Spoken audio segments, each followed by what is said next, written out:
Welcome. Stream starts in 5 minutes.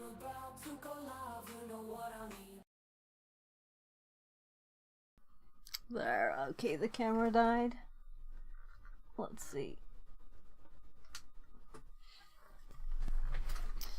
So, yeah, so when I clicked the LinkedIn link, I did have like 4, at that point it was 4 Firefox windows, and I think one was a bit half crashed already, so maybe not the best idea to click that link. Anyway, I'll click it off the stream because I wanna like do that. Because I felt that this was like a useful thing, and I wanna like suggest it to others to do. And here we can see the completed modules. T-4 minutes. Right, exactly. The only way to stop it running its code is to go in and edit the code. It's not worth it, so it'll have to remind us a few minutes. Intro to Academy. Stack-based buffer overflows on Linux x86, buffer overflows on Windows x86. Right, so Twitch would reconnect, right? And if you were in my channel, you would still continue seeing the stream, but YouTube is a totally different thing. Let's see if I can fix it. Meaning I will just add a link to the new one in the old one's YouTube chat here. So let's see if I can send there. So stream reconnected at, and the URL there. So, and then let's go to that one. So make sure the link works. So one is watching each of the streams. The old one is like that.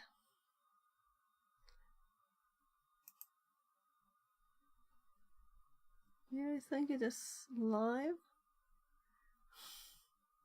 It's very odd when you see yourself like not really moving in the camera. Hello, I just want to make sure that it's active. It's just slow. Yeah, so YouTube have a long delay. It's not like Twitch. Twitch is just a short one. Oh, I think 3 people popped out of stream by from that crash. So that's too bad. Anyway, we're back. So now it'll be fun to see what stream length it is. Because it's currently 3 minutes if I look at OBS, but I'm guessing that StreamerBot will have the full length, which is quite much longer, right? Let's actually look. Yeah, so Twitch also made a new stream from it. So update stream.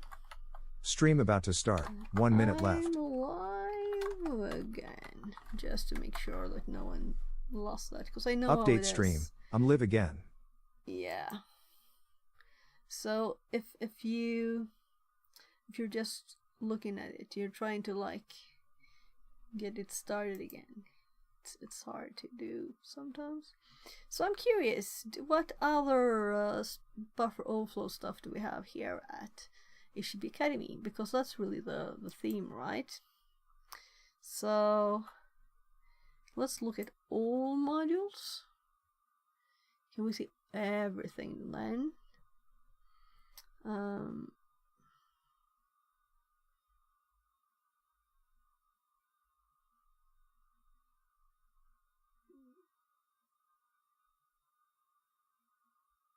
So I want to do all of it, you know.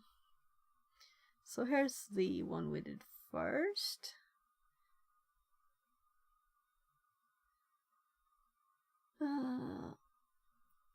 Windows fundamentals.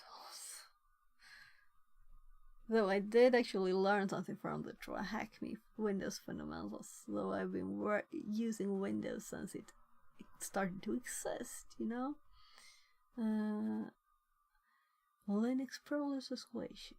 Attacking web application with FUF. SQL map essentials. Yeah, let's just read a bit quicker. Here's the Windows one. Shells and payloads, footprint, income application.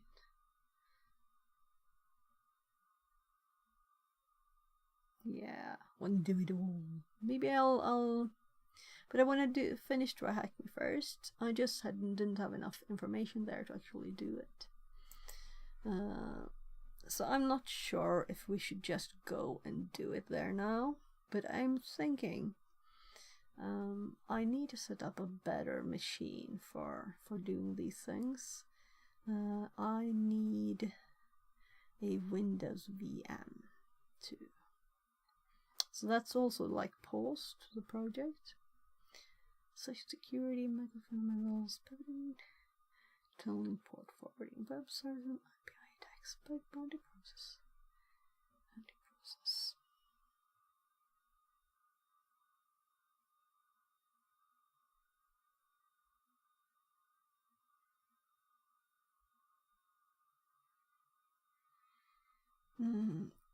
So how many are there? I like that it's a lot. I'm just thinking, can we see them sorted, you know? So malware analysis is a bit connected to this, but not really buffer overflow. We want to do buffer overflow more. And I know that the assembler one that's paid, it is it was like before a prerequisite to the one we just did, so it's not supposed to be more advanced. Forensics is also connected to this in a bit.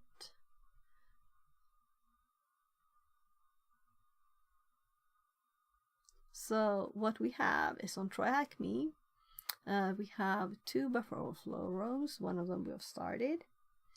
And then we have 3 boxes with buffer overflow to do there. And I'm really looking forward to doing boxes again because I've been doing this so much now. Binary fuzzing. And it is 500, so it's a paid one. This is the end of it.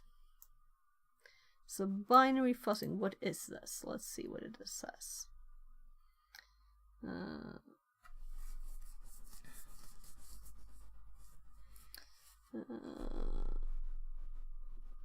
Fuzzing a powerful software testing technique that deliberately introduces chaos into your applications by bombarding your code with unexpected or malicious inputs.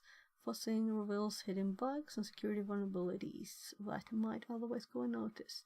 This module will explore the history, theory, and practical applications of fuzzing.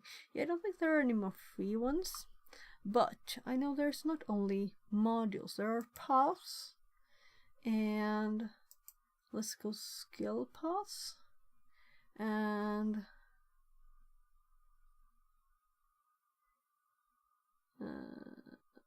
is it this one? Yeah, look, we have 38% of this one. So how do we see more of it? 4 modules there. So binary exploitation is a core tenet of penetration by learning. It can be daunting.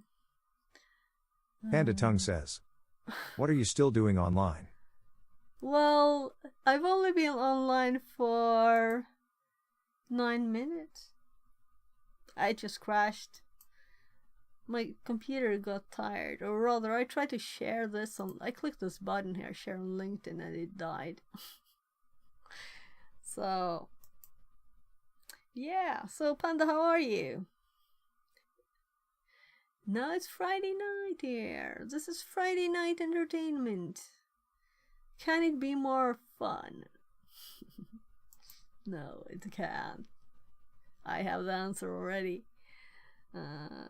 So I've been eating kebab roll and I've been so actually freaking got busy some at work. energy drink. Oh, busy. Yeah. Hopefully getting out of here soon. Alright, so look at this. This introduction to binary exploitation ends with the ones we did. So I knew that the assembly language one was before. So is there nothing more advanced here in the academy with this? So of course there's probably boxes too, you know, but not an academy. So I have to click this to see what would 500 be. So if we were to want 500 cubes, can we buy that? Hop in my stream tomorrow if you want to see me eat a tarantula, scorpions, and a giant water bug. What? Yeah, so the weekends I usually spend a lot of time with my kids and usually go help my mom with something. And so we'll see. Hopefully I will have some time to be by the computer too. So here we can see, so it's 10 of these, right? Is $1?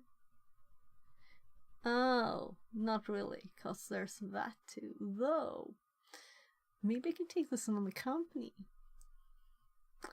I know that education is a bit like, you're not really allowed to take it on your company in case it doesn't, you don't need it to keep your work going, right? That's how it works in Sweden. Anyway, so 500. So it's actually Swedish crowns. So 500 would be 500 Swedish crowns, including, and then VAT on that. So it's kind of easy then for our Swede to calculate. One of our Swedish crown is 1 cube, right? So I currently have 70 crowns. That's $7. That's not a lot in cubes. So, but if you register using my link, then I get more cubes. I think I get 4 or something. That's like funny. Totally crazy. Low amount, right? Maybe it was 40. No, I think it was 4. So it just suggested it to me when I finished that last one, or was it when I clicked this link here? Probably, right? So that sounds like a crazy thing, Panda. I'm like seeing them in front of me, dry them with like candy on them. Is that the case, or are you just saying simply candy ones? Because you're not eating a scorpion. I don't even know what a water bug is. Is it the ones that walk on the water? So this was this. Oh, I checked the pay thingy, right? So we have the 70 cubes. What will we do? Badges. We have a thing there too. What's that? Out of bounds. That was the Linux one. Attacking the register. So now there's 2 because this was 16 minutes ago. 3 days ago. Yeah. And this was when I created the account. There was this introduction to how on earth does this work, but it didn't really say much. As usual, those won't.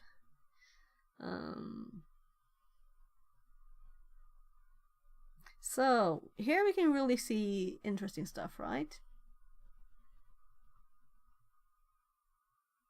Here are the lethal bags, Panda. Though it says JavaScript there. Stairway to Heaven. Linux privilege escalation.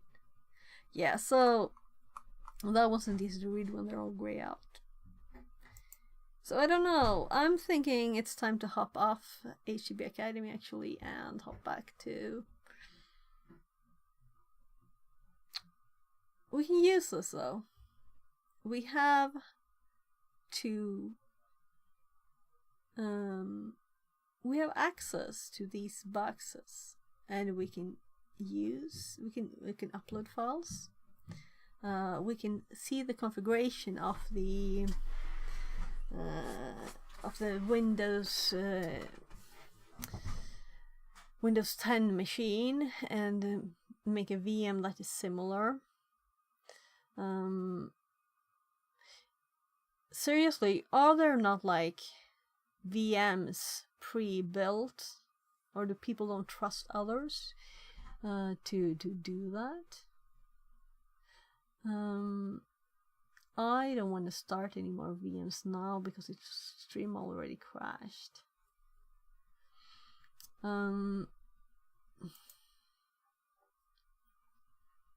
By the way, I got all the cubes back then from doing that because that was a free one. Let's actually look which ones were free, because we could see that, right? If we could do all modules, and we click tier 0, was it?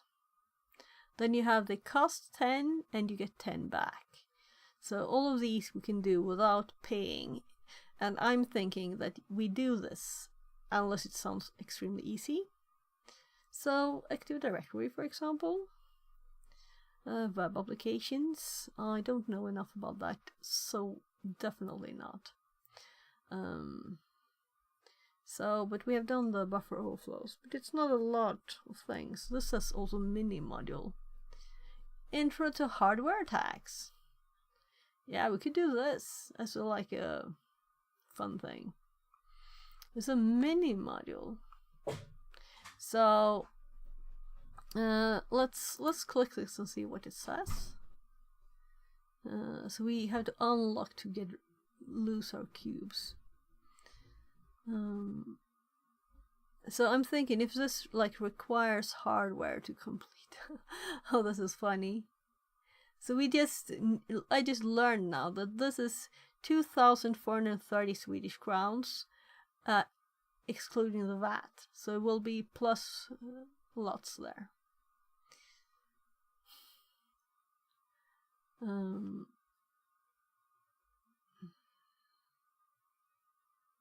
I don't know what that is. It was very not bad naming. But I'm assuming it's hardware then somehow. Mini module concisely introduces.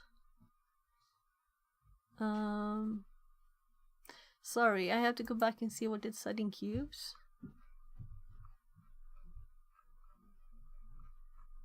No? My sorting disappeared. Didn't it? No?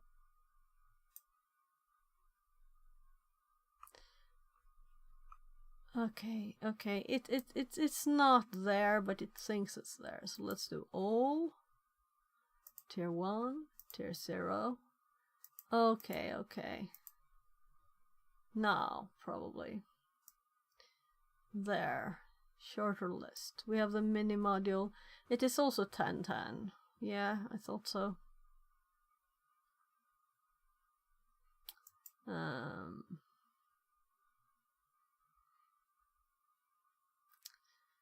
Brief intro to hardware attacks. This mini module concisely introduces hardware attack, covering Bluetooth risks and attacks, crypto analyzes side channel attack, vulnerabilities like Spectre and Meltdown.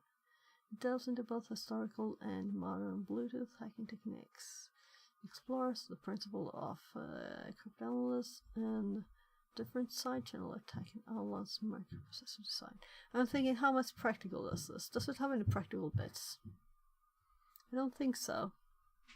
If it's just facts and you're supposed to like answer fact questions, then I rather maybe do something else first, at least. Ska jag komma? So we just heard footsteps.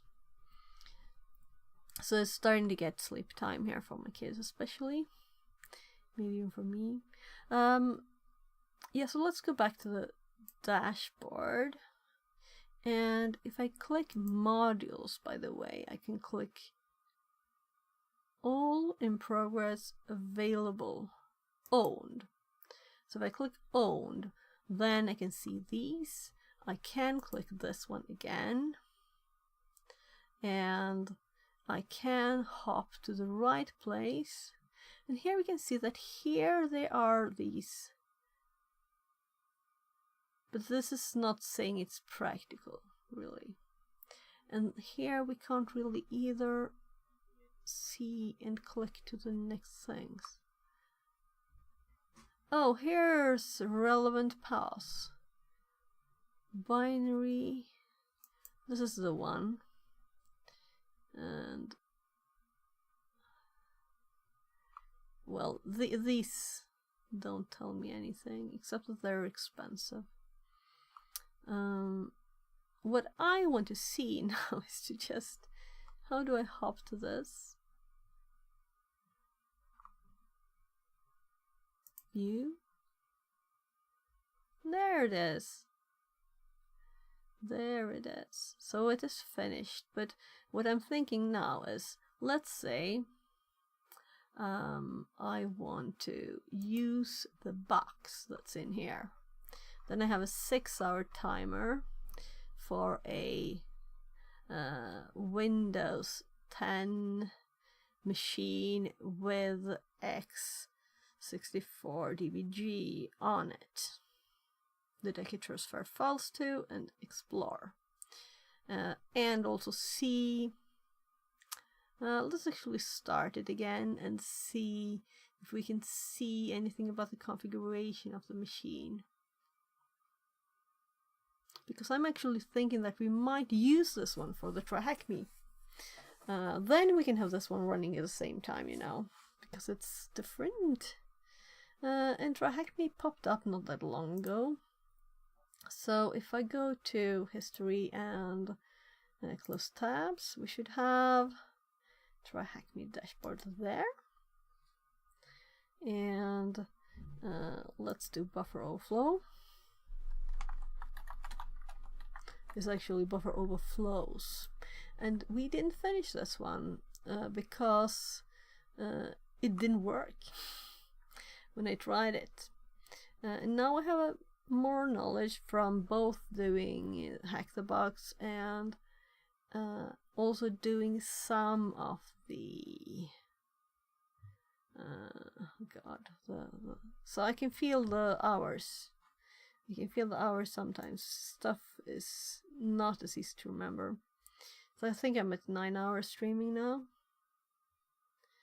And I can feel that. It's starting to be harder to remember some things. But I don't get tired when I do fun things. So I'm going to go check on my kids before we continue, but I'm going to continue. Unless someone wants me to do something else here. I don't think so. It's sleepy time. We'll do fun stuff with the family tomorrow, you know. I've promised my kids not to stream, mostly one of them, in the weekend. But that was some time ago. I think it's more used to it, me doing it now. But I'm usually very busy during the weekends. So, what I was thinking of, let's see.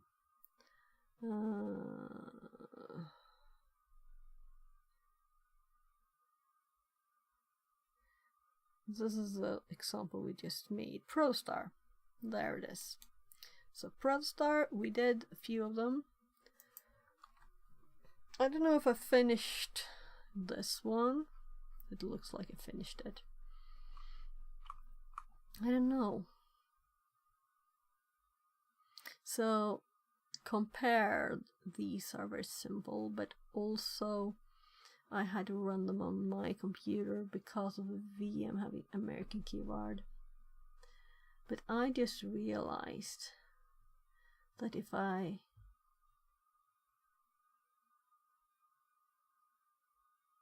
if I connect to it, if I connect to this virtual machine, not just start it, but connect to it with Netcat, you know, anything, then I can use my keyboard settings. I'm kind of assuming SSH does the same, but I'm thinking this is a very simple, basic, old Linux. Did I even save it? Yeah, I didn't like it really, so I just saved the files. Also, the files telling you about them were down. So what we had to do was to actually go to someone else's GitHub with their solutions and just look at the top to get the code, because you're supposed to have the code for these. I think they seem to look like that. So this looks suddenly very simple, but the problems I had was that I had, you know, extra characters popping in there. I know more about disabling the security features of Kali now. And here when we compiled it, we got a different code. So that's fun. And we did it with no stack protector, no pi M32. And it burns but gets, which is what we're really doing there.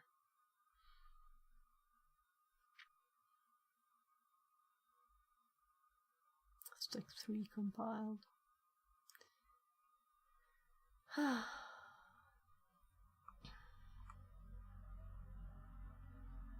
Right.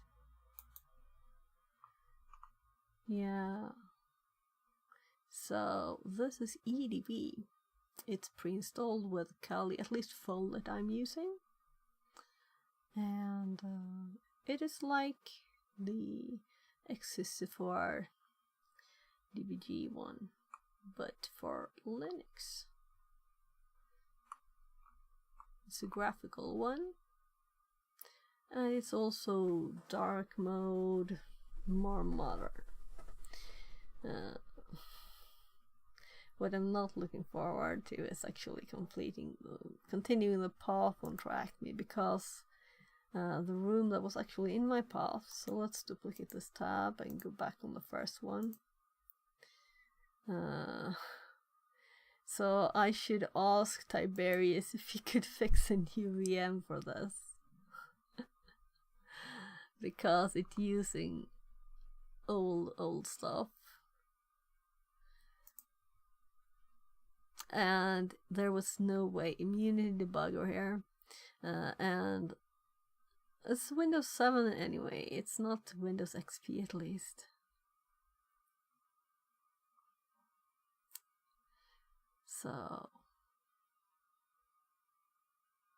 So when I did this, it says here, note that this room does not teach buffer overflow from scratch.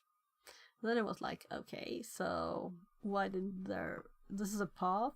I've been on all the paths before this. How come there's no information? And then I searched and I found this buffer overflows room, but I've also been reading a lot of other stuff. So much other stuff now.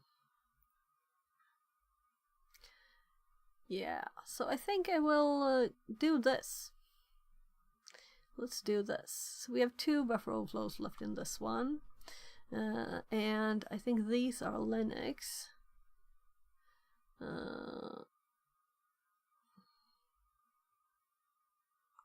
Yeah, I think so. And also we have different alternatives than their code if we want. And we can do MSF Venom, and then we'll see if we can do this one. I'm just not looking forward to streaming tiny text. It's not fun, because I want people to be able to see. And I hate it myself when someone is streaming in a tiny text. It's horrible when you can't see. Even if they may even have 4K screens, and I have 1080, and then I can't see, you know. And maybe I'm looking at on my phone even. So I'm checking all my kids. Then we're doing this. And I know much more now. We've explored. And if I still feel that this is there's something, we'll do Protostar first. Because Protostar is more steps in between.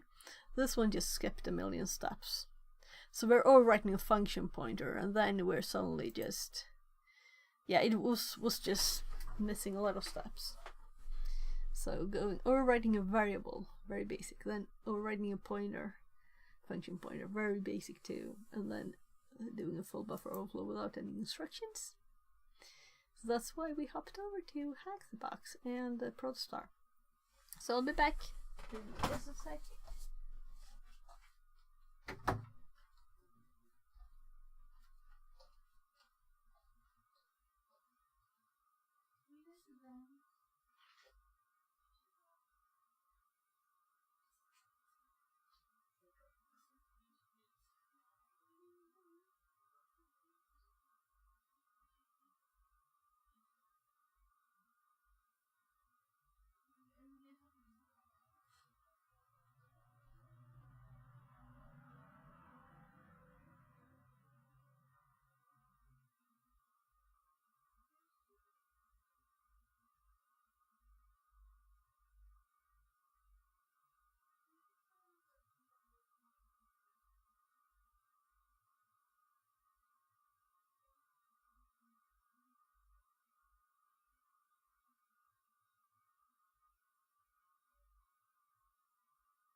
Let's do Asterix.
köpte inlandans pizza, va? Superbra, gubben.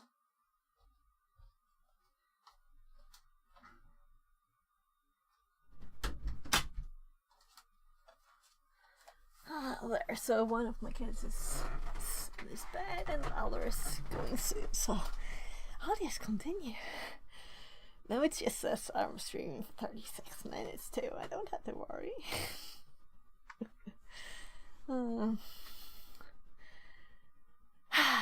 For this example, look at Overflow 3 folder. Yeah, right, so we need to start this. Start the machine. And we'll have to switch VPNs. So let's actually clean out a few things too. So this is just one we've been using for RDP.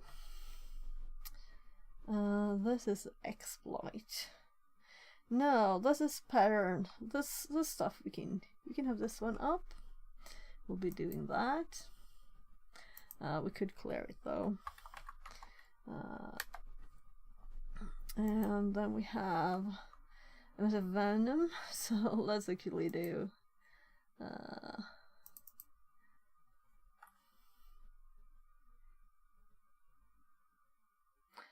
we won't be using this because I have one good, right?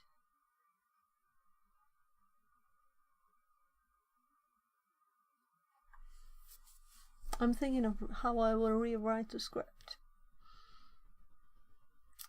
So, but actually, let's see. It's called. Let's call it pattern.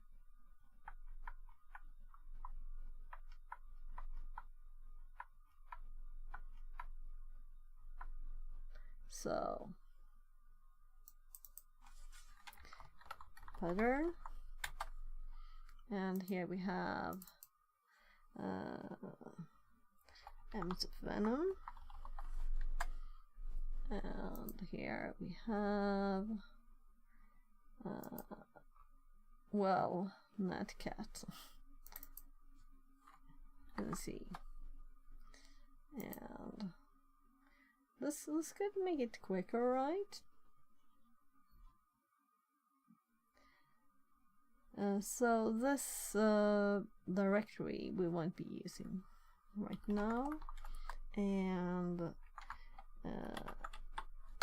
this file that we downloaded here, it's moved. This is just an example, and it's done. The script we have on in our notes. So let's actually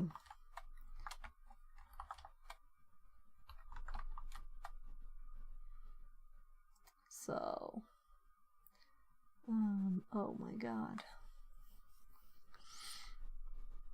So maybe it's good that HackTheBox has two directories. Buffer overflows.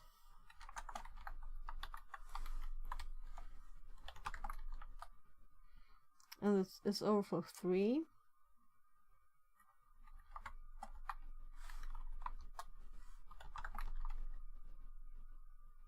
Oh, so we have it here. We've tested stuff. Good. Let's actually switch VPN. So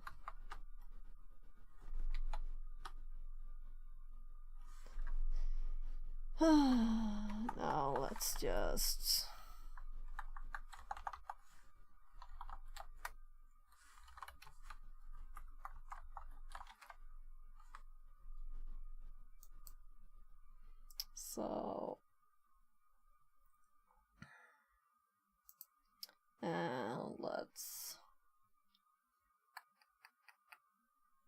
we can keep this one. No, let's close it. Let's close it. We can open it again. Or we can even do code.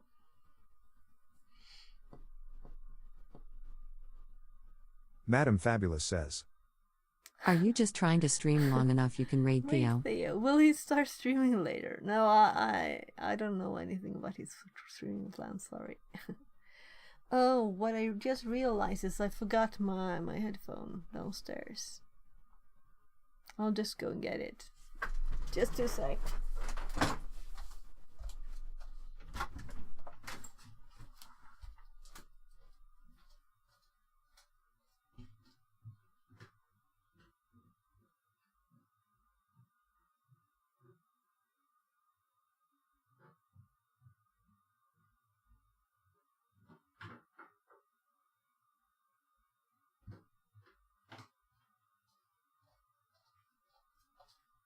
There.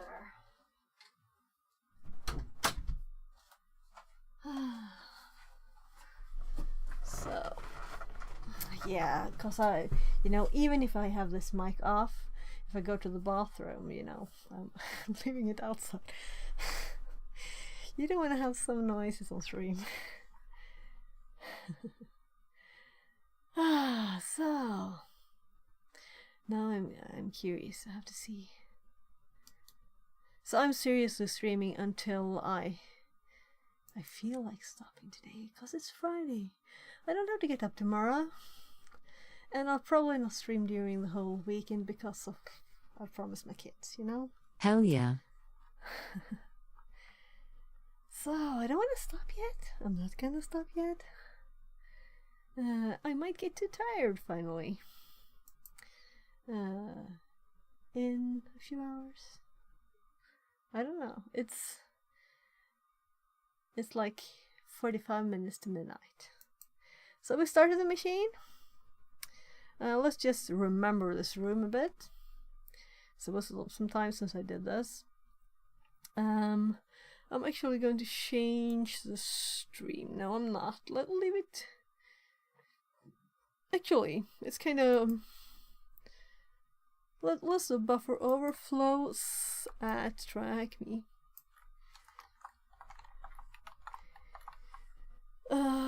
There.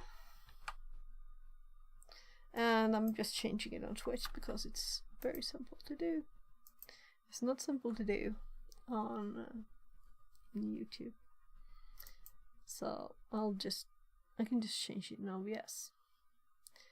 So in this room we aim to explore stack buffer overflows and mitigations. We're using R2, which is good. I like R2.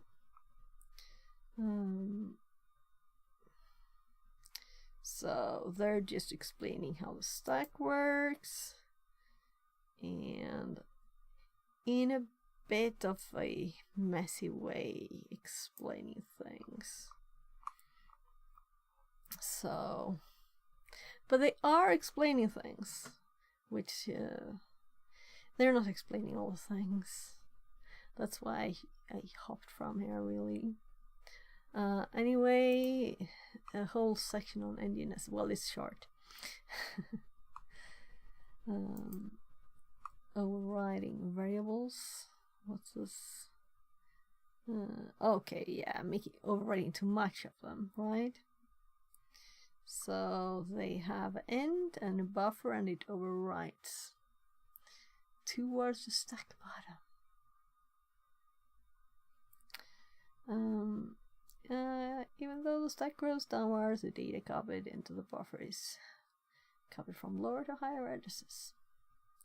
And that's why we can do it. So, our writing function pointers, this was a second task here to actually do something. And this was very simple too. I'm thinking, should I redo this? Let's look at the notes. I must have notes for this. Maybe I didn't make notes. If I didn't, maybe I should. So let's see. I think I have notes. So this should be overflow 2, right? First of all, how did they want us to connect to the machine? Was this SSH? I'm assuming. Okay, so without this we wouldn't have gotten far, right? User 1 password. It's not hard to remember, but without knowing it.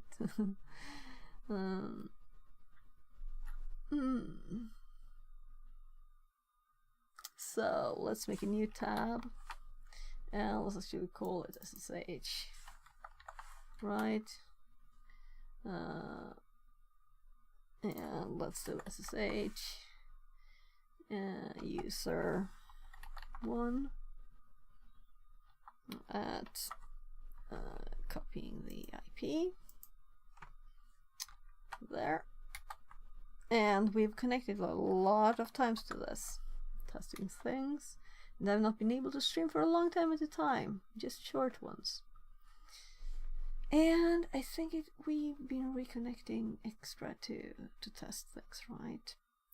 So user 1 password there.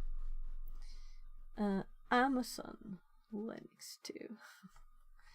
So we have all the directories here, and these we have copied to the machine, so we have them here too. And it's nice to be able to compare how it looks in memory on the machine and on here. So maybe I should call this local. Let's see the notes now, and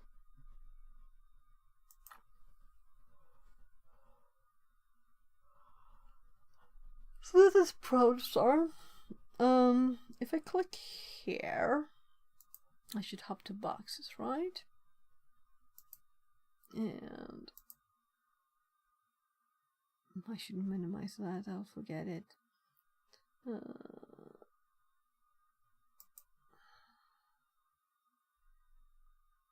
No, I'm not sure I would put it here.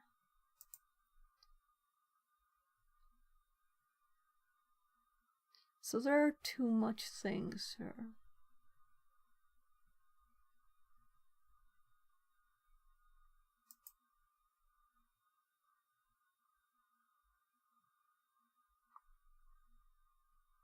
I don't think that's a good place to put it. Here's the Protostar one that we have here. And here we have this example.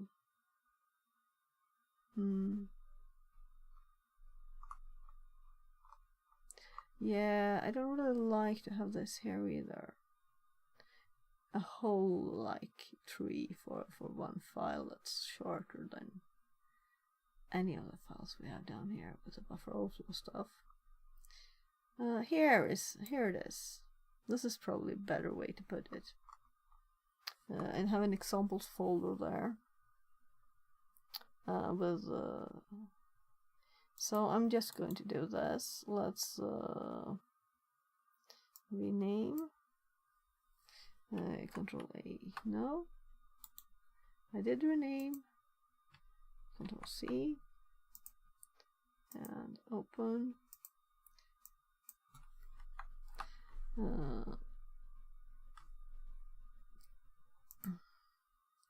And I'm going to just drag this. This didn't used to work, so now it works. Me happy.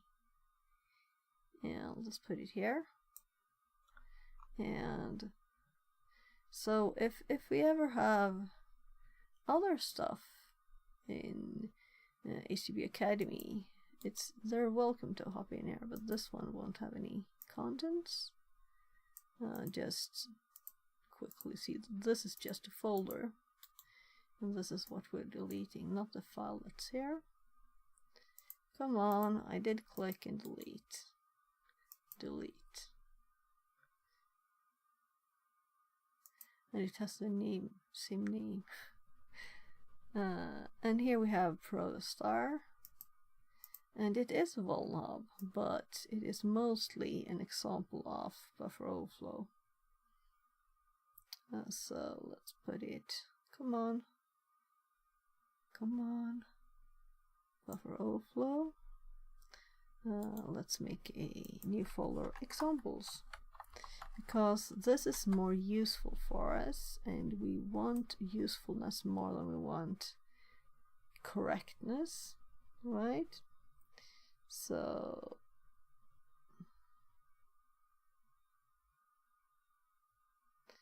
there are the Python files.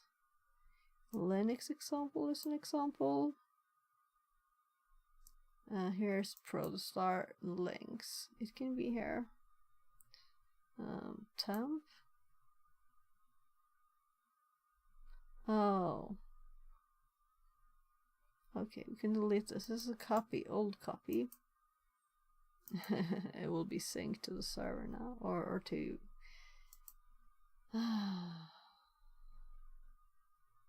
Oh, and here are the full. Try hack me rooms here. Trailings. 64 awesome. What? And here's. So I thought I had more examples. We'll find them. And also this. Let's just quickly go through this and see if we have anything useful. F3, open file. Okay. Yeah, so the only useful things I see here is a short list of these commands. The rest is like, I don't want to say too easy.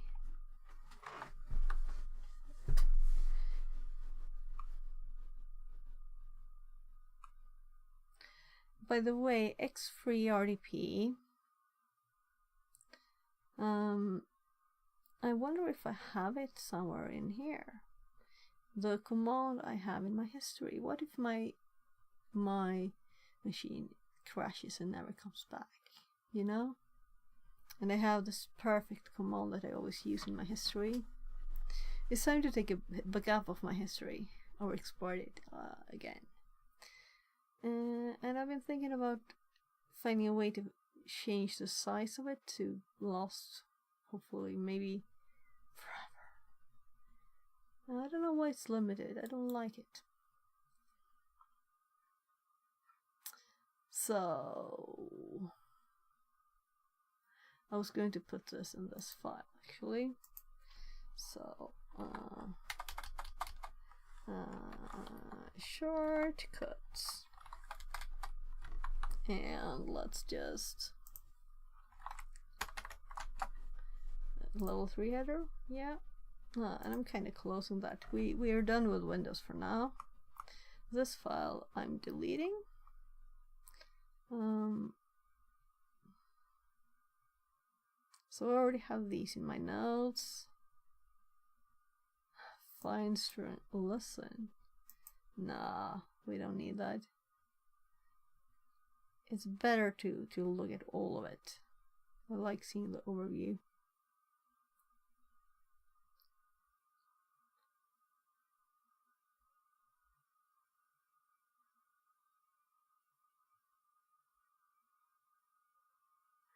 I didn't make any notes about Netstat at all though.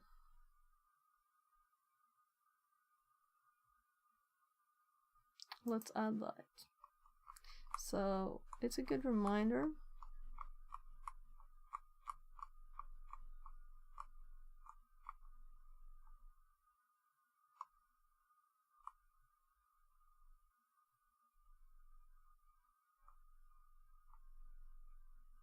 Here.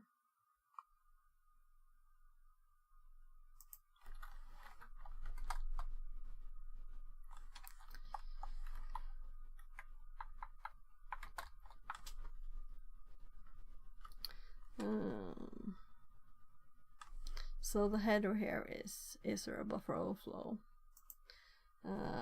Look for open ports when the program is running, and try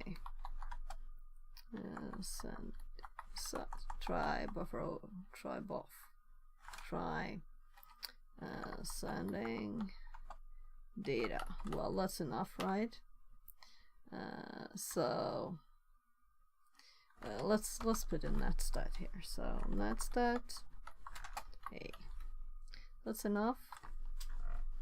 So we can remove. This just reminded me about history. These I already have in here.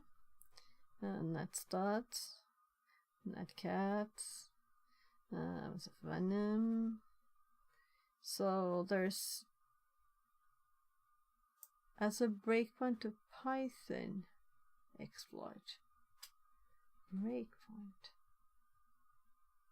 So this is not what I did. So this is interesting. You see, this is why we read this. And also this list could be nice. So let's just delete these. And breakpoint.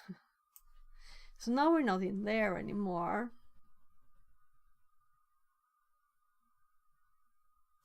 So this is actually idle. We did this in. Let's go to Python. Programming. Python.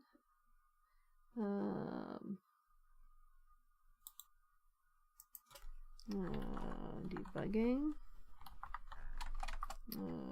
Breakpoints.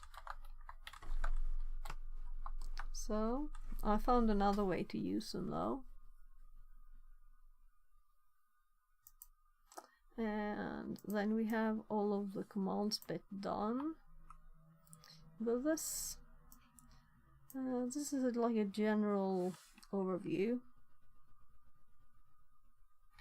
And then we close that. I should have clicked the path there to hop back up again though first. Buffer overflow. So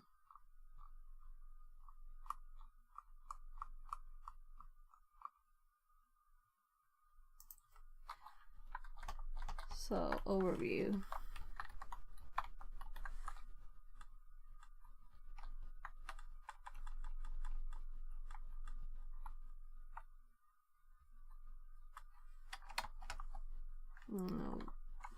The steps of whatever.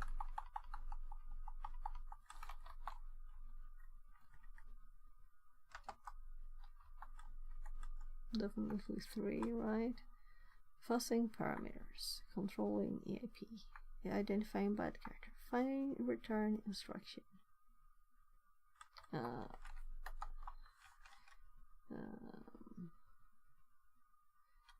Finding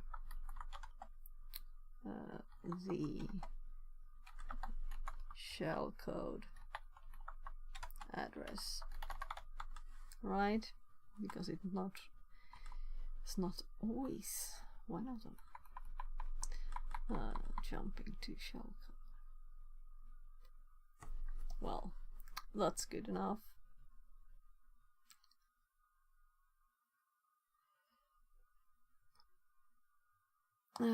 Let's put this after the basic introduction of what it is, what is. And then we do steps, and then learning how to do it. Basic information about the computer, and how to find things in memory. Is there buffer overflow?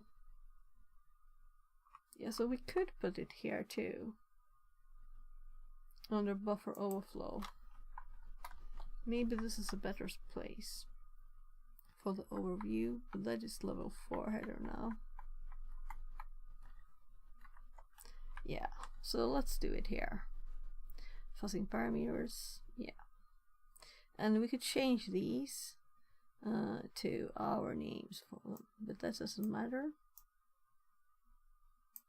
So we don't want it twice. That's better. Goody. Good enough. Let's now delete this one. Didn't I close it? Did I have it up twice? Delete. And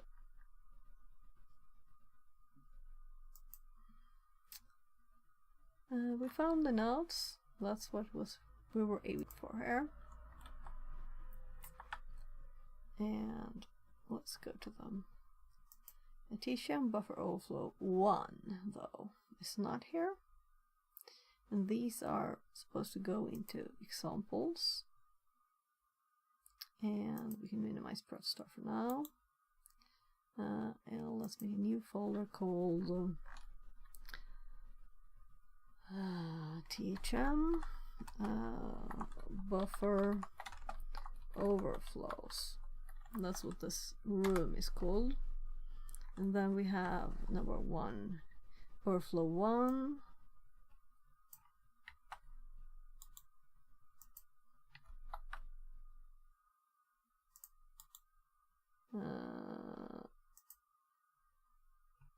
Overflow 2. Overflow 3. So I'm making these folders. Maybe I shouldn't make folders. Maybe it's just one file for each. That's like overdoing it. So what do you think? I was going to make a note, I think. Call that. Yeah, let's actually delete this again. I'm regretting.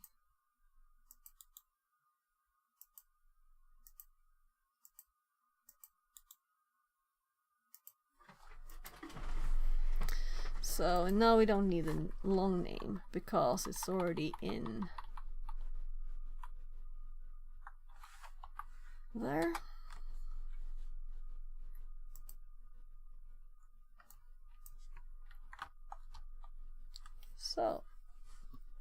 So 1 is empty. 2 is renaming the, here we have the code.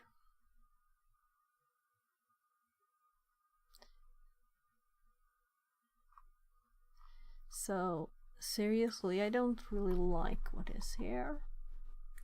This is like not useful. We don't need to know this. We don't need to know the file layout. We need to know the code for the file and possibly what its name is, right?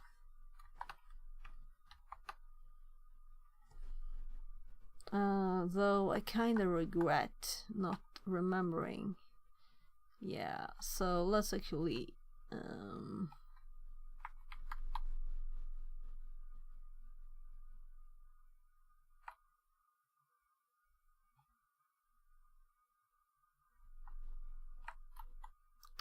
let's do this.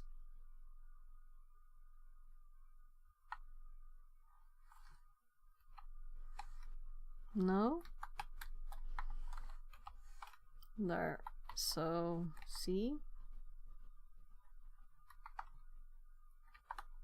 We can keep this line, I guess.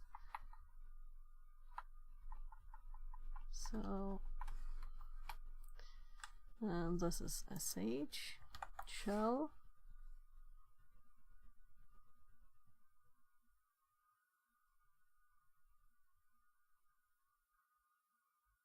Oh gosh. Oh gosh, it's so simple.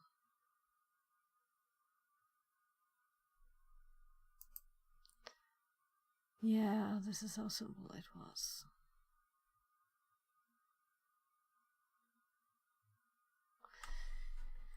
Now I'm curious. I need to know what 1 is. So 1. It's not ending, it's overriding variables must be 1. So this is an image, meaning we don't want that. But we have it right here. So let's cd O1 and let's cat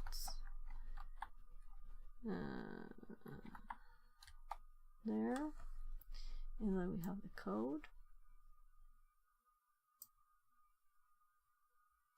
We don't really need to know this.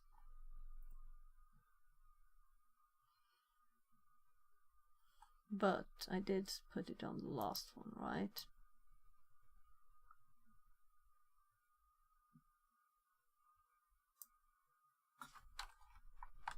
No.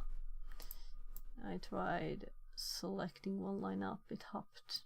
Sometimes it hops. So me wants all the information. Therefore we get all the information when we can, and we can. So let's do it. This is C. And we have all the code. We know what files are in the directory. So let's run it. Let's first of all look at the code. So we have an int variable. Oh, I know I didn't make notes because it's identical with one of the ProStar ones. It's identical. Let's just do it. So we just need to write 14 characters. But it's 0, so we'll do 15. So let's run it first. Just int.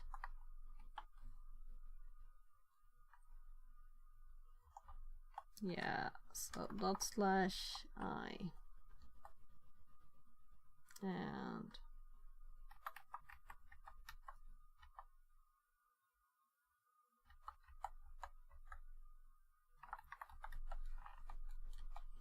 you've changed the value of the variable.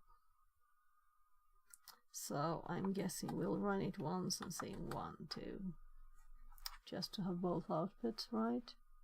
So then we have done the first one. But I guess I guess we want the basic stuff in the notes too.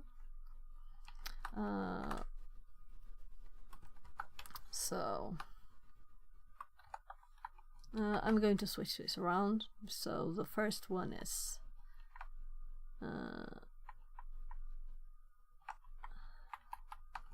the one with the failing attempt, and then we have that one running it and getting buffer overflow.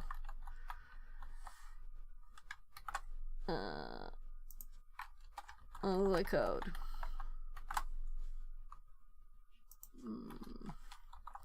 The files. So very basic, very simple.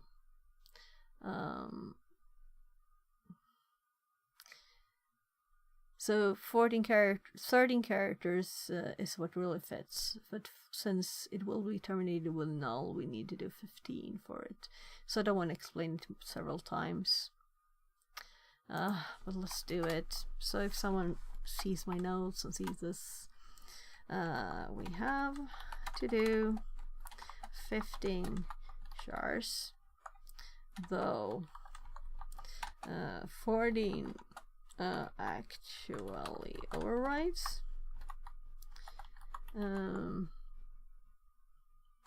What's the variable name?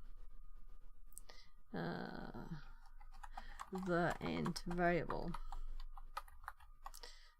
but with the string terminating null, meaning the value doesn't change.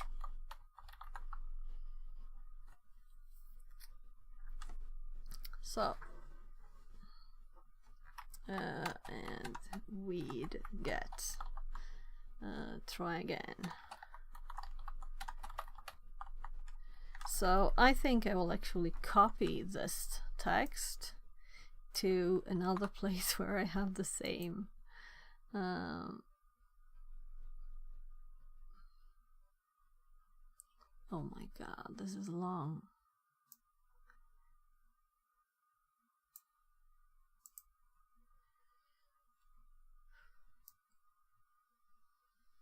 Yeah, so these are examples, leave them as they are. I don't want to edit them, but What I want to have in a nice way is the actual buffer overflow nodes. I guess we can close security features, though it's very relevant. Still, let's keep it up. We need to make a Windows 10 VM that has not a lot of security, and I only know how to turn off some things in Linux, so I'll have to learn how to do it. Here is the comment I want to change. I went to F40 again and try again. So as you can see, this is the same, but it's a worse comment.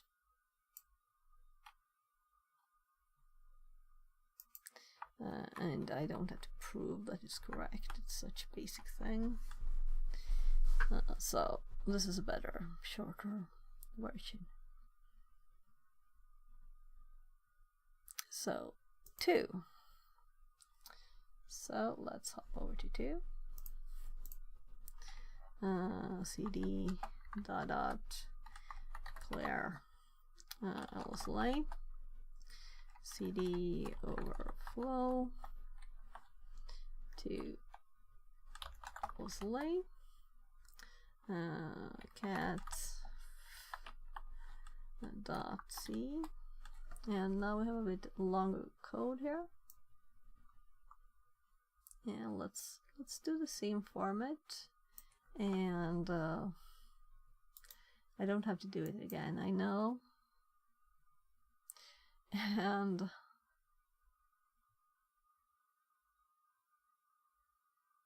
I already did this, so I don't need to do it again. We already have the code here. Why does it say actually 2? Because this is not, this is 1, right?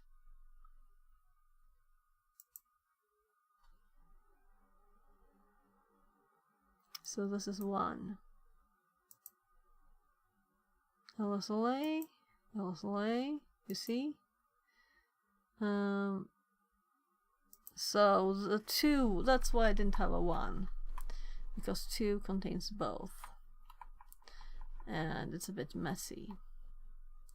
So let's see, we remove whatever is 1 from this. Oh, so now there is 1. Oh, I'm actually compiling it.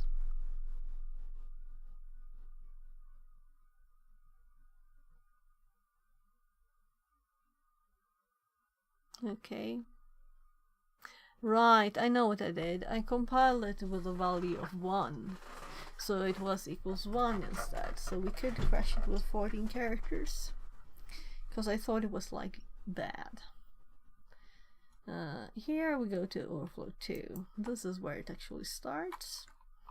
And this is where it will match what we have now. So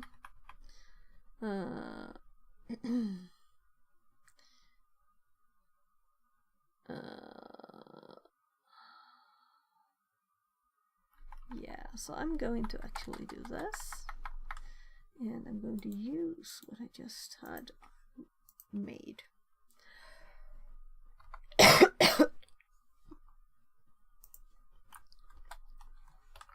So, see? And there. And then it's run. After the LSLA, we do nanofunc pointer C. So I was editing it there. I was just looking at it. Test. This is the normal function. And then we run it again. I don't know why none of it there. Segmentation faults. And then I was learning how to do stuff. And I tried this. I didn't get anything out of that. So we're going to stop. And here is where we start GDB.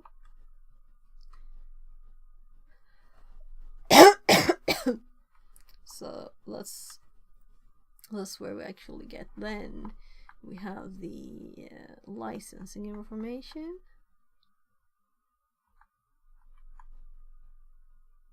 Manual, documentation, help.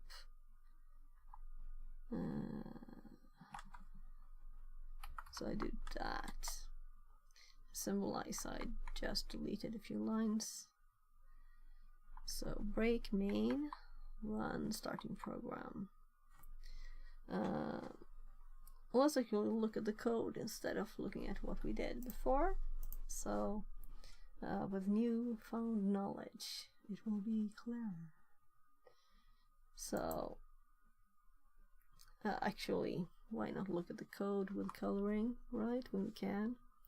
So there's a special function, there's a normal function, and there's an other function. And as default, this pointer in the main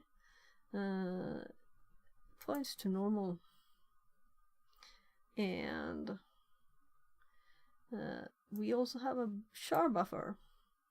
So what I was trying to do here, and I had to learn how to do it by testing a lot of things, and all of them don't have to be in the notes because it's just a mess when you didn't get anything from it. So let's cut down a bit so it's actually what's useful for me and someone else trying to learn this. A good example of it. So char buffer 14. We knew that we have to overwrite 14, but after that we need I didn't know then what I know now, that it's very easy to list the functions, right? Because I didn't know the commands, and I tested different help commands, I'm sure, here at the start. So here's the GDB start. Let's actually break this up. So here I started with GDB, starting GDB for probably the first time, maybe the first time. This is not SH, this is not SH. I want a bit of color in there, even if it's not really logical. So break main, run. Missing separate debug infos, breakpoint 1 in main. And buffer. Cannot find. So this was not useful. This is not useful. Next.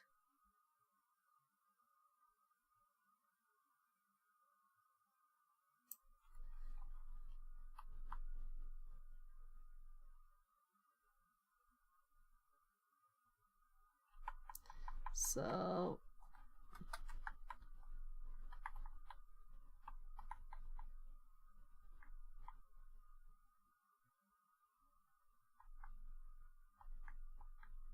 next. No line number refer exited normally. And then I'm trying these commands that I found somewhere.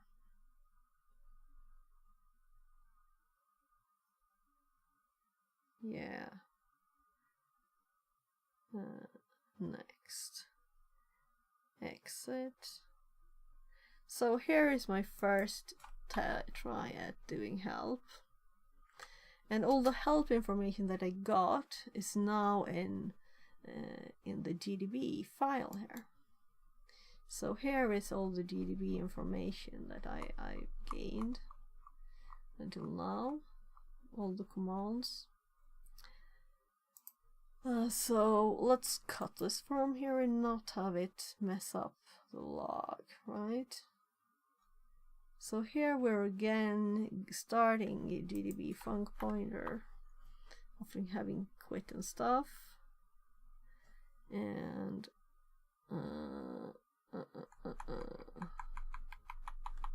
So I'm doing break main run.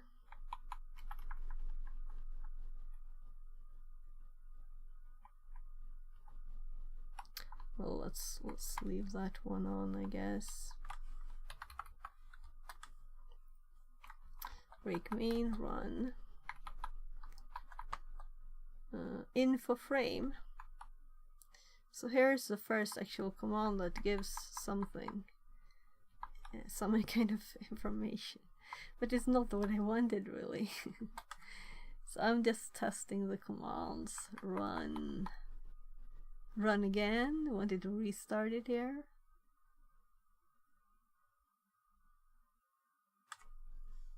Breakpoint to main, info frame. Here we have actual questions. The first time I test getting memory, then I get the first actual list where I get the names.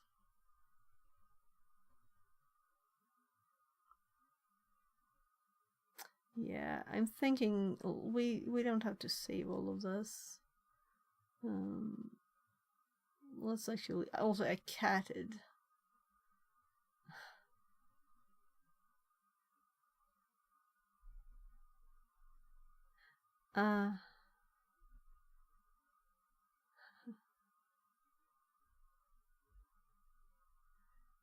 So that kind of killed it. I was testing ways to send data in there. We're connecting again, fresh. And we're getting the OLED again. So now I actually have something here.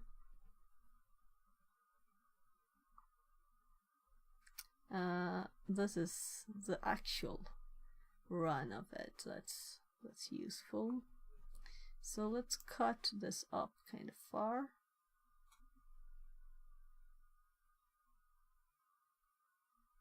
So let's see,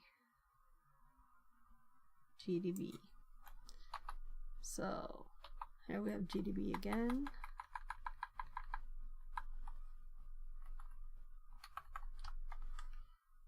So we do info functions. We get all functions. Why do I quit? Oh, okay. So quit. Let's do quit, so it is obvious for this first example. LSLA. So I already have this in my notes by now.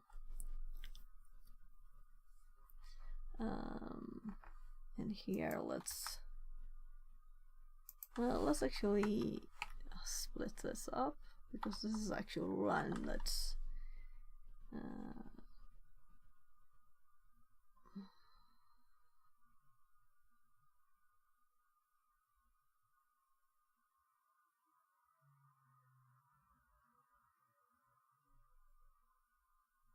yeah, so here I am. This is a special function. Why is this here? Why is this here? So we're running the different functions here. Let's just put some space between here. So this is not part of it, it's just afterwards. So we're getting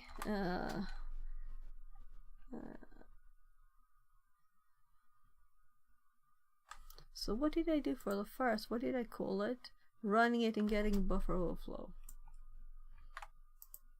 So that's the last bit.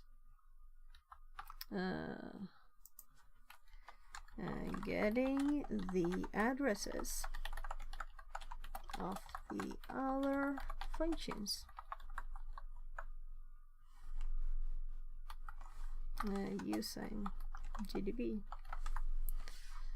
And then we have test run. Did I do anything here? The code, the files, running it and getting. So there was both in the same.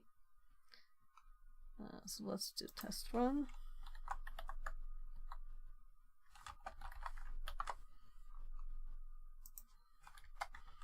The code. The files. So I think I call it the files here too, right? So it's logical.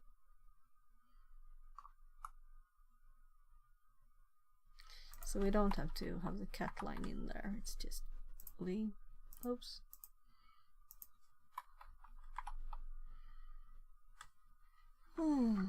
So this line is important because we see what directory we're in, right? So that's why I keep it. Will look odd with just the files. And here also we can remove these. So,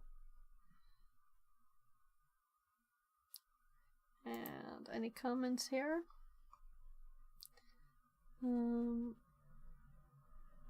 So let's actually make this a bit prettier by deleting the prompt afterwards, just like we did for the others. It doesn't have a new line. So these have \ns, this one doesn't. That's why.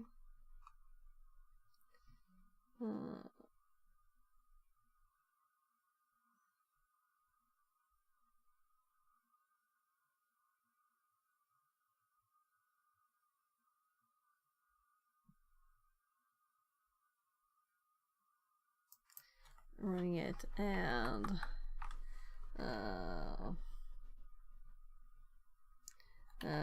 redirecting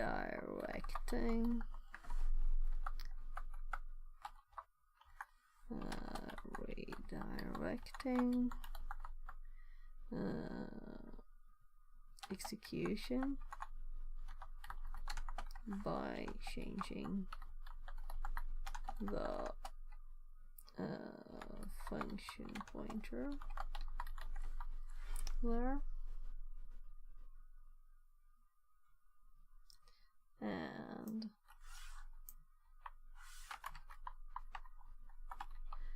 running it and redirecting execution by changing function pointer through buffer overflow there.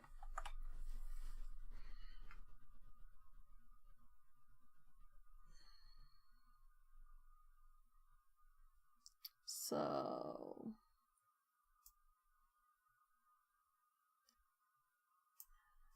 other normal special. So I usually put these things outside that are interesting. Normal we don't need. Function addresses.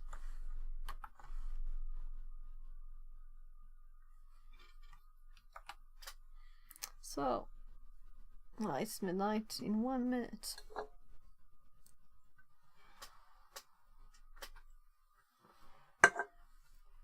I don't think I get less tired from this.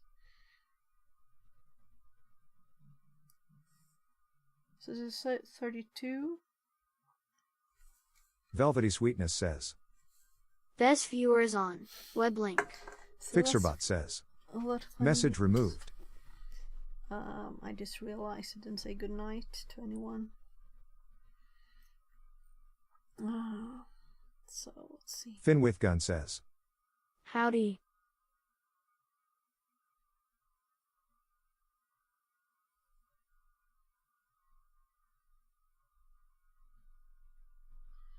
Hi Finn. Just a second, I'm just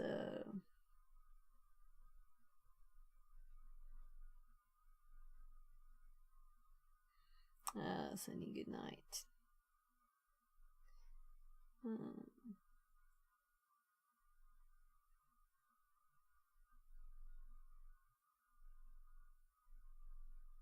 There. So realizing it's late. But I got a message not that long ago, so there. So I'm good. I've been streaming for, it looks like it's a 1.5 hour, but it's actually, Well, I started at before 13 my time. So it's closing up to a few hours now. We had a crash. Now I'm curious. Has it said anything? Yeah, it says 1 hour 27 minutes there. Yeah, so before, if I look back in chat, 9 hours and 30 minutes before it crashed. So it was about 9:45. Yeah, so we have 10 extra hours. So we're closing up to 12 hours streaming now. But for Overflow all the time. Dang. Out here grinding. Yeah. So I've been doing the HackTheBox Academy rooms on Buffer Overflow. And now I'm doing the for Hack Me here. So we did these, Linux and Windows. But I only did this today. I didn't. The Linux one was already finished, and I think I started a bit with this. So, after this one we're doing this, but this is Windows, and this one had a VM. This one does too. It's just bad. Low res, not very stream friendly. So, how are you? Having a great Friday night. So this one is done, this one done, and also notes written. So I don't remember how much I did on this, but I know that I've looked at it before, so we're going to look at it too. Now at least we have good notes for these. And even though they're very simple, it's always nice to have good notes and examples here, because I might forget this in the future and be like, right, how did I do this? You know? I haven't done this in a lot of time. So 1 hour 3 minutes here when I check in on it. So I just can't click the more time. It was very I don't nice, know actually. anything about buffer overflow, haha. Maybe I should join Yeah, and learn about it. Join in here and learn. So let's say that these are much more step by step, and this one it does two very simple ones and then jumps without explaining. So this is why I've done other stuff. I've also done something called Protostar 2, but not all of it, just a few. So I'm thinking I'll finish those up too. Protostar 2 also had other things, not only buffer overflow. So it's this the vulnerable is cool, right? Yeah, I removed that bit of the information really. Protostar. So here we have. Yeah, so these have better notes for the first ones. But then I think it starts going long. Maybe not. Yeah, so this feels like ancient times now. Let's see the dates of these files. Show in Explorer. Let's see. So you see, this is ancient times. It's a month ago. I've been doing this for over a month now, but I've been doing other stuff too. It's mostly just buffer overflow for a month. That sounds very funny. So there will also be a overflow far after this, and this is where you can see that this one takes it more step by step, and this is just boom, hops here in the difficulty without explaining anything. So now I'm going to see how much I did of this, but let's start with just actually looking at the machine. So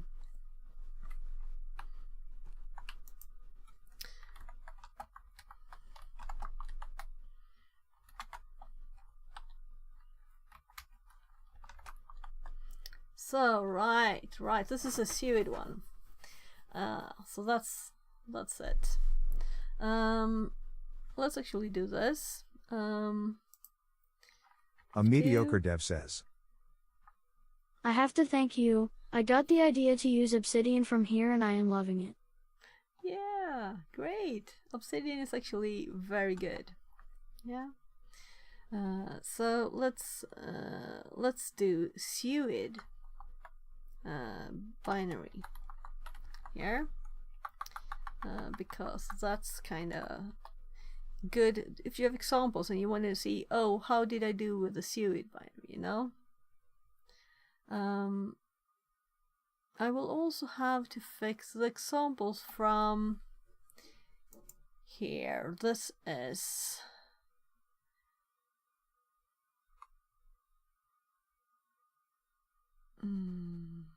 do I have like a hint?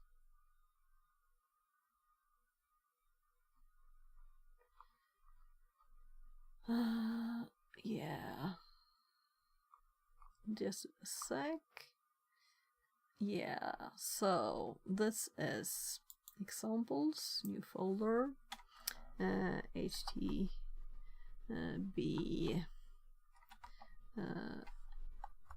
A Linux.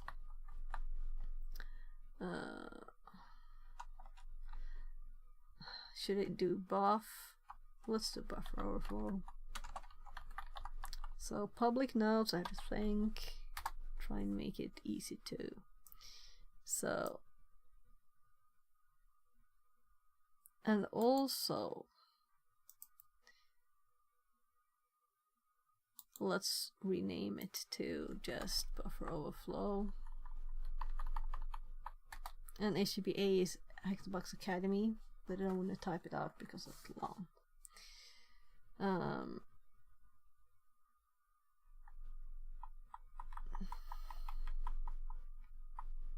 Yeah, and this is the room name.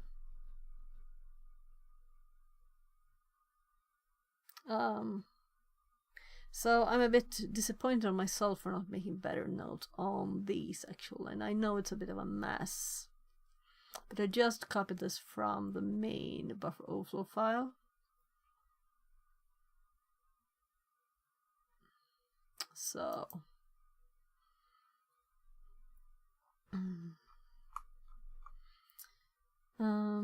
so I've started using a format here: files, the code, running and getting buffer overflow, and this one was a bit more complex. Test run, getting addresses of the functions, redirecting to this function. So that's this. Then the suid one now. Let's start with running it and trying to remember, because it was might have been a month ago. So we're going to read the secret text, which only user 2 has access to, and the suid bit is set on this user 2 binary, so we're supposed to get a shell with this one. And I did this not so long ago, but I don't have the example.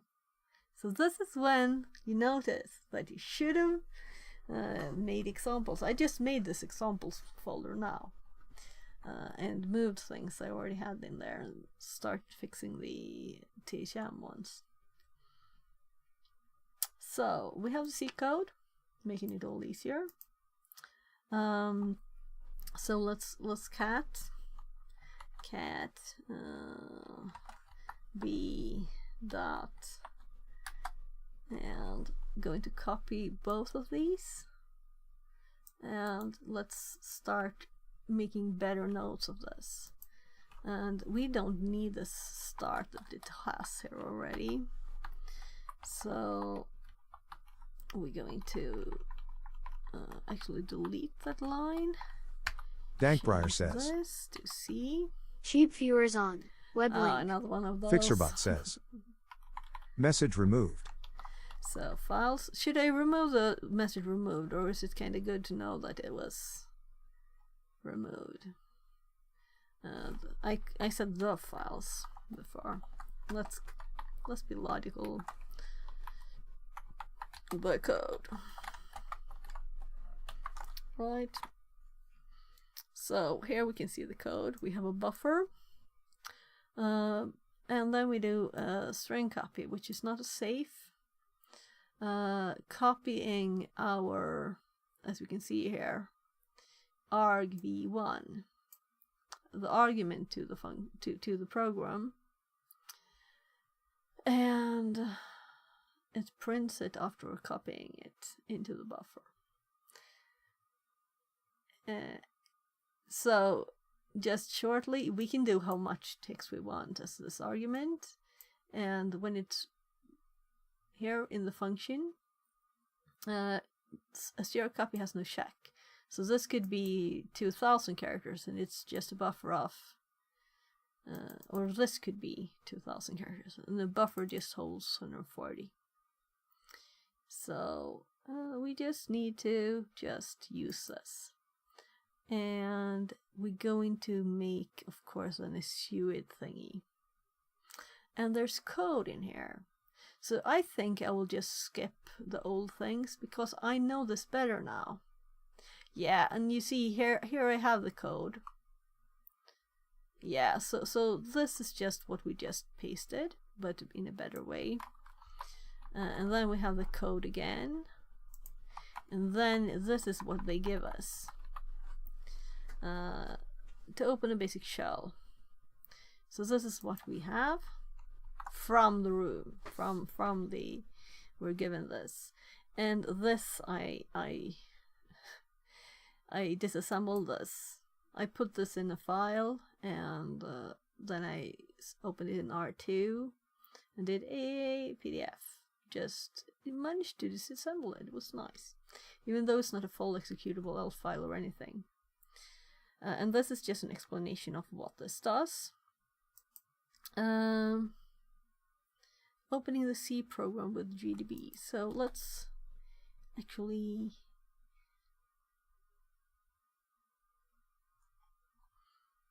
We don't need to do this. I know this now. At this point I was just learning this.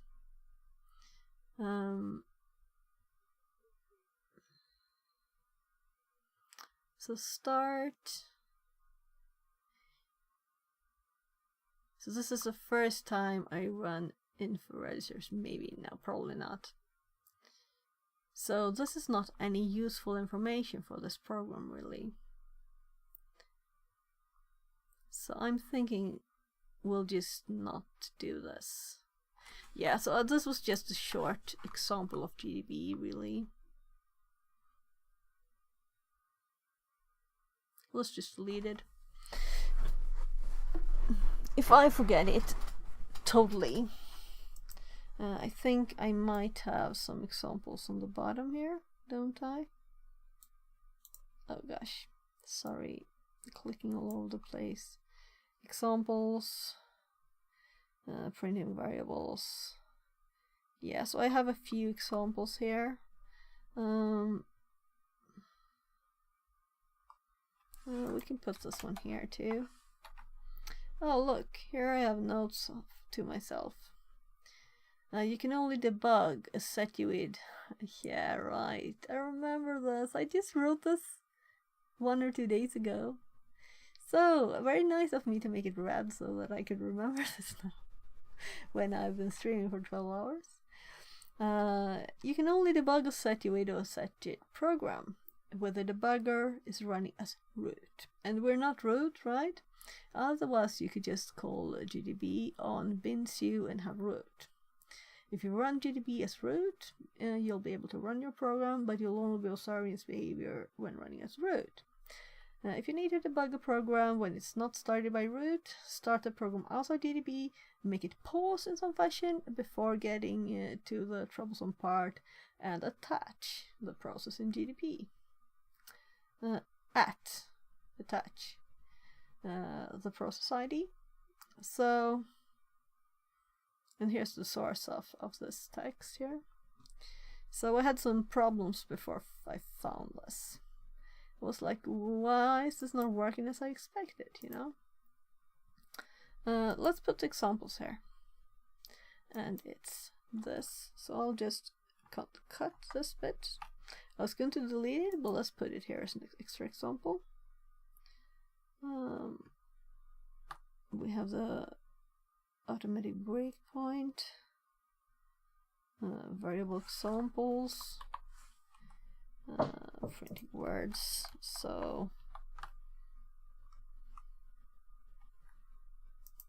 opening, well, C program doesn't help. Opening a program is not there now. So this is actually, we could do .q, but it's not interesting. So we have info functions, the functions, info registers, no registers now. That's not useful information. A start, temporary breakpoint in main, queue, debugging session is active, exit.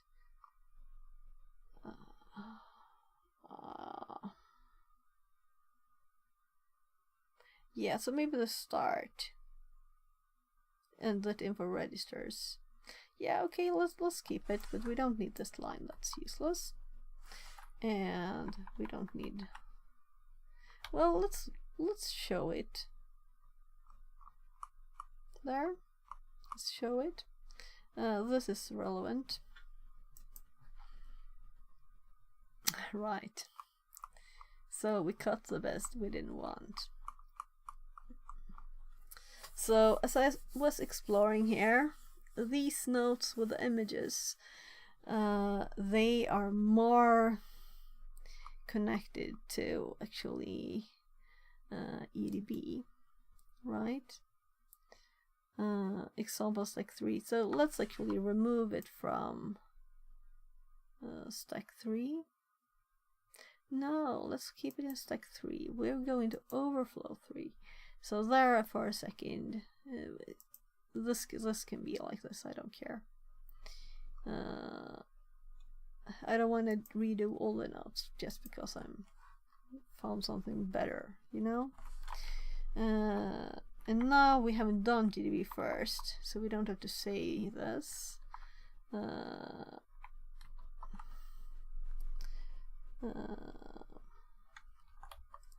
Opening in R2 with debugging.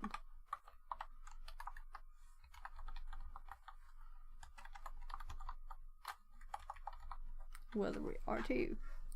So it's called buffer overflow. Number buffer overflow 3. Process with PID started. Attach. Yeah, so this is more informational, not just you can get help or my licenses, whatever, you know. Architecture. Anyway, we do AA.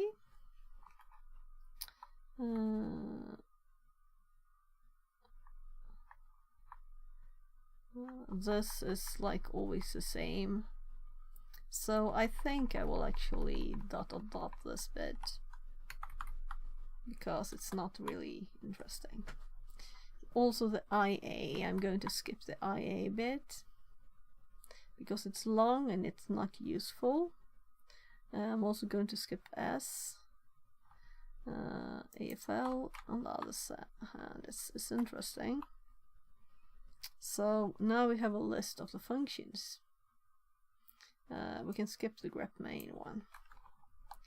It was just to show that you can grep stuff. And it's not interesting for the example, it's more interesting for... then since these are colored, I switched to images because we can't copy paste colors. So PDF is disassemble the main function. And it looks less pretty, and this is more colorful too, really. In R2, so R2 is very nice and pretty. Then we have buffer overflow. Right. So we're just testing something here. I'm thinking, why am I doing this? I'm doing knobs, 110 knobs. So where did this come from? There's information missing here. So I'm going to redo this.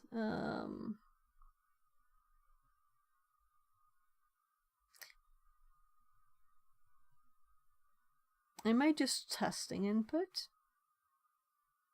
Hello, 67 welcome Yarg in. 6372 says. Yeah, Yellow. there are yellow numbers here.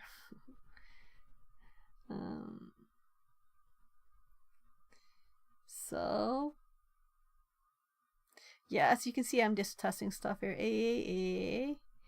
Let's actually use our notes. Use the buffer overflow notes that I made through apparently the last month, and follow these to fix this.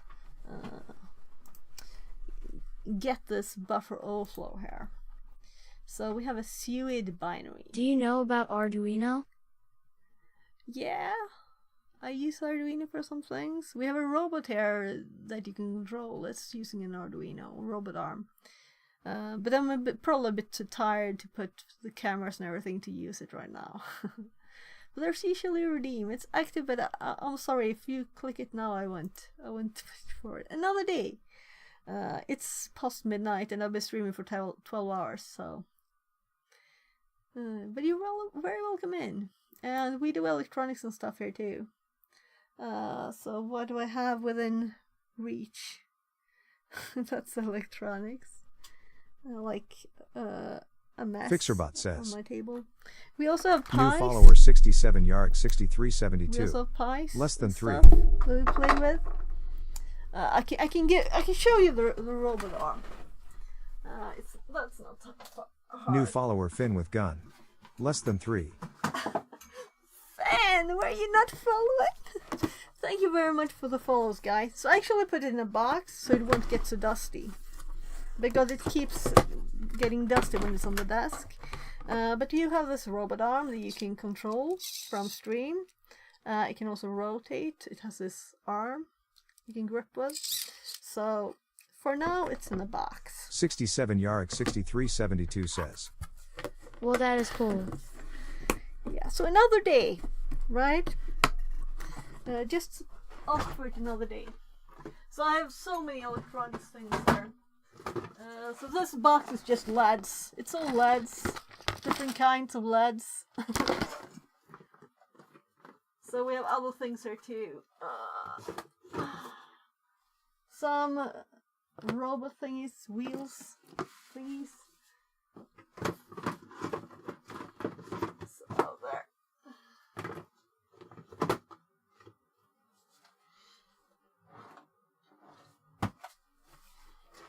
So oscilloscope here too, and thingies.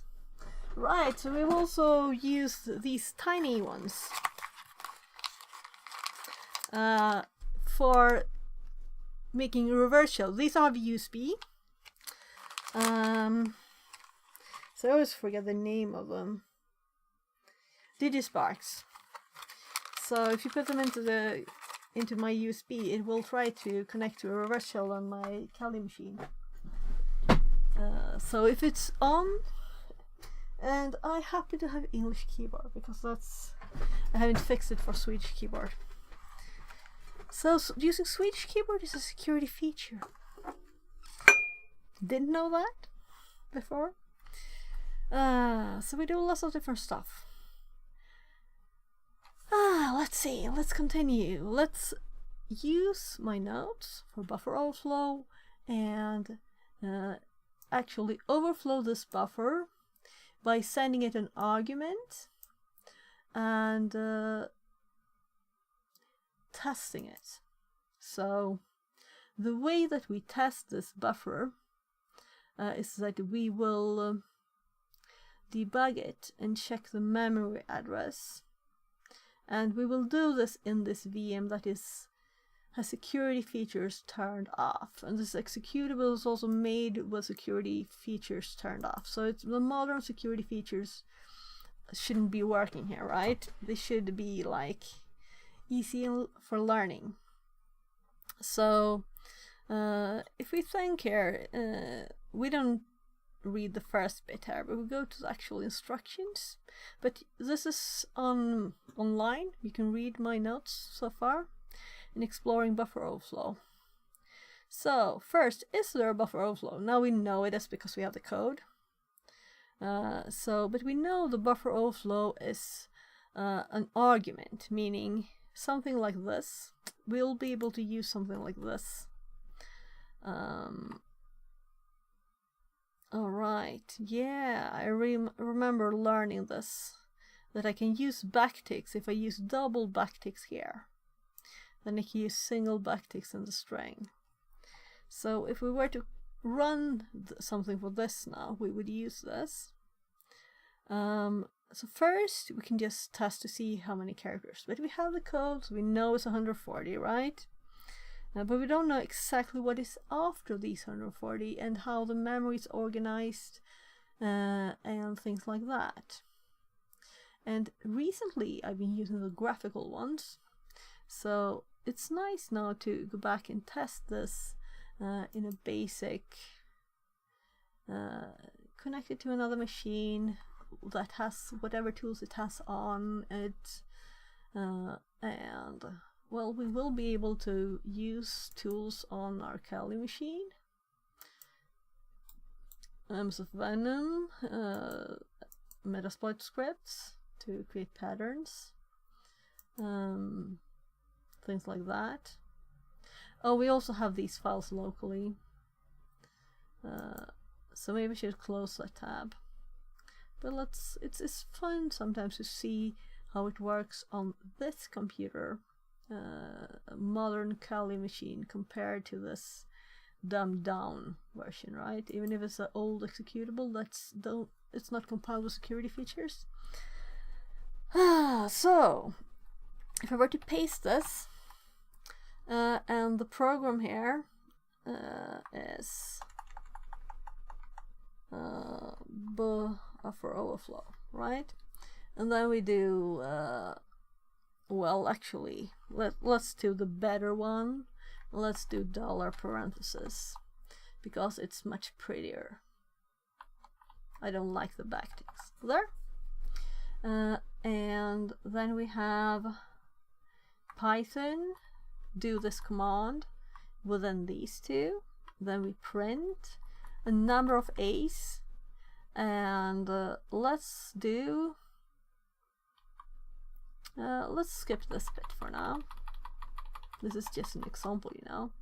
So here is the end of the print command. So the number of A's we want to print is 200, right? So if we do 200 and the buffer is 140, we will overflow the buffer quite a lot. So we should get an error from this. We get a segmentation fault. We don't get an address or anything when we do this. So let's run this in R2. And I'm sure R2 is on this because that's the suggested tool. So we do R2, and actually we just go up and we add R2 to the start here. I think that's how we do it. And to make sure, because I don't remember the syntax since I haven't used this for some time now. So right, we can also do A. We can do D.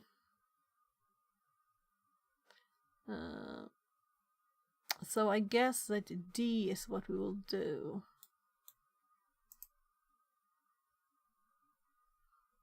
But we can do A and D both. Now I'm curious how it will change, possibly how it works. Will it change what else we do, and what will happen if we just do R2? So now I need to know.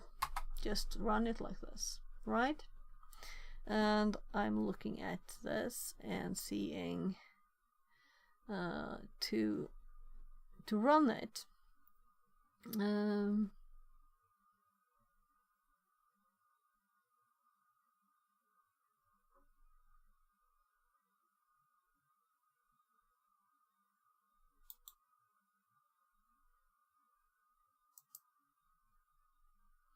I don't know why I misspelled it. All the others are correctly spelled. So I'm thinking DC is what we will maybe do, but this is, I'm not sure. I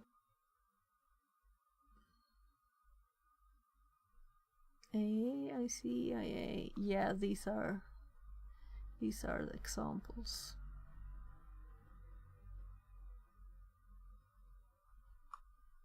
So yes, so we have this already. We don't need to save it in the other spot. File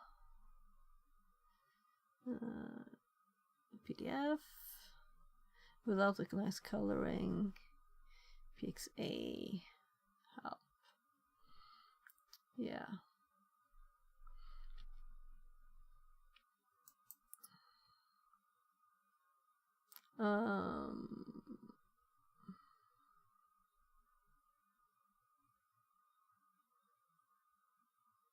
I'm thinking that the Linux example I had was probably exactly this, but I think it might be GDB, that it didn't have RTO, that one, that VM. So it's good to know all the tools. So as far as I can see from this, to run it,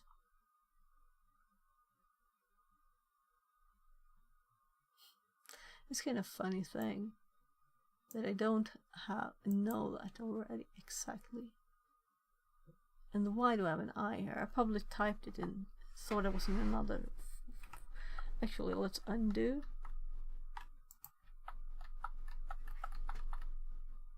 Yes, I think I deleted something here by mistake by typing an I on top of text. So I could. So there are good things with having a Git, you know. So this is on my GitHub, so I can see what changes I made to this file if I want to. Removed something here, question mark.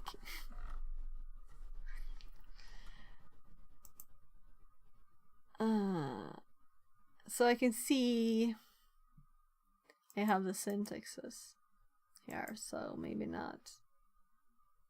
Maybe not. Anyway, to continue execution is DC. So we're going to test it. Oh, cannot open.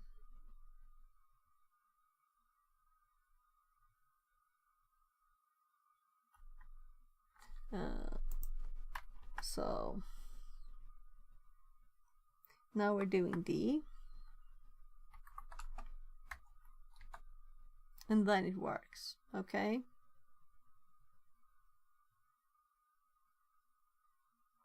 And now we're testing DC. I'm thinking I will need to do AA first.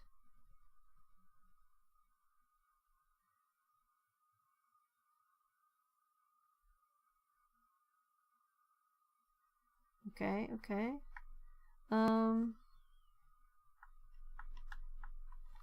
So first of all, let's quit. And one big pro with R2 compared to GDB is it has a default yes, so I just need enter. I don't have to click yes or Y. So I'm sure OOD, yeah, so this is what I wanted. OD arguments. This is what I usually do. So instead of quitting there, I should have run this OOD instead. So now let's dash A, and let's do 300. And now we have it more loaded more. And if we do DC now, we get the same thing, so it didn't matter.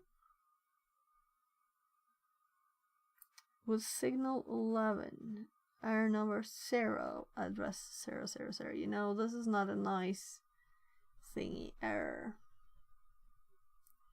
So let's do OOD. And let's copy this bit.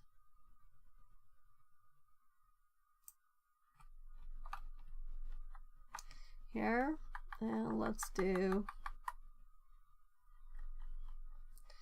500.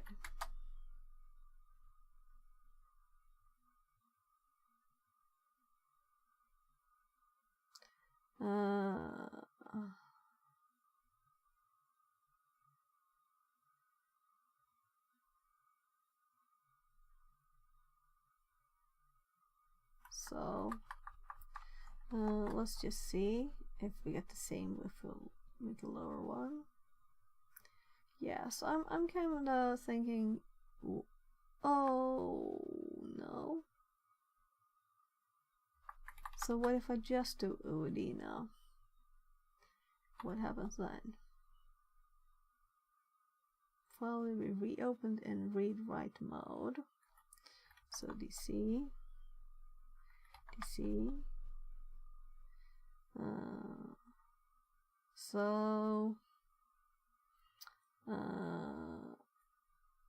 What about the start? I think it was not the same one, right? It didn't do anything. So this one is short commands. I've used GDB more now because the last one I did only had it. So now I'm like, I remember doing this, but how? I'm trying to think what the best way is. We can also explore it, the local copy I have with the graphical DB tool.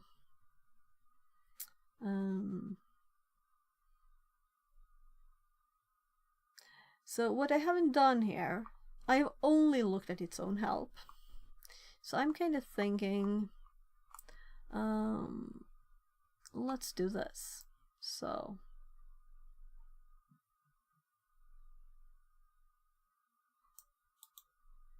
copy and ChatGPT. I'm making a document on R2. I have looked to help and found some useful commands. What would you add? And we can go and also check the actual documentation that I have not yet done on R2, which is kind of like the first thing you should do, right? But I want to test to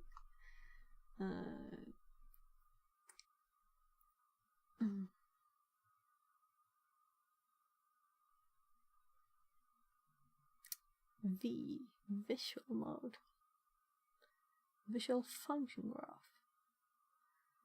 Seek commands. Seek. What is seek? Move to a specific offset or symbol. Help commands. Yeah, help. It's in my list later, lower down. Patching. So we can patch things. Cool. Metadata. Call graph. So. Ooh. Data analysis. Search for a string in the binary.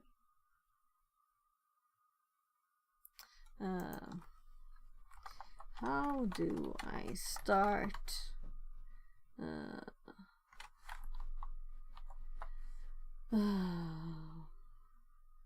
the program?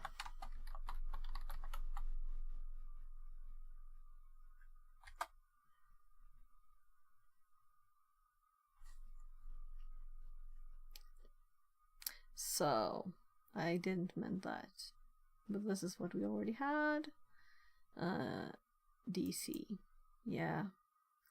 So is there something similar to GDB's? Start adding an automatic breakpoint.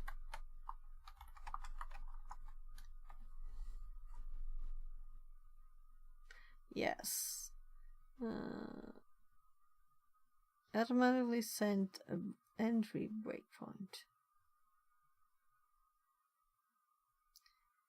We'll stop at the breakpoint. So I'm sure I could just set a breakpoint.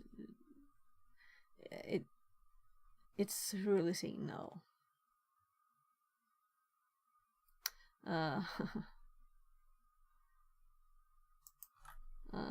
This is not the same.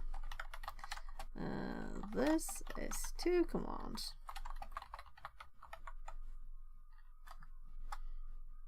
Challenging to find something better, more similar. Yeah, I'm not making a script. So that I would get used to that, and I'm on the machine. I would have to create it every time. No. So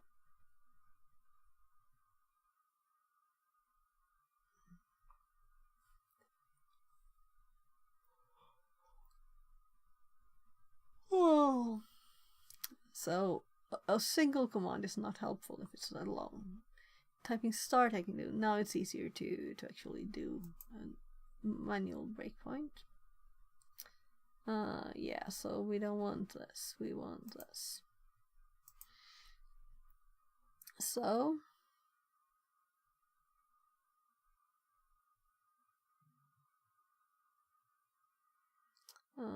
I'll look at its other things later, but just doing a db sim main, right? Adding a breakpoint. That's better and more logical than the other one. So I'm just going to do that.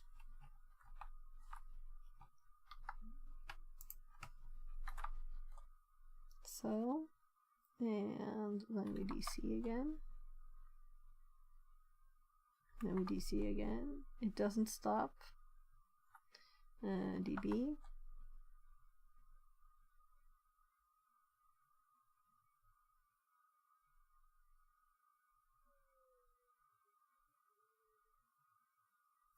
So I'm thinking I'm using the wrong thing. Did we do A? I think so, because it is, we did A, capital A at the start. That's the same thing. So this is what happens with these non-graphical ones. You get so far up to scroll that you don't remember what you were doing. So I really do like the graphical ones. So this is where we started it. No, we started it here because the first one didn't do anything. Cannot open, it said, because we need the D then. Yeah, so also the arguments for R2 there. So let's actually quit. And let's do R2H. And let's check the basic syntax. So we have P per arch bits file adder, and D is one of the ones here. Without opening a file, read from stdin.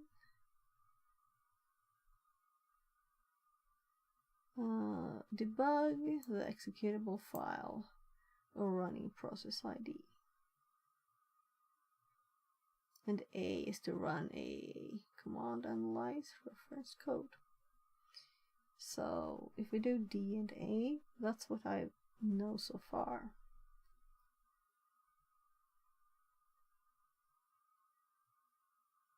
So I should probably read the docs. But now I'm going to skip this and probably do GDB because I feel unfortunately more comfortable. It's not as pretty, but I've been using it more recently. And what we're going to do is to actually look at this Linux example here, and I will just quickly look. So R2 might be prettier in colors, but I see why people use this.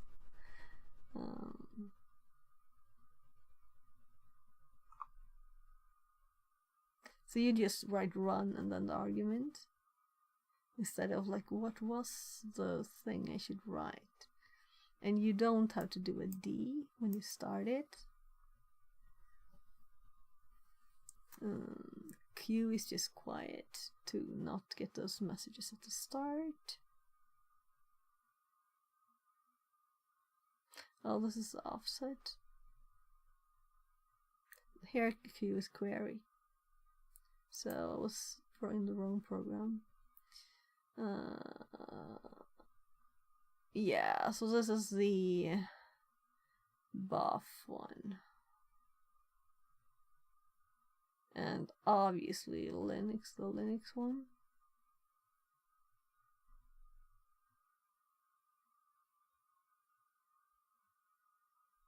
So I'm thinking, why did I do this? Here anyway, we have the simple run commands here with the code and everything. So let's try GDB instead, because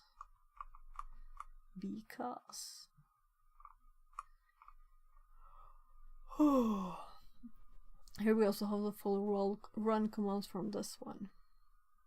So we don't need that. So first of all, what we want is a clean, we want a buffer overflow crash where we can see the address. If we can't get that, then we can't do anything, you know. So let's see here. If I scroll up, I'm thinking I'll do a clear so it's not so messy. We have this saved. I think I'm quite kind of sure I saved this.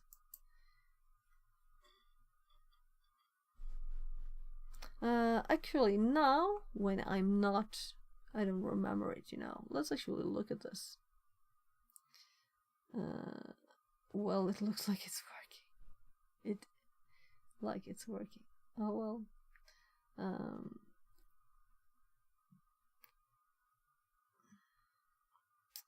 I guess we'll run this, because why not? So why do I have this here? Will this make it crash? So yes, it makes it crash. I just added characters until it crashed there. So we don't see it though. So if we do GDB dot, come on tab,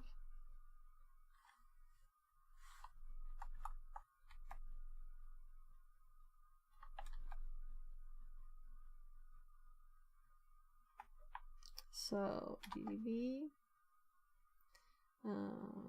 buff, yeah, no dot slash. Though why wouldn't it handle it? I don't know.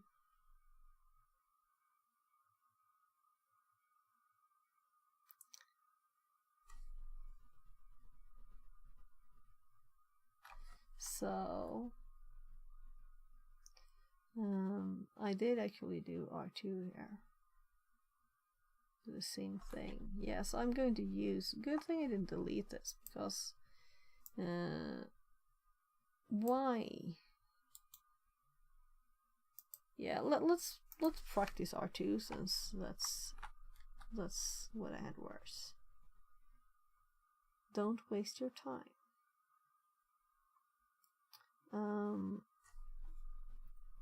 So I did AAA on this. Let's do it all again, though it's useless, you know, we don't need this. So we can do PDF at main. And we already have this in there as images in the notes.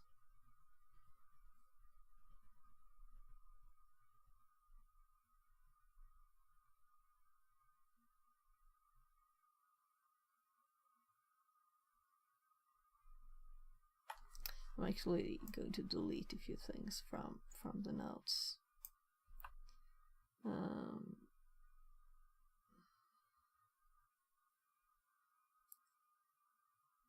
So now I'm going to get even more confused. If I do DC now, yeah, so we're getting the same thing. So what I got in my, here's a program output, program that echoes out your input. So I didn't have anything here. So is this not connected? So we started it with an argument, right? So why would we get different output?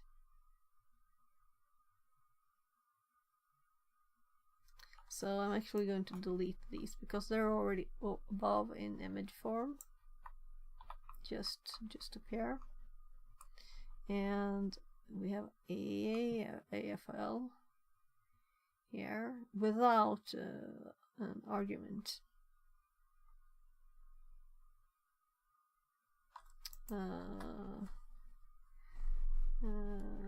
Test for buffer overflow, and we got buffer overflow, but no address. Let's actually add.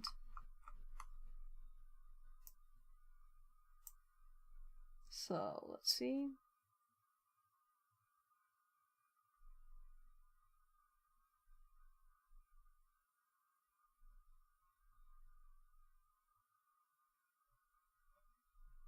So am I blind? Probably. So much text now. DC quit. I checked the output. Here is where it's run.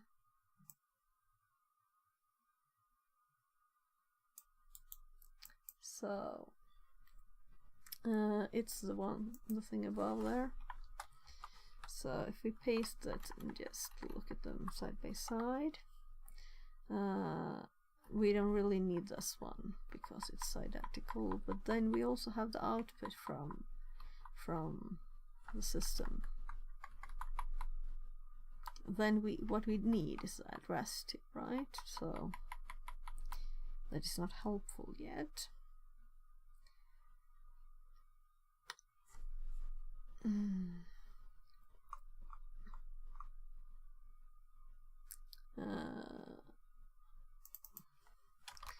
Looking at the program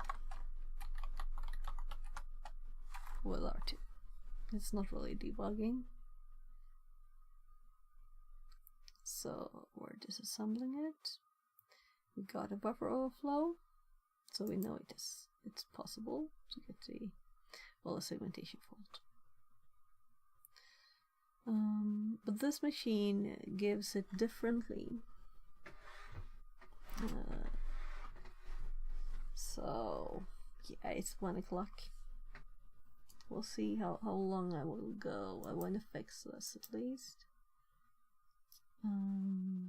So I know I was very close with this one, but since I don't remember, I really need to repeat it, because if I had remembered, then I wouldn't need to repeat it, but now I do. So all of the things here. So this address, you know, it's just nothing there. Let's actually start looking at the memory, right? So we know what we sent there. Let's actually do the ace again. I can't up to that, but let's Q. Yes. And let's go. Didn't I send a lot of ace here? And this is also with the A one. So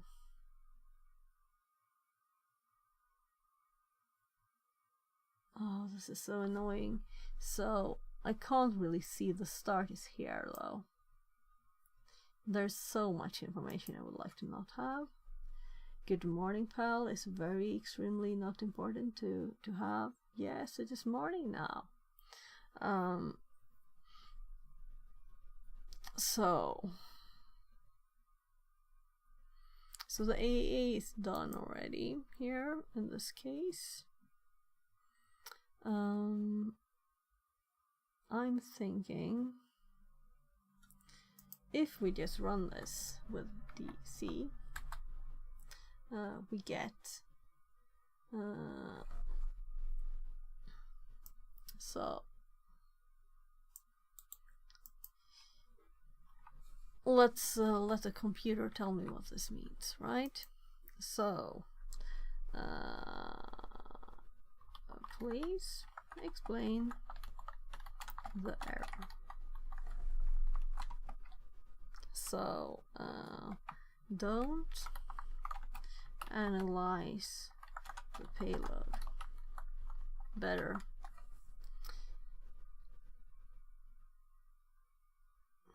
Because the programmer segmentation fault. Yeah, but I didn't say segmentation fault. It said with signal 11. Signal 11 error number 0. Address 000. So it is getting a buffer overflow. It should be.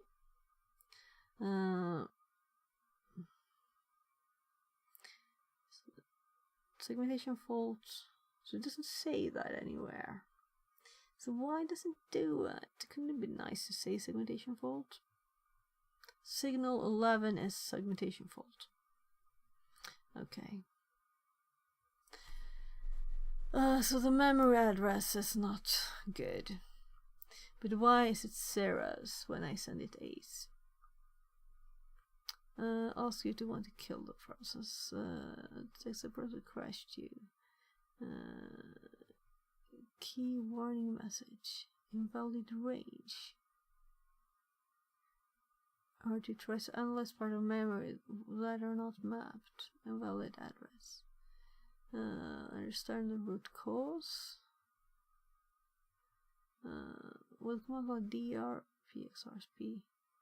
Can explore the state of the program before crash by inspecting the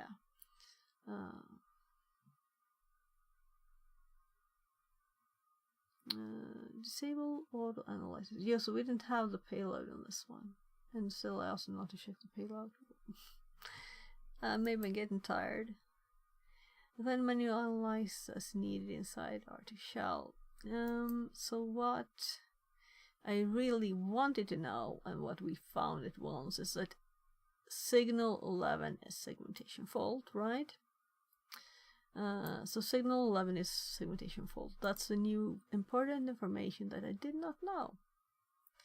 And that was really odd for me to try and just randomly get from this. So I'm actually copying the whole text. I already copied it, right? So I can just paste it. We don't want to have this line. So this all this crap. So let's dot it out there. And then we do signal 11 means segmentation fault. So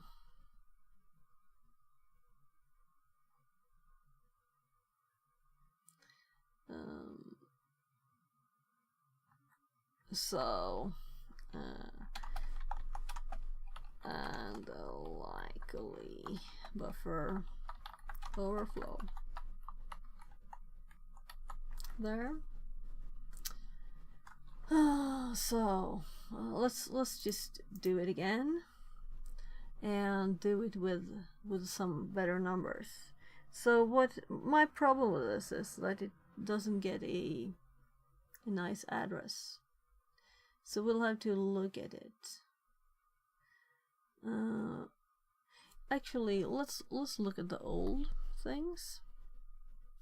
Right, so where did I find the address? Because I did, you know.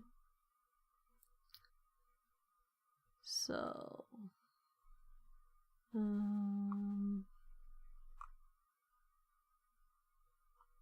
DC, AFL, AAA, AFL, DC. Just running it, hit breakpoint. So where's the breakpoint added?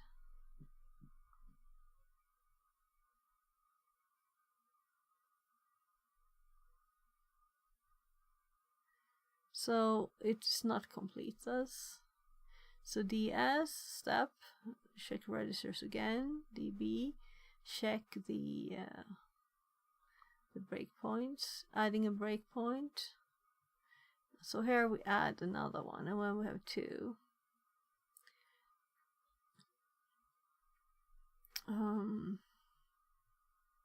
We can also check just generally the memory.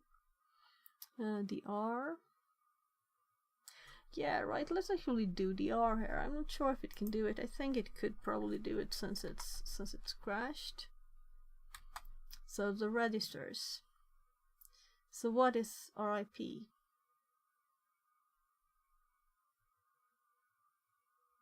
So why doesn't it tell us what RIP is? This is just 0. I was assuming this is RIP. So RIP is actually not that.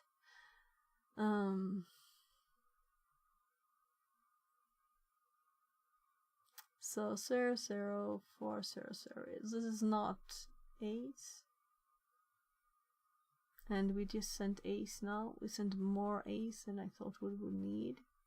But we can see here, this is ACE. RIP is ACE.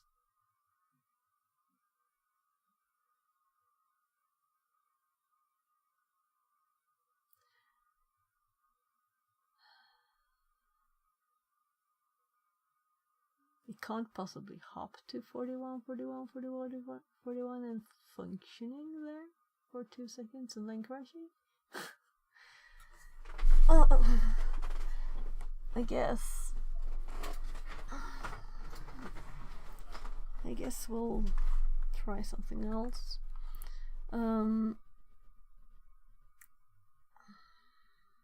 If I can avoid stepping through it all the way, you know, to find it. And I need to find efficient ways of doing this with command line tools that might be on a box. So I know that PX, I like the PXA better. So here's the PXA.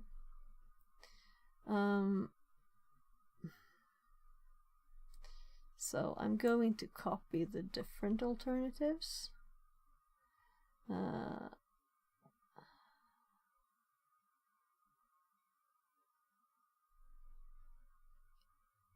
Oh gosh, yeah. So there's all the alternatives, and then we copy this and put it at the very end of the GDB notes.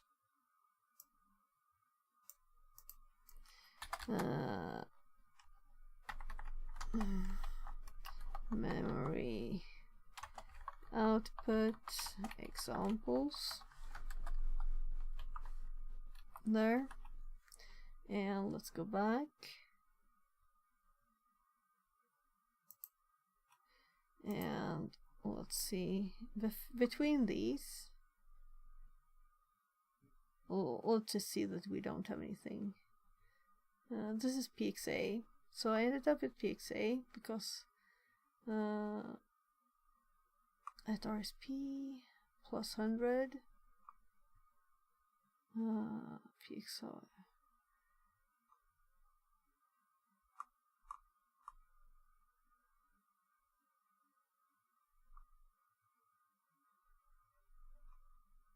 So I'm like, why is the same command giving different output?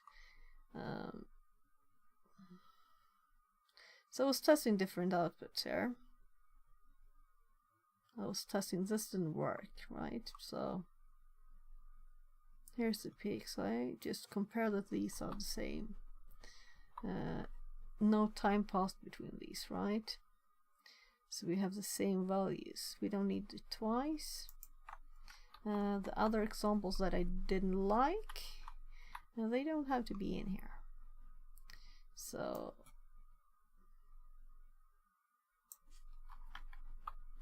we just want the clear information here.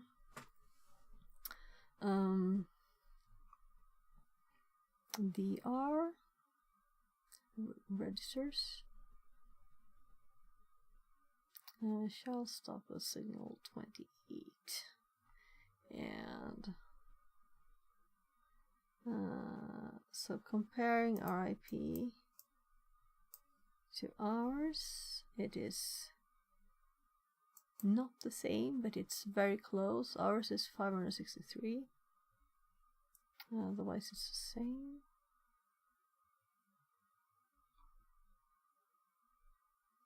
DS. So we're stepping more instructions here. We're looking at PXA again. DS, stepping another step, looking at the registers. Yeah, I remember this being... So I've been doing this for more than an hour now, right? Stepping 2 steps. And RRP. Yeah, so we're in a totally different place in memory. And this is a error message, so we deleting it.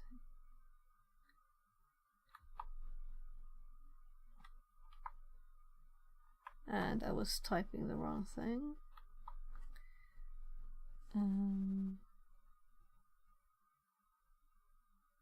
DC, DS, hit breakpoint.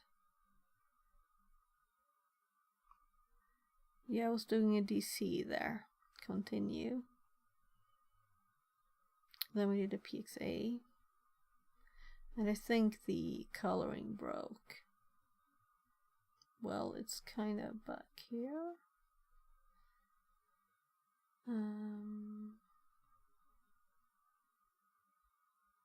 So here we have the bin sh, which is part of the exploit.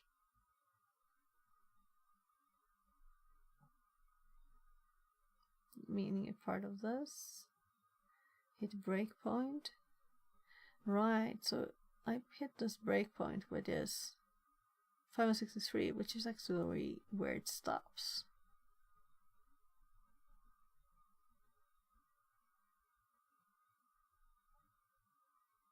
And then I step another instruction. And we're back at the same. So we never leave it. 563. DS, DS. So every time I run this, I end up at the same spot. DSL. Yeah, I was stepping a line here instead. We still at the same spot.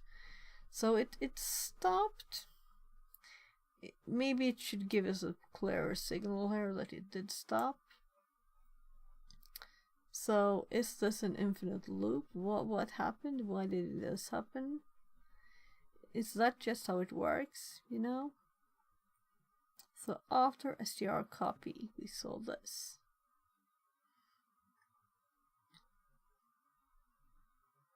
A string starts at before return from the function. Right, before return from the function. PXA RSP. So we have the numbers of a string here. And RSP is here. And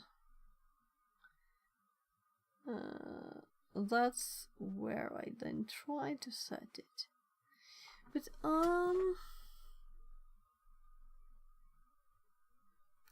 so I guess that instead of this, so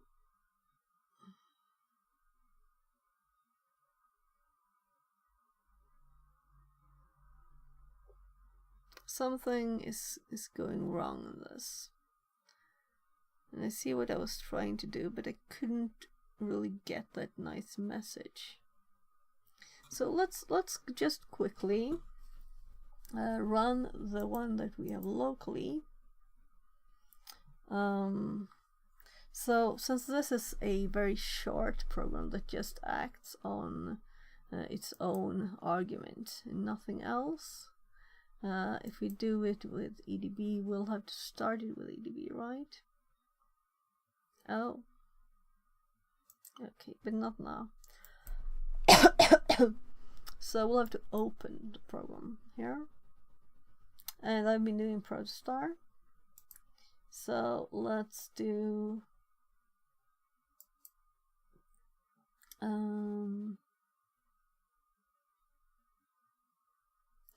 THM buffer overflows number 3, buffer overflow,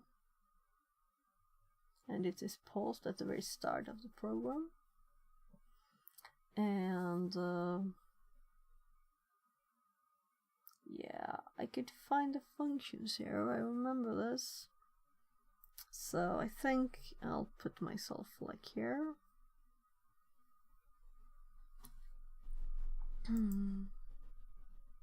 So now I'm used with Windows and x64 DBG, and I know that I listed functions here.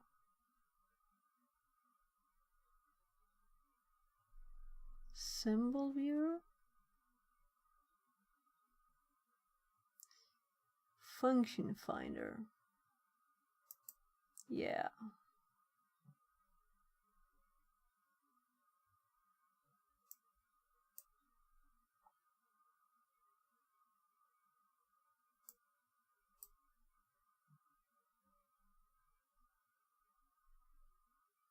Right.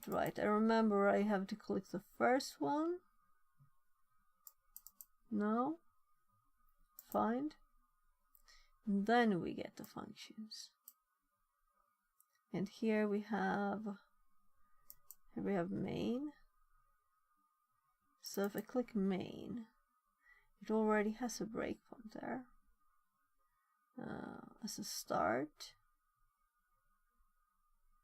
And we also have this nice graphical view here. I didn't see that. It's a copy arch. We'll just go back to main.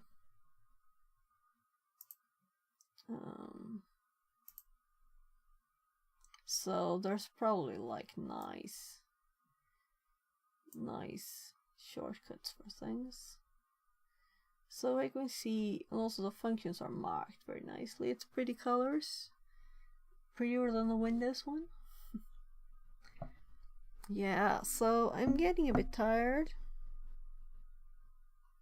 I'm thinking of getting something to eat. So that chocolate I mentioned. I'm actually hungry.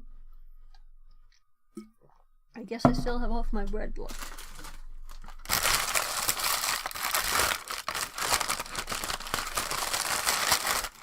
It's getting dry.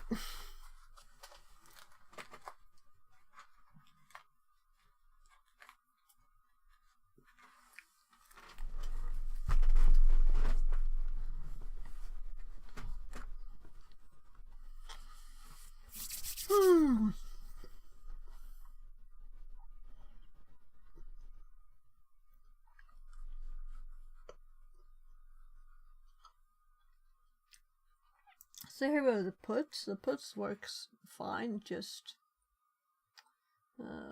prints a message. Then it does the copy arch, which with the argument.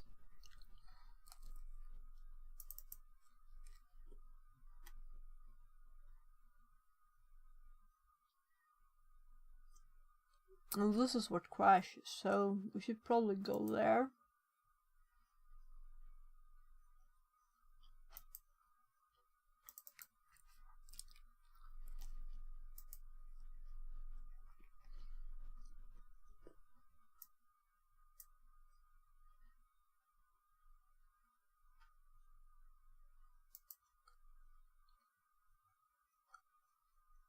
There, copyright. So here we have the copyright function.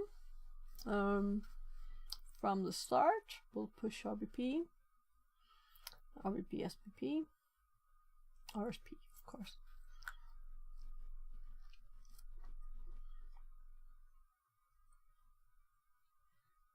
So here's a string copy that breaks it.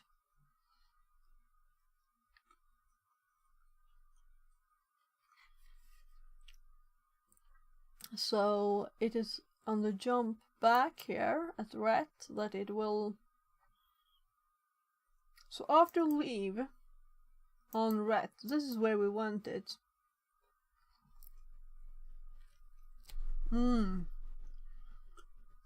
So main is just here.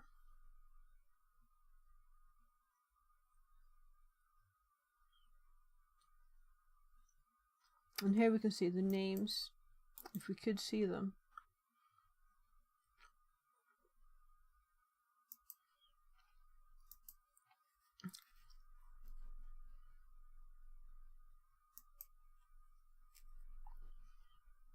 I'm trying to mouse over this, but I can't still see the text, so.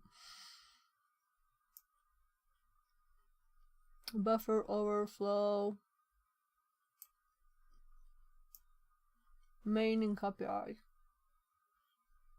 So let's actually make the. I'm not looking at this code. Maybe just the two first numbers, really. So now we can see the names. This is more interesting too. It's not that I'm not interested in this. It's just that it's more useful to see the names, right? So just making sure you can see. So we'll see if it pops up information here. We can make this a bit bigger, and we can actually see all the code in there. So whatever.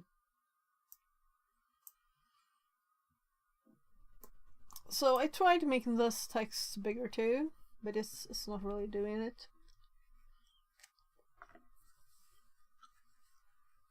So what we would like to do is to run this program on the other machine and set the breakpoint on this line, on the leave line.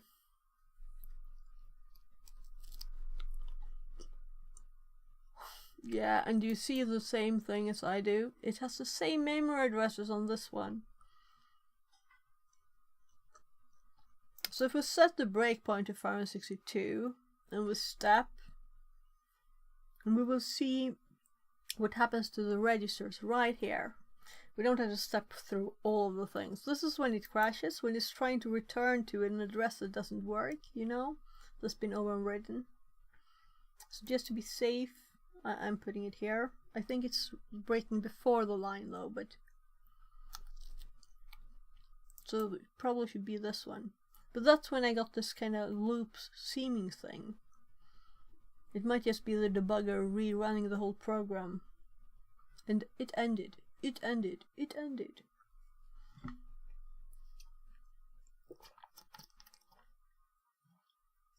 It's very odd though. Especially as I knew even less then.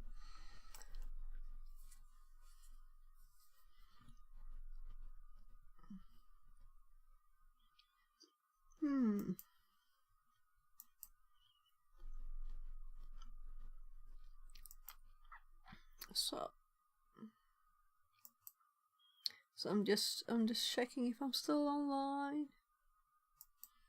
It seems so. So I guess it's 13 hours now. So let's not think about it. Let's just enjoy things. It's Friday night. We're supposed to just live life, right? Though we need my last one here.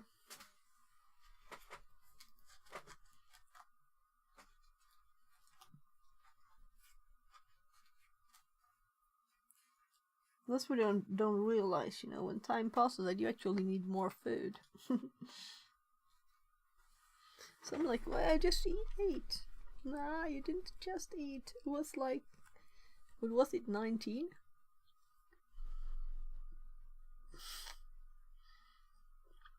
Five hours ago.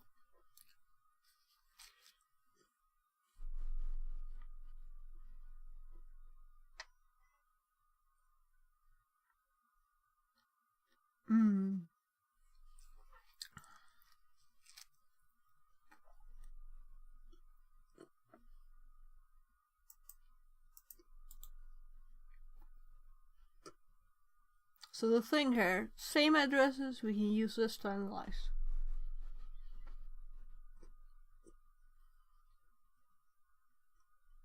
F2, breakpoint.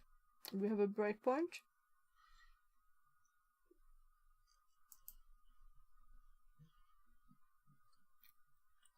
We need to set the argument. That's what I'm looking for.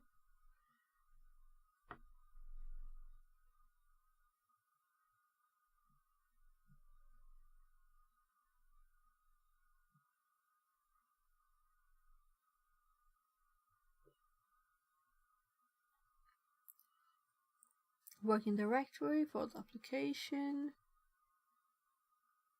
Open. I think that in the open there is arguments here. Will this break the breakpoints if I add arguments? That's the question. Application arguments. But this I cannot enter stuff in. I remember this. Feels like a bug.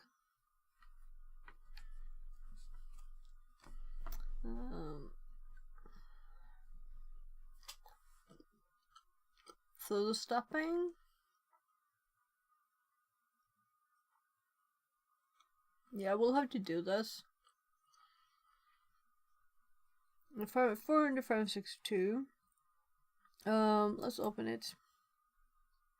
And let's do the argument of a lot of A's.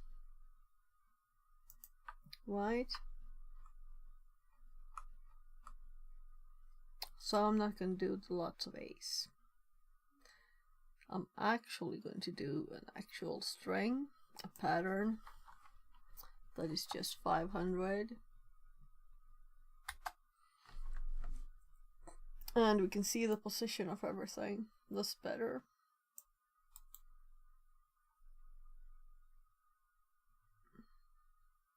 No, I want A's. I do want the A's. Do you know why?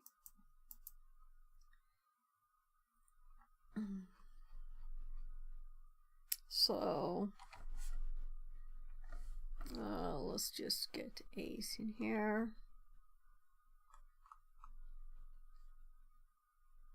The reason I want the A's is because it's easy to see in memory a lot of 41s. So that's what I want now. I would just want to copy the lots of A's string. I think it's something like this, you know, just A's.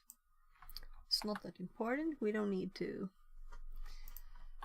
Don't need to make it advanced.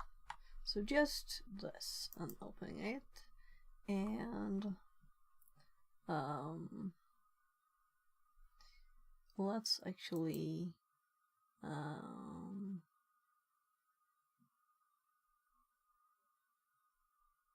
let's test this. Run until return.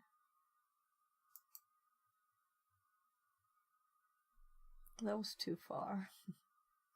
But now we can see stuff.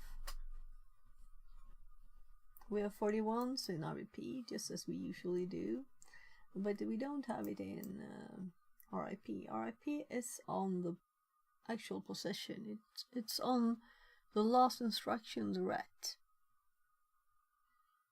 So we get the so this instruction should be ret. It should read A's into.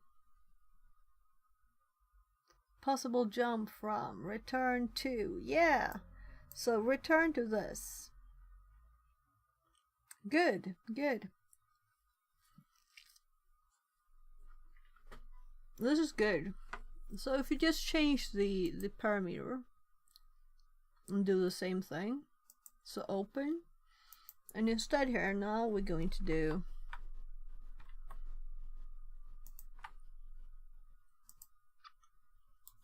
this. So and I'm not pleased with this, you know. I want to do it in GDB too, but it's good to understand the program and learn more.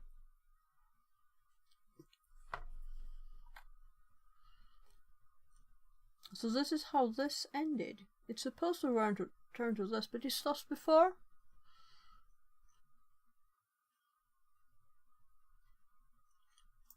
Actually, let's stop.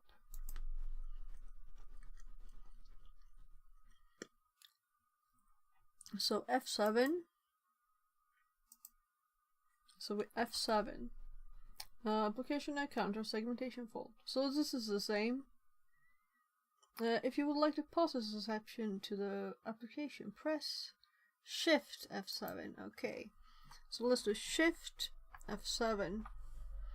Debugger application terminated with exit code 11.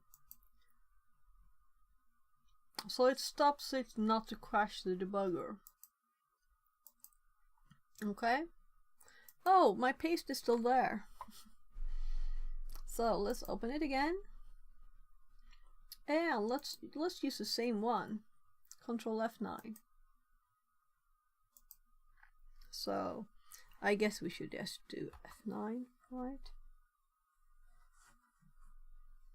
Which will stop at the first breakpoint, which is, so why here? I mean, I can't anymore see this nice line that was here, you know, the starting of the function and the end of the function. Why is it not there?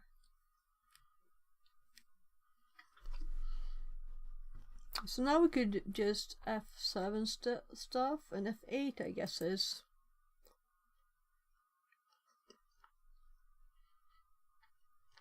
step over.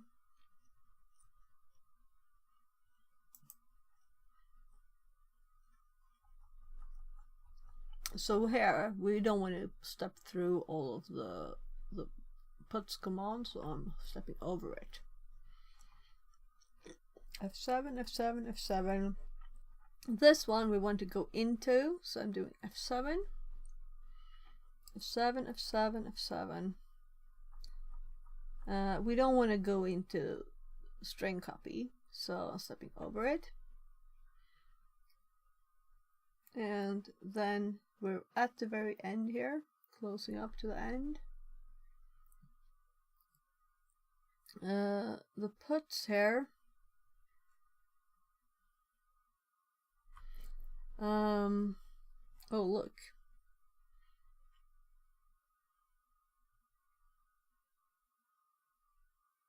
So this is what it printed.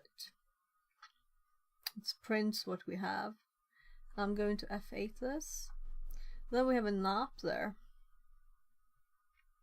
So let's just stab it, and this. When I run this instruction, let's just check what we have in the. So I'm almost forgetting that I have the stack down here. Let's check the stack now. So before we do the ret, so the first thing, the top thing on the stack, let's check our RSP here. So it is this position here, right? We start with 8, stop with 8 at least. 7 FFE 769 2DE08. So this is a stack. This data here, this data. So copy, selection, copy address, follow address. So I will copy selection and I'm assuming that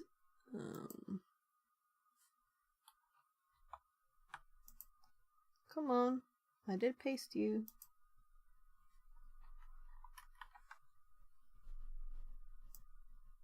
Okay. I think that notepad crashed with the stream, so it didn't have its colored bar or anything. It didn't work. So what we wanted here is the data. Well, look. We have all the formats. I didn't even realize.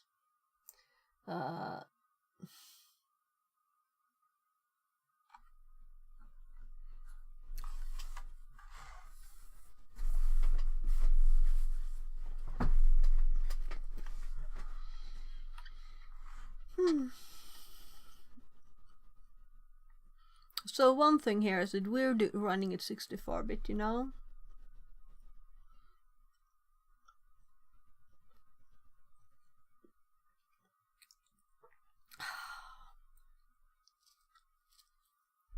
My tummy's so thankful to get some food.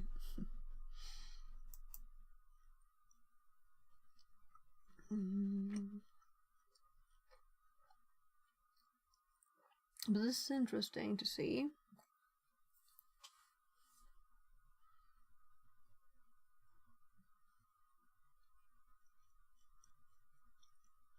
So this number is much longer than it should be from 32-bit. It's double, of course. But this is what would be read into when we step F7, the next step here. This is what should be read into RIP.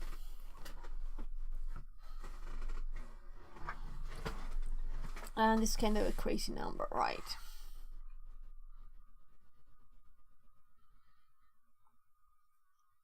And we don't have a very big buffer here.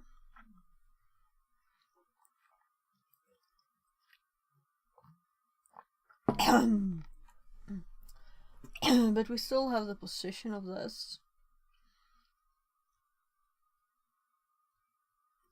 I'm just thinking it's not like aligned,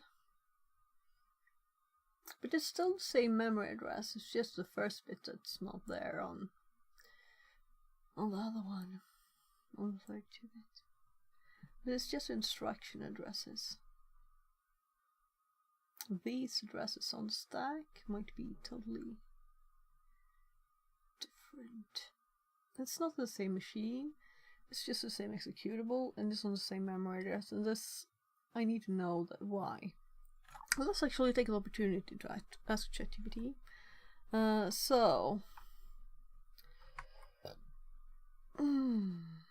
Where is it here?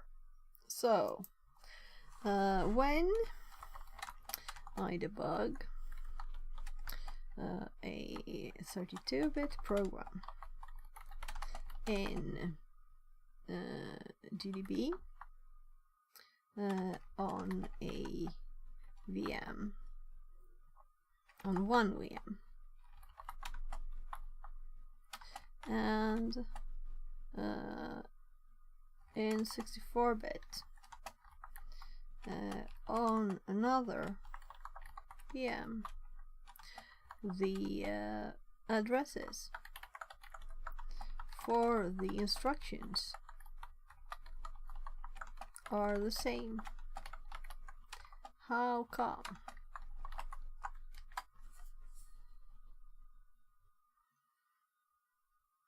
The reason you're seeing the same instruction addresses in GDB when debugging a 32-bit program in one VM and 64-bit program in another VM likely relates to the memory layout randomization or lack thereof. Yeah, I was like, nah.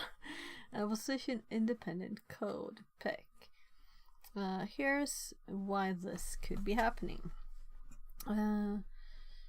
So, address space ASLR is a security feature that randomizes the memory address of executable files, shared libraries. The heap, the stack make it harder for attackers to predict. If it is disabled on both VMs, or if you're running static binaries. The program's memory layout, including instruction addresses, will be consistent across multiple executions or on different VMs, regardless of whether it's 32 or 64-bit. This can explain why you see these addresses. You can check if ASLR is disabled or enabled using. Yeah, I know.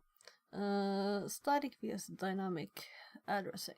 In 32-bit programs, statically linked libraries will have a fixed base address for instructions, making addresses consistent across systems if ASLR is disabled. In 64-bit, the default for modern system is position-independent executables, which allows the code to be loaded at different addresses depending on ASLR. However, if PI is not enabled and ASLR is disabled, you might get similar addresses. It's not similar, it's the same. Different kernels might handle ASLR differently, especially 32 and 64-bit. If both being a similar configuration, ASLR is minimal. These are... Yeah, I haven't restarted the machine, so I probably disabled ASLR and disabled it. And also the executable is definitely set to not use any kind of security features. Compiler can influence the layout of the program in memory. For example, if you're compiling, yeah, it's the same executable.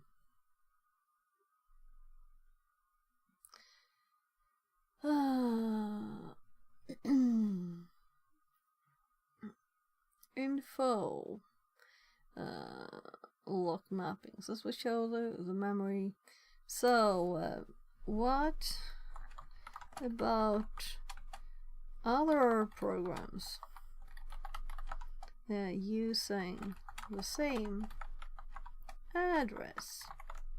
This does not seem logic to me. It is the same executable on both machines, and it is compiled to make learning buffer overflow easy. So all protection is off. Still, it's very odd to me.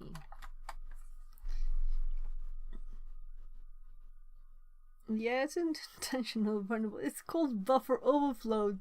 My goodness.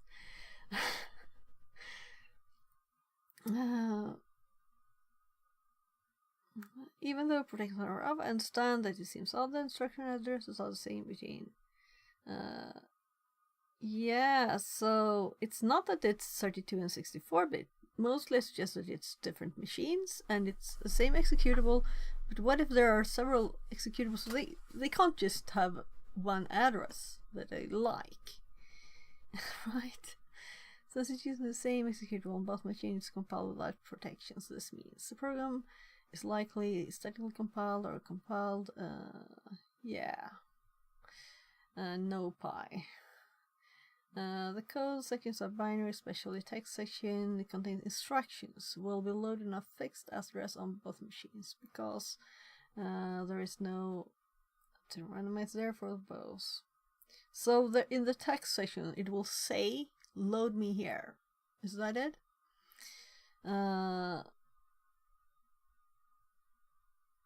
I'm just scanning it.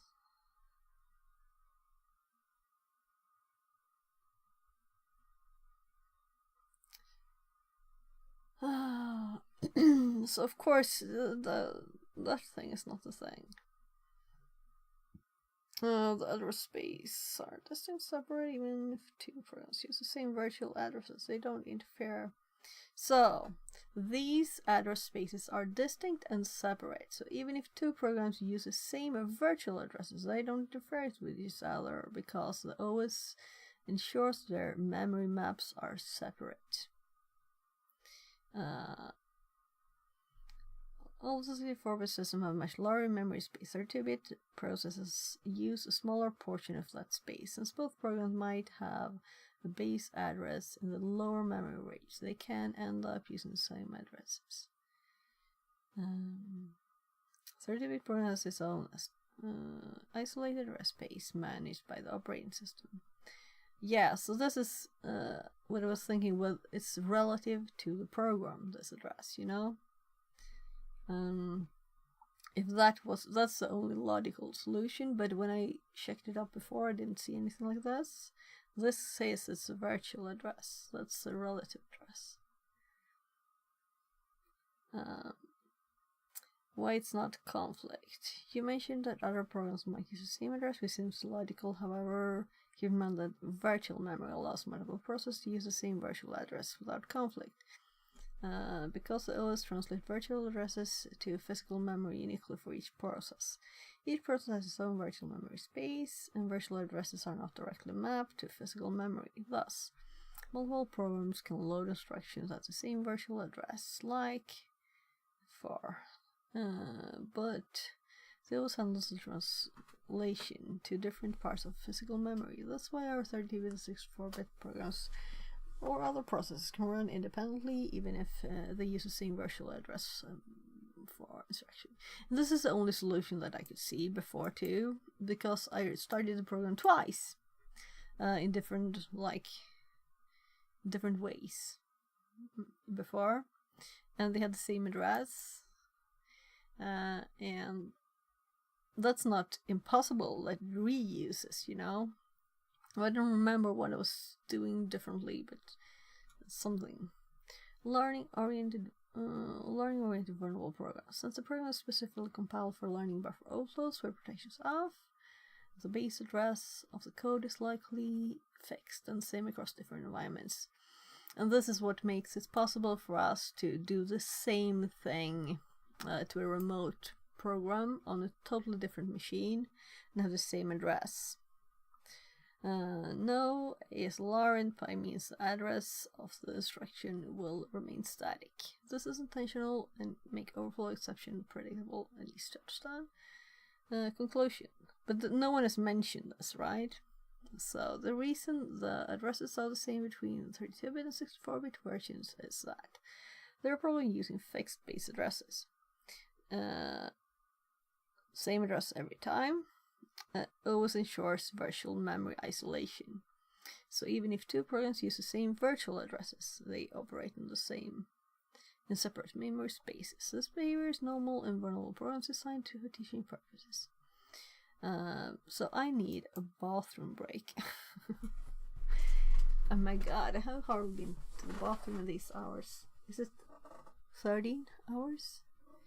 Yeah, it was 9.5 before these 3 hours. And 15 minutes. So I won't even, I don't care, you know. Just want to have fun. I'm actually going to go down with my kebab roll that's still here. It needs to go to the fridge. I'll be right back.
So it is a bit warm in here actually, compared to the rest of the house. Well, 27.3. Guess it's okay. So this is great. Tell me more about how virtual memory works. You know, I did search about this before.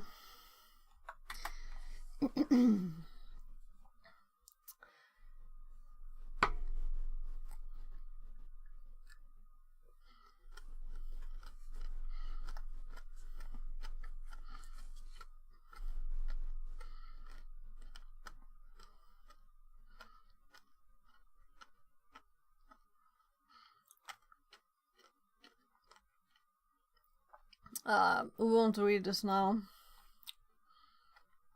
So I'm asking for short answers. I guess it's okay. So maybe this version doesn't have... So it swapped, right? It switched to another version. I don't think it's my midnight that he uses.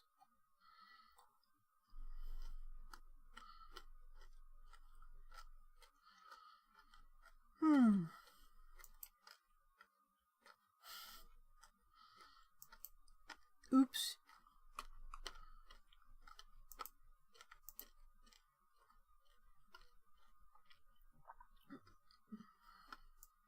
Oopsie doopsie.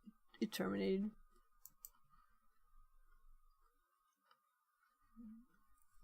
So it was time to go back to it, and then it was...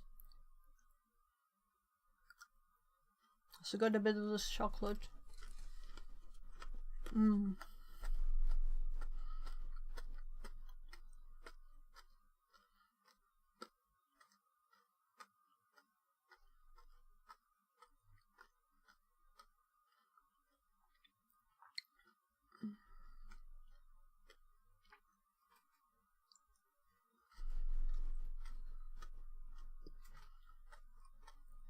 So we have this thing here.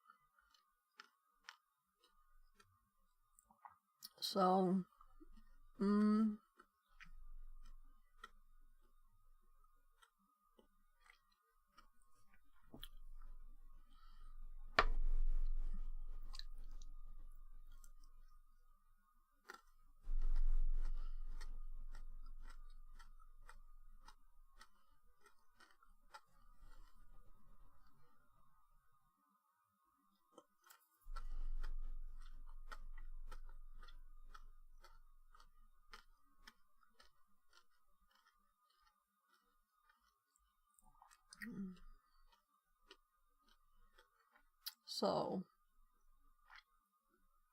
I'll just eat this.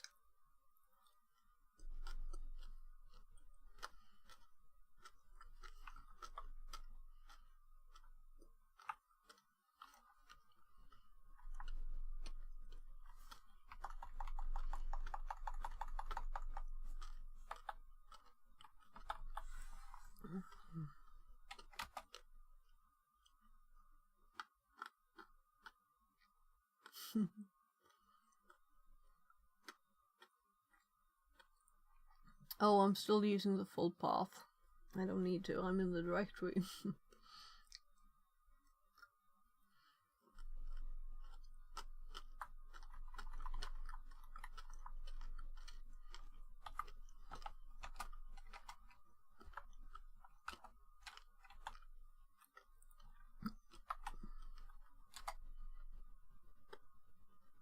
$152.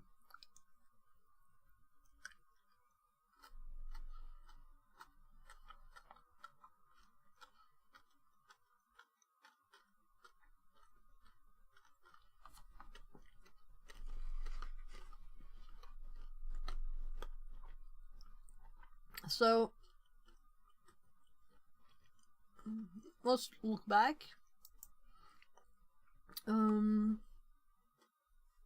Oh, SSH is here. And the track me ones realize that they're off at once. The HackTheBox Academy ones, they were like on for hours, thought they were on for hours, and I couldn't control C them. Oh my god. So these batteries have about 4 hours and a bit more. So I have to switch for the 3rd time. Is it the 4th time? It's the 3rd time, I think. To switch gears. It's a long stream, I know.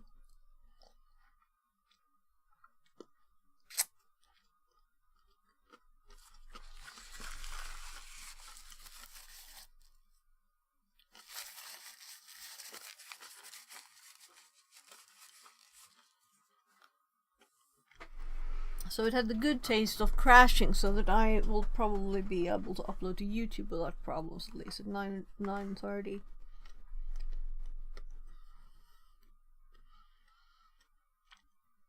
Alright. So now it's not good to have it there. So I'm going to reconnect, and we have a new IP. 60.107.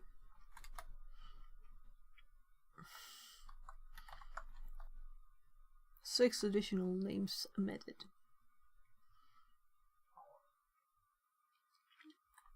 So user 1 password.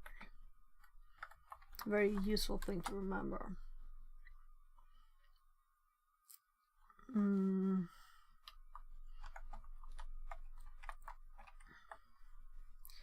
Three. So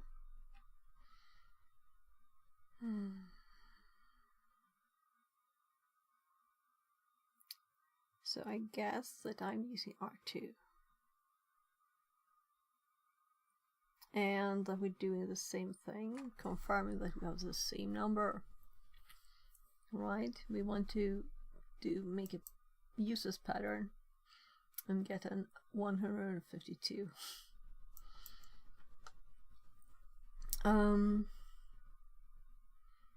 So let's see what I remember now. So R2, well, so here I remember what I did with bow 32, which is another one. So R2D. Yeah. So actually, oh, that's funny. It jumped back. So what we're doing now is B for overflow. And we're actually not doing 55s and 66s. Well, let's do 55s and 66s. No, let's not.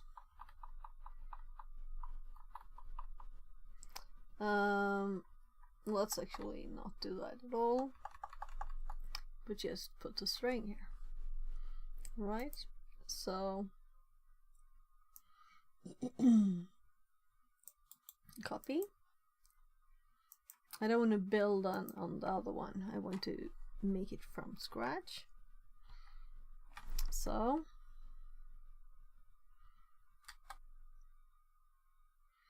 and A is already done. So now we're going to do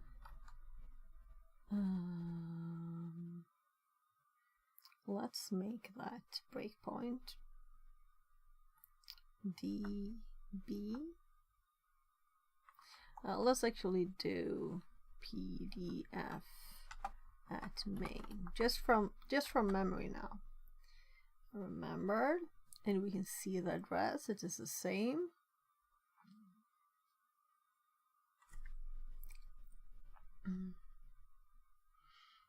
Actually,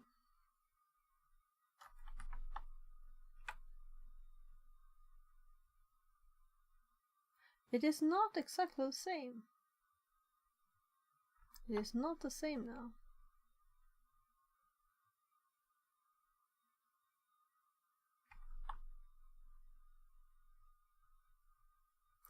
And at 561 here, we have a NOP. So is this fun?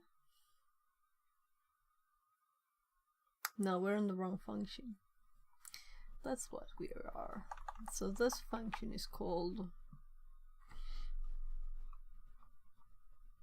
copyart.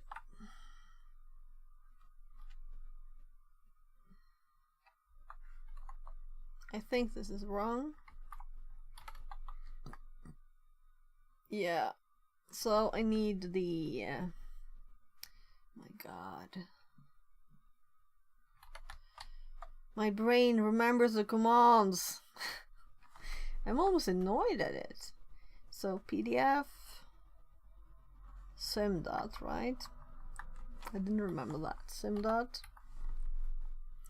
So when I started now with R2, I didn't remember them at all.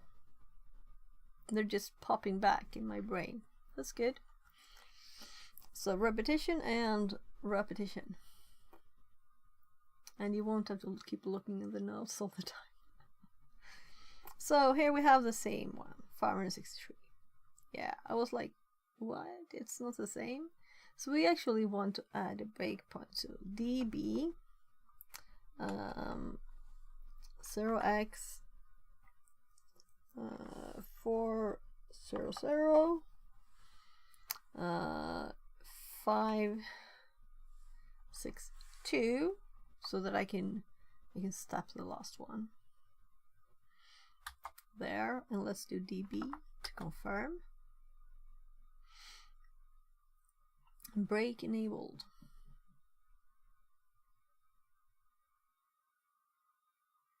In module. So getting used to the names, they're calling them modules too. Yeah, so it is 1 byte there only, the C9, and then this is C3, the machine code. So let's DC. And after we have DC'd, let's DR. Hit the breakpoint. Let's DR. And it's currently at 562. So let's DS. And let's DR.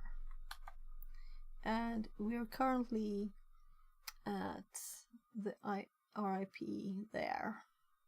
So if we step again now, we will probably not get anywhere, right? Because, well, it will go to 563, but it should crash and then it will stop there. So we really want to see the memory before we execute this next instruction. That did this reloaded the old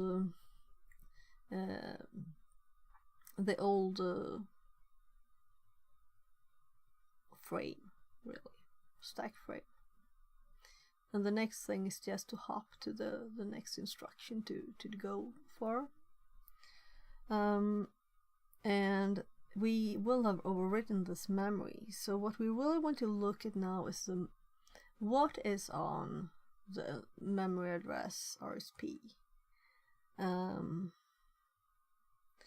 And I'm checking the notes because this command didn't just pop into my head. But I have it here. PXA at RSP, exactly this is what we want to do. PXA. If I knew what it stood for, print hexadecimal annotated hex dump. Yeah, print hex dump annotated, I get, maybe. And then the address, and when we do at RSP, it should work. And And we should get the same numbers here.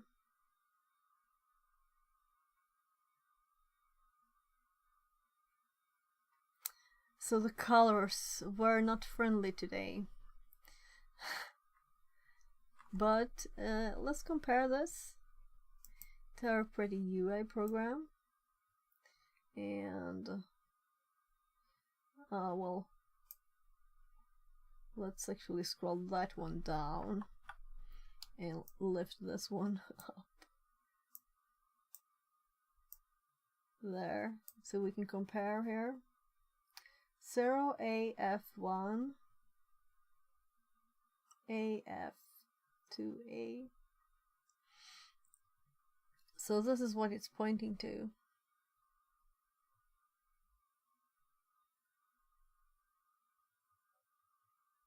So when we run the next instruction,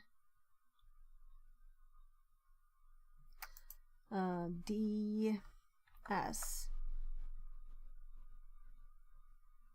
this should be put into RIP because that's what return does. That's what ret instruction does. But we get an error, and when we print this again, it has not changed. Right? Let's compare. So it freezes it at this point. Like it's pre-checked that if I do this, I will error. And this is what's like odd, because all the other debuggers, they have just crashed with giving us the address, right? And this one doesn't do that. But I'm kind of thinking it's executable and not the debugger. Why?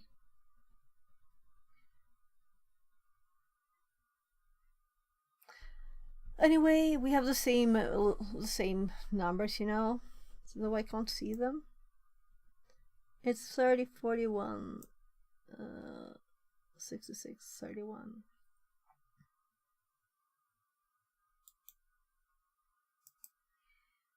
So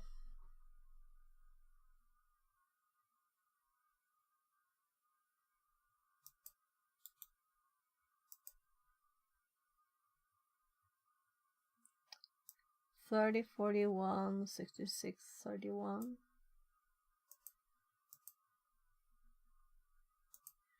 So I can't there. I have to use the arrows. So let's just do this reverse. 1, 3, 6, 6. Now 31, 66, 41, sorry. And we 0x. And I will copy this instead. And let's just delete it all. Or rather up. And paste it there. And we get 152 from this too.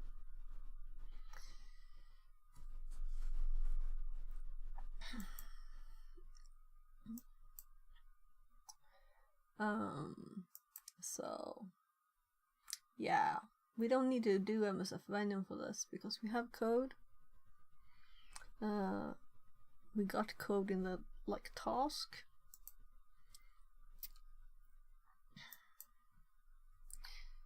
I'm thinking that what I have now is better than the old one. But this bit we keep.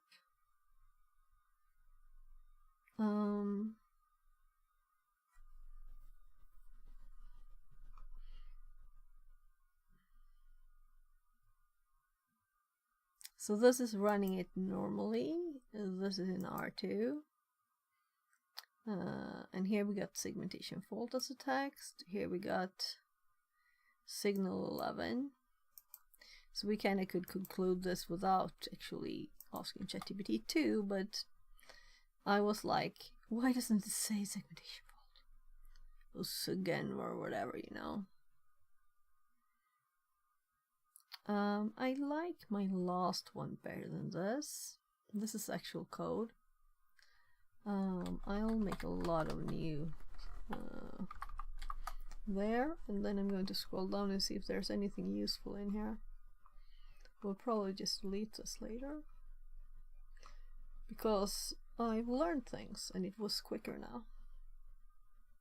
Yeah, and let's see here where we're at.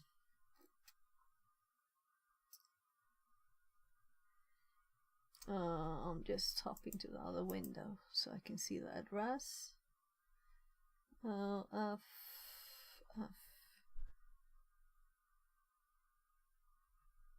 Oh,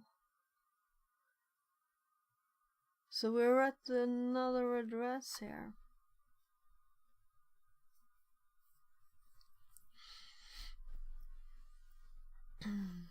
Print knobs. Yeah, so this one, we just need to change this.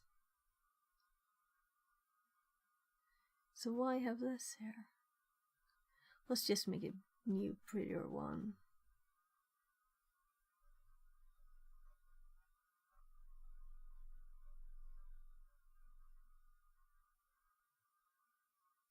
So what do I have in my paste? Nothing, I think. I'll just test it. All right, I know. So I had in my brain not to copy because I had something in my paste, so now I can ignore it. It was just the address confirming the number of characters. So actually, I'm not going to save any of this.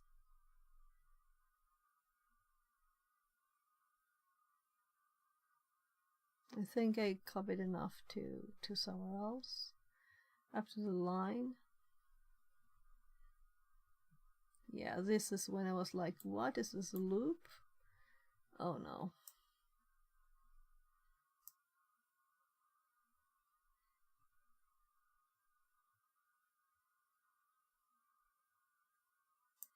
So here and everything down.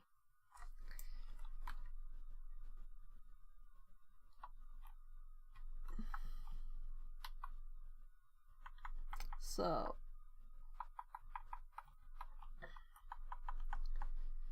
now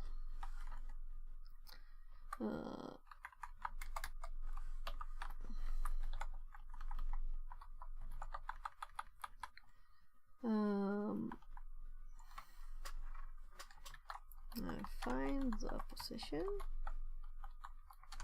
and the string. Make a non-repeatable string. I'm doing all the steps here now. So we have confirmed it that we can crush it with this number of characters. We did do that, and let's copy all these 3 lines.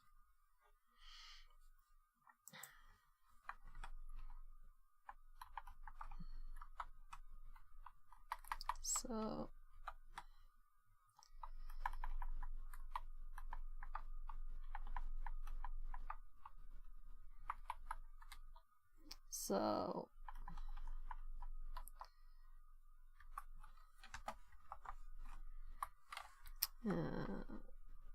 using EDB 64-bit and R2 32-bit numbers. At ESP position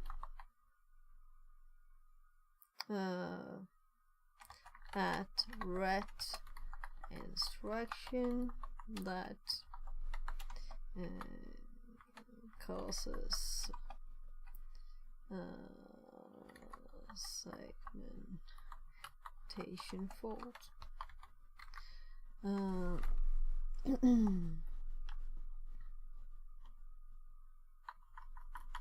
Actually, this is too long.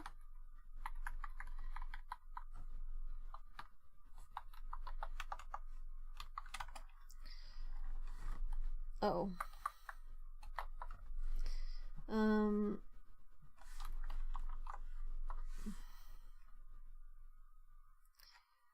For some reason,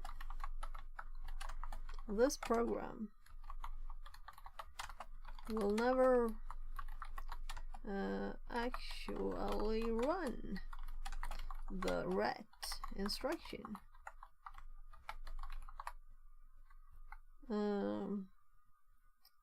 At normal command prompt execution, well, at we get 0x000. Let's do a correct number as the address.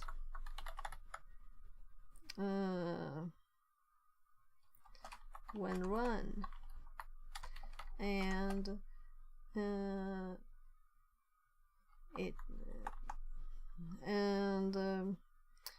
well, EAP, let's do RIP. RIP, EAP stays pointing to the ret instruction. Why?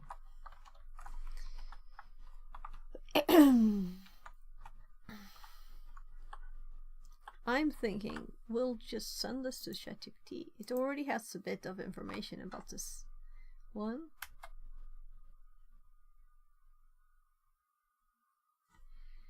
The situation near Scrum suggests that program encounters submitted before the ret instruction is fully executed, potentially due to corrupted and invalid return address being pushed onto the stack. Invalid return address.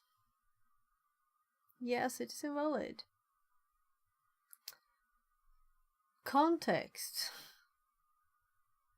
Why the ret instruction makes in queues. If the CPU hits a ret instruction, it first pops the top value from the stack. Yeah, so it never changes that either, the stack pointer. The stack pointer is not changed. This is what confused me before with this one. Remains unchanged, but the ret instruction causes a segmentation fault. Here's a more focused explanation. Pops returns from the top of stack. In your case,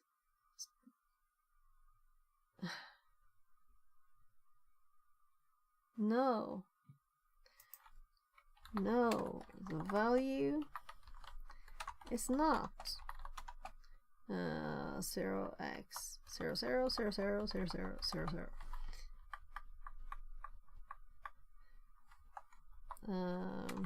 It is. Let's get that darn value.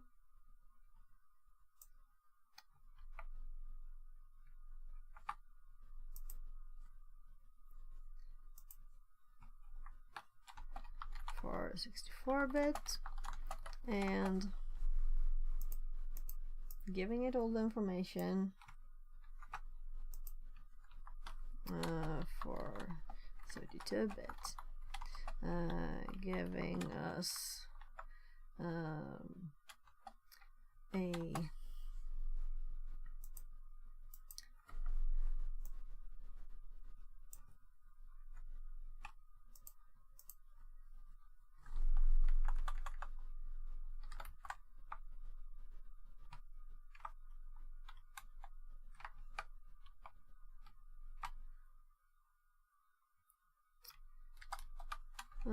but requiring more thinking, as it should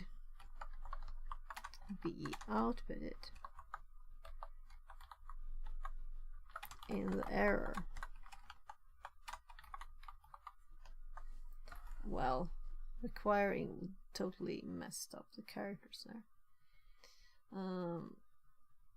Thank you for the clarification.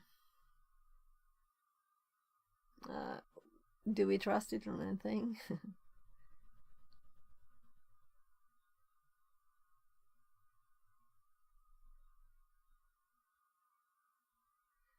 Oh my god. So, do you see what it says here? This is a series of A's. No, it's messing it up with before, what we had before for them, but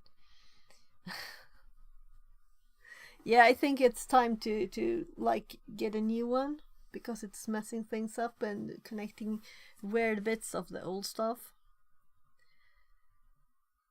I don't know if it's worth reading it, because we can't trust it anymore anyway.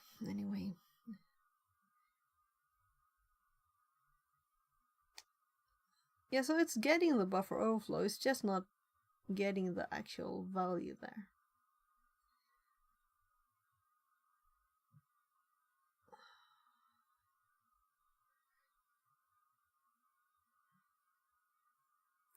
So it is not this is not the input. Yeah, it's messing things up. So let's just ignore ChatGPT and continue, because we got a bit more information, did we?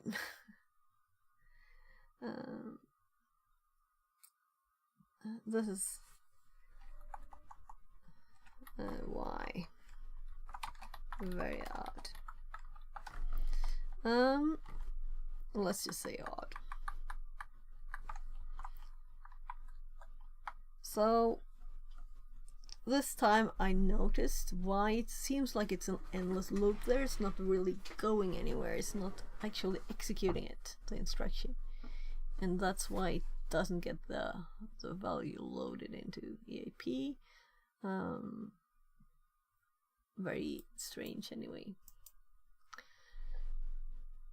So let's actually, in between these, we run it. So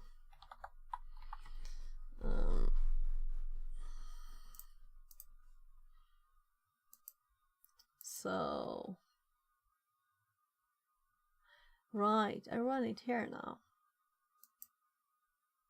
That's not my intention. Let's run it here.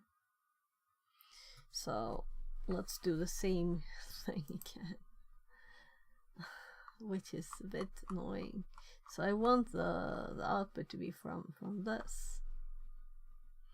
I'm not going to do it all again like that, you know.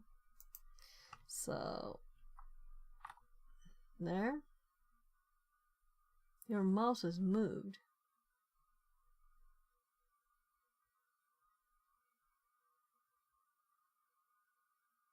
Your mouse has moved. This is one of the funny quotes. But I'm annoyed at all the extra information I don't want, you know? So this is probably the thing, right? That I didn't understand before. So it's setting this address.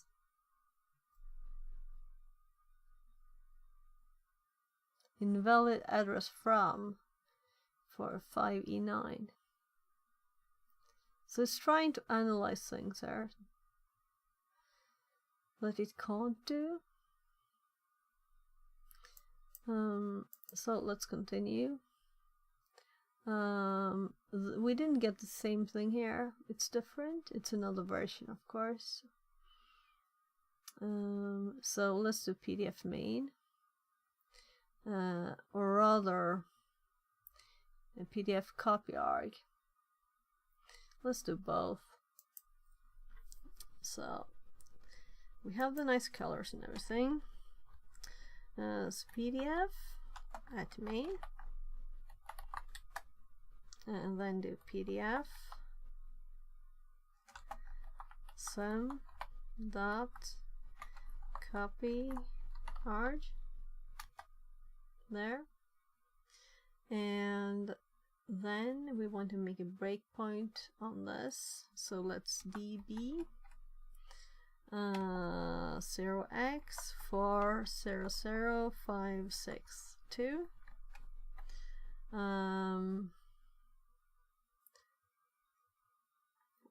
Let's do 3.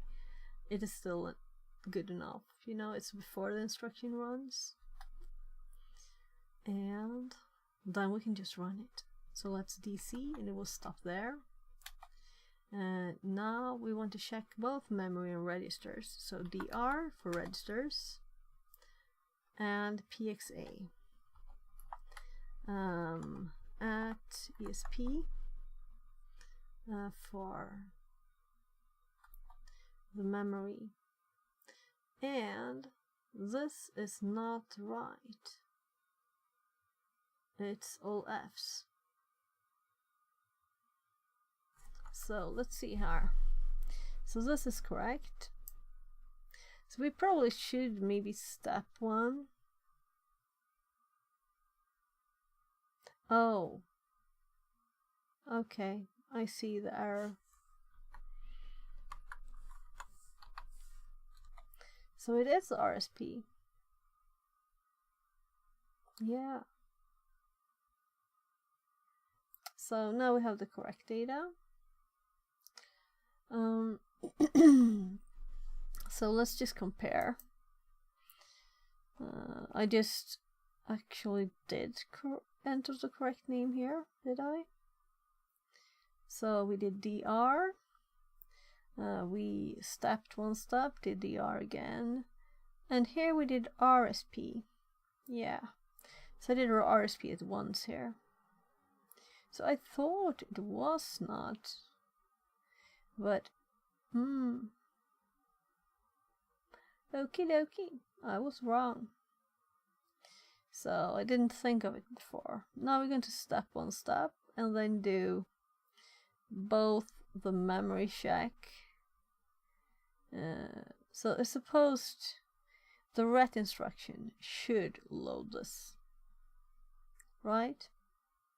The question is if it doesn't do it. Well, if it's an actual address, then it might go better.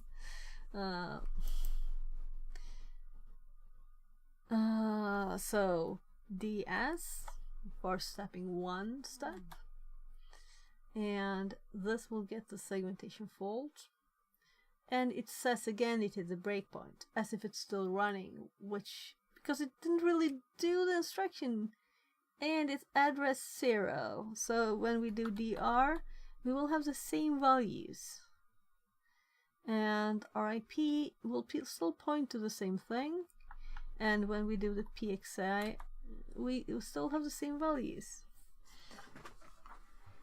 So nothing changed.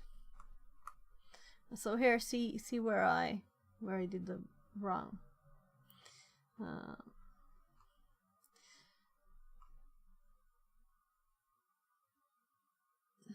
So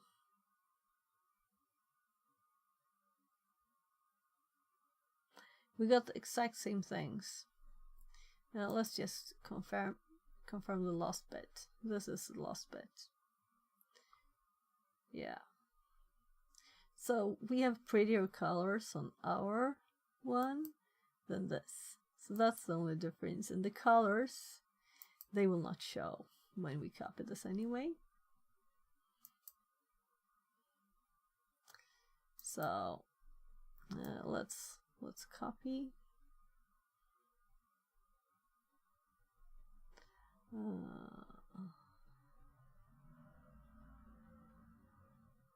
There. Copy.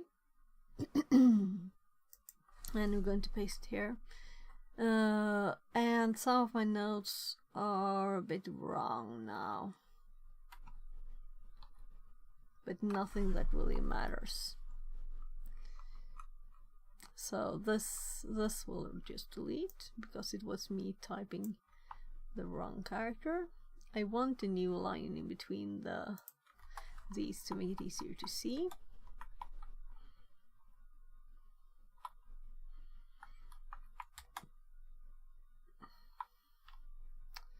So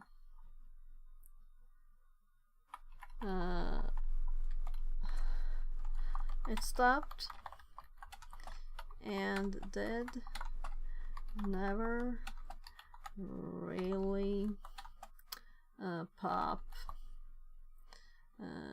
the old AP RIP off the stack. Stopping. Stopped.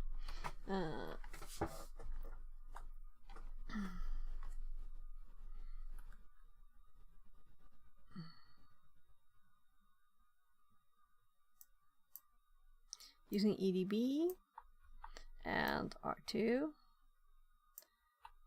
Let's just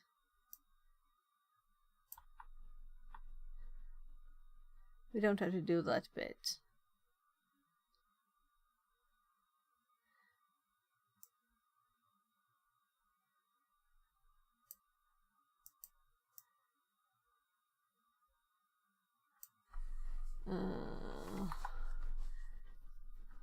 No, using is correct.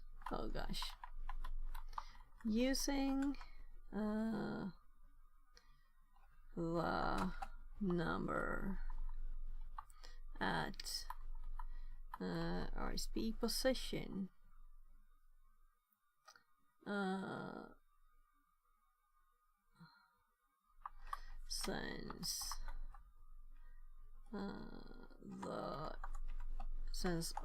since RIP is not popped, but causes the segmentation fault, but still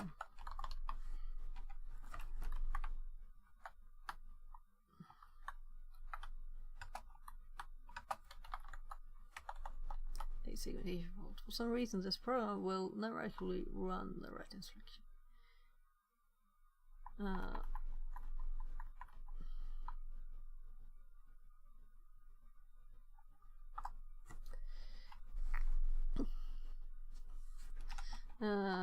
We can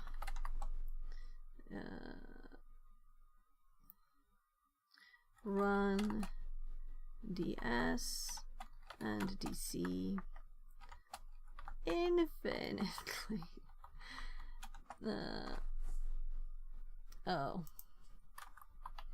Infinitely.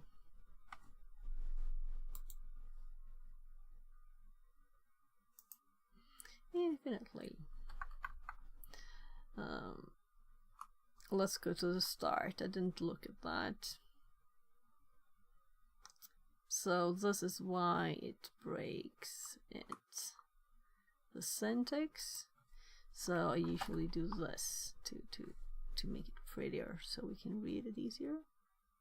That's an actual string.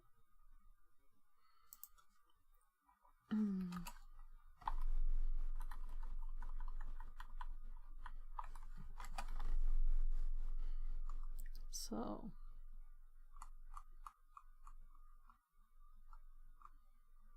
let's see here.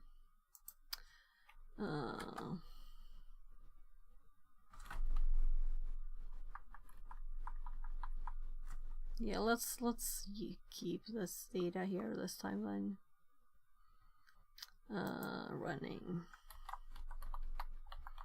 in R2 with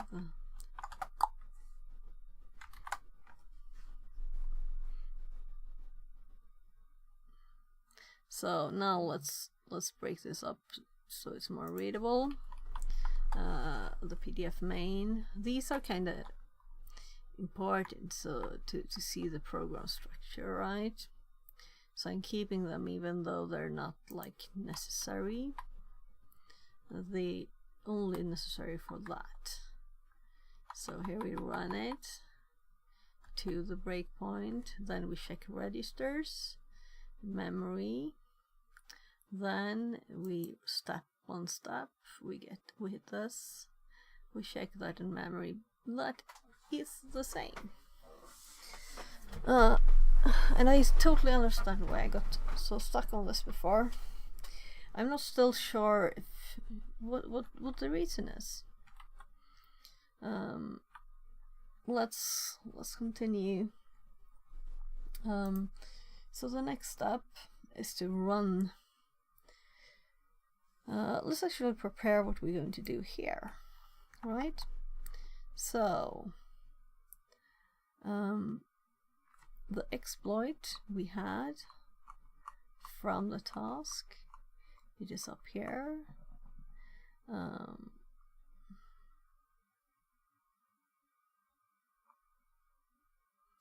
So let's actually move this.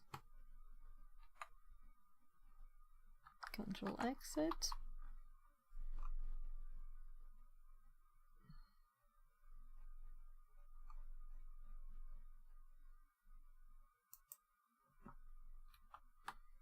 So the task gives us shell code to use.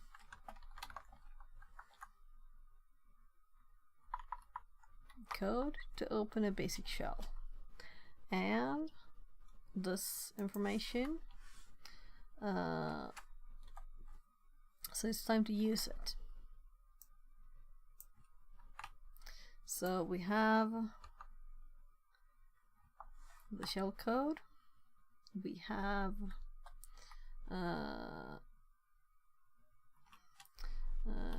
position. So we have position 152,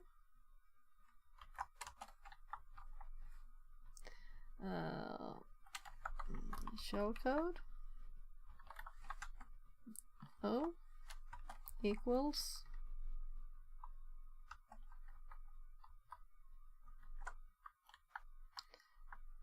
let's actually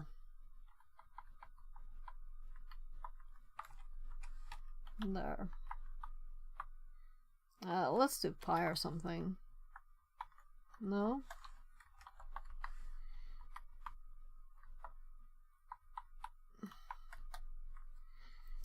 It looks prettier. And what else do we have?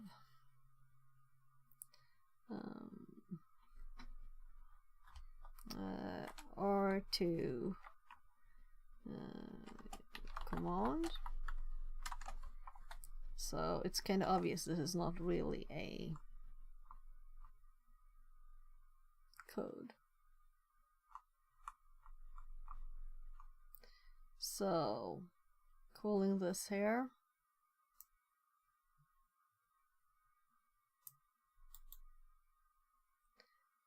copy, just to have it correct, and it is. Let's do this, I guess.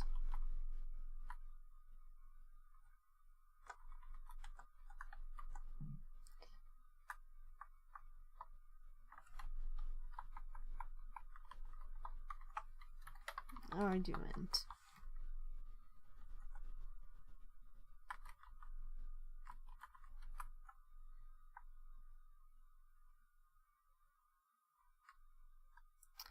So from the task we also have a calculation here and a suggested way to run it.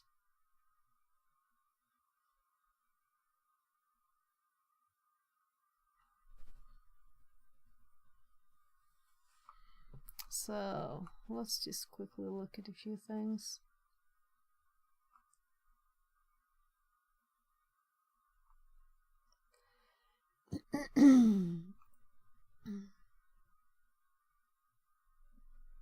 this is all of it. So we're just supposed to read the text.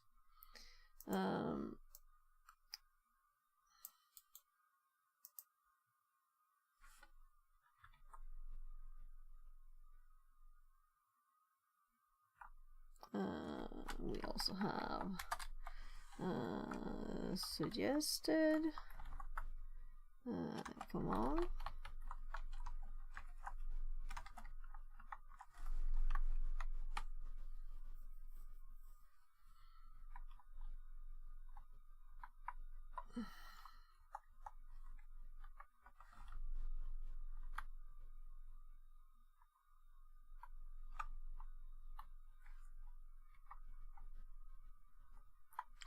Yeah, this had a few problems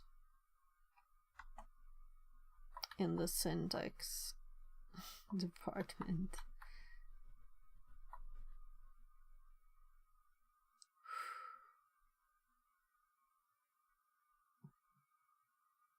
This is like, okay, so this was just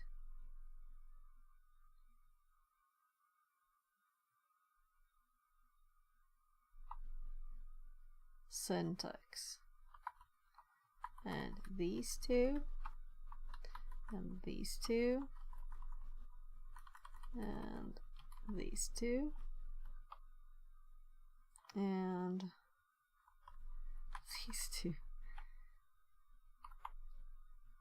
Very odd. And these, of course, are supposed to be right. I remember doing this before.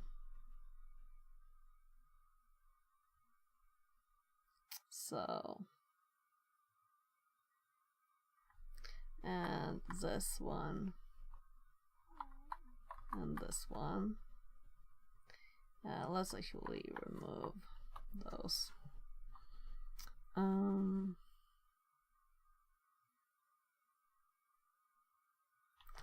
Now let's do this to make it easier.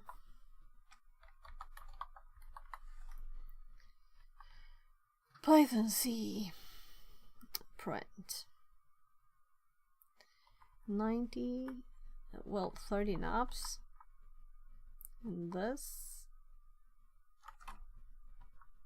yeah, there's actually space there. So if I plus, we get that, and then we have the code, and here we have another one of those, and also these characters. So let's Control H this character to this.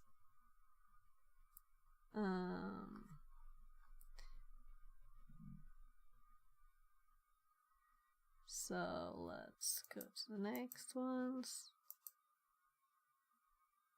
No.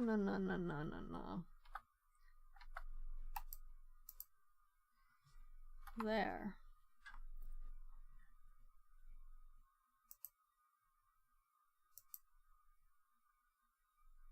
So what about this one then? Yeah. So replace. Oh gosh. The end ones are not the same. Oh gosh.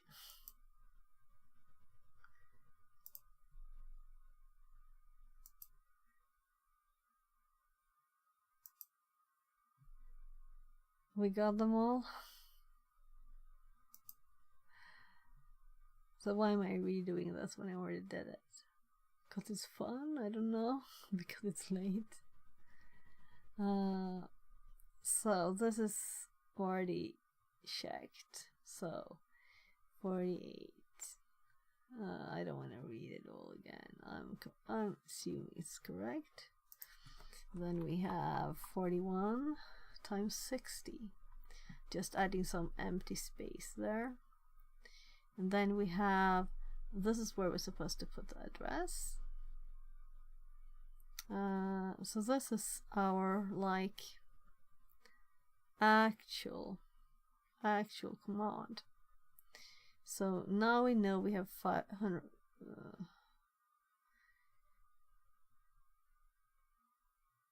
So I'm going to change this. So let's do 10 here, and let's do this to a calculation here, and we want this to be 152 minus the number of bytes in this is 1, 2, 3, 4. Let's actually calculate. 1, 2, 3, 4, 5, 6, 7, 8, 9, 10, 11, 12, 13, 14, 15, 16, 17, 18, 19, 20, 21, 22, 23, 24, 25, 26, 27, 28, 29, 30, 30 minus 10, because it is, I put 10 A's here. Why they're A's, I don't know. Well, let's keep them A's then. So we know if we end up in the wrong place, right? And these together before the address should be that. So the next thing to add here is the address, right? So we need the address of the shellcode, and we won't know this until we do this. So let's set these to well, I guess I'm typing 42. I'm sorry. I could have changed to B's, you know, but we're going to use this anyway. So 41's here and 42's here. Yeah, this is also 41, not an A.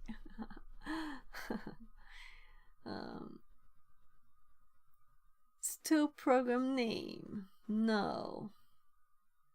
So this bit is wrong, because this is an argument. So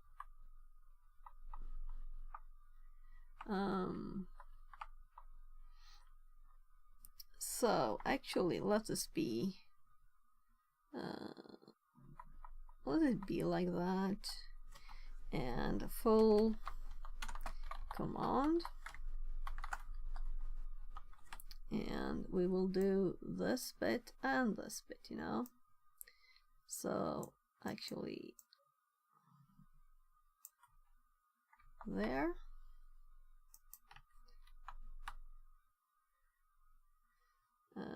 I guess I'll do a sh here so we can see those, and the argument is dollar parenthesis.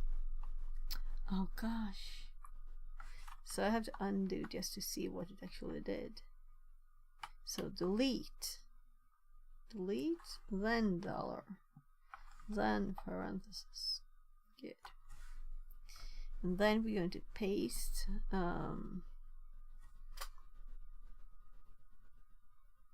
hold this thing in there.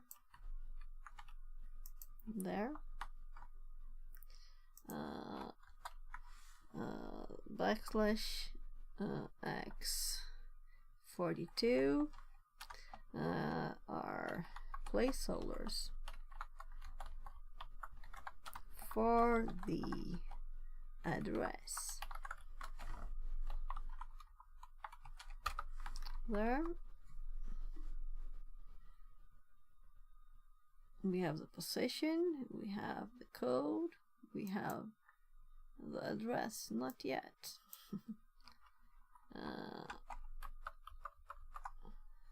So full command to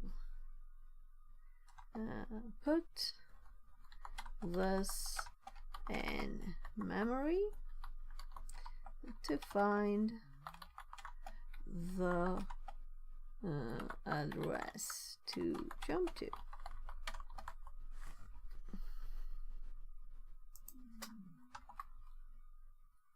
whatever. Full command. To put this in memory so that we can find the address to jump to.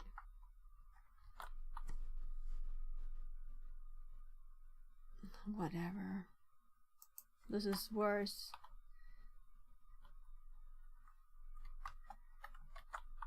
There. No, it's 2 sentences. Whatever. I'm getting used to being down in the corner instead of the normal place almost. Yeah, so it is. Time is flying, you know. It's almost 3 a.m. I'm starting to get a bit tired. I can't sleep all day tomorrow, you know. I'm a mom, an adult. My mom wanted me to come over to help or something.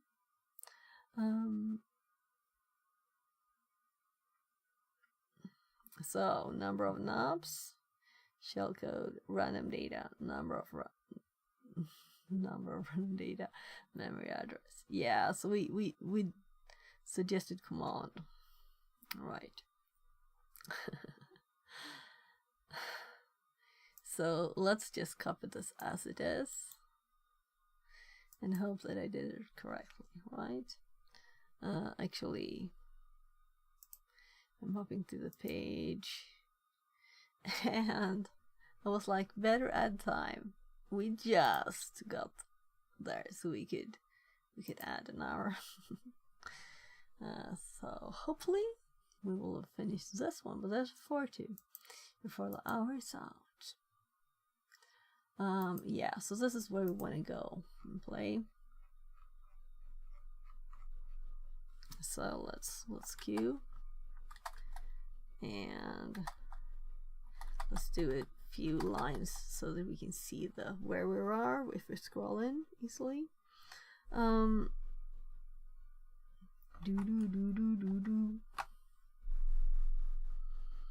R2 DA buffer overflow Python C.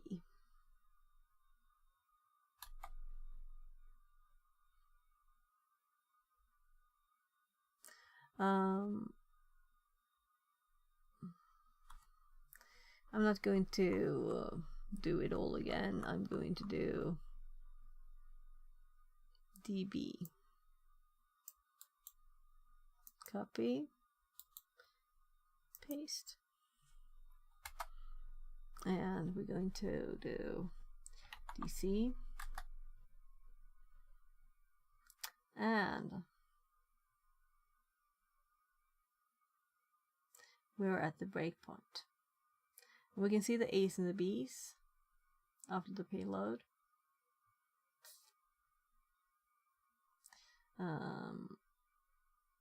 Looking good. 10 A's. 1, 2, 3, 4, 5, 6, 7, 8, 9, 10. So this is the scary spot, right? We're going to do DR and we're going to do PXA at RSP. And we see the B's all there as we have planned it to be, right? So when we run the next command, we will like break this, or rather nothing will happen again because it's a bad address. So what we want to do now is to actually change this, and let's do plus 100 and maybe that was too much, was it? I'll also try minus. I'm getting confused here. Yeah, so now we're seeing the correct, we see the knobs now, so we're supposed to do minus.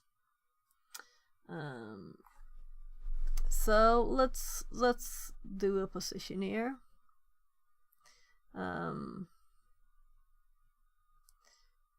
So my only problem now is that this is a long address.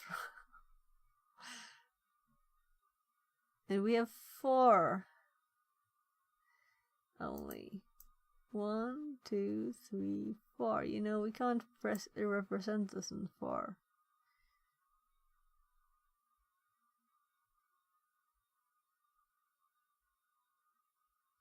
So when we look at the registers here, we can see that some of them have longer values. So we would need to put this much data in there. Right, so we need to use all of this. We're not using 4 Bs now, we need to use 8 Bs, right? And we can also see all of the blues here. All the blue selection. So this is just 4 Bs left from, well, this is from the example. It uses this, right? But this is not correct for us. So this is thinking work needed, you know?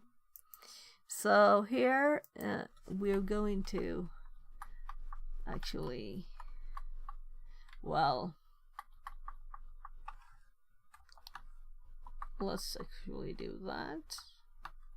And let's this one be, well, let's not change anything more because then the addresses will change in the memory.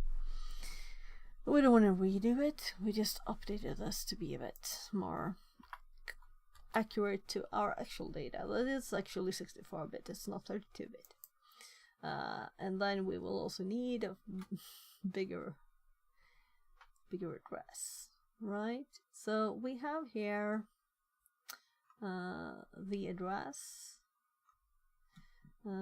of some of the knobs. We can do a bit of other, let's do 20 here.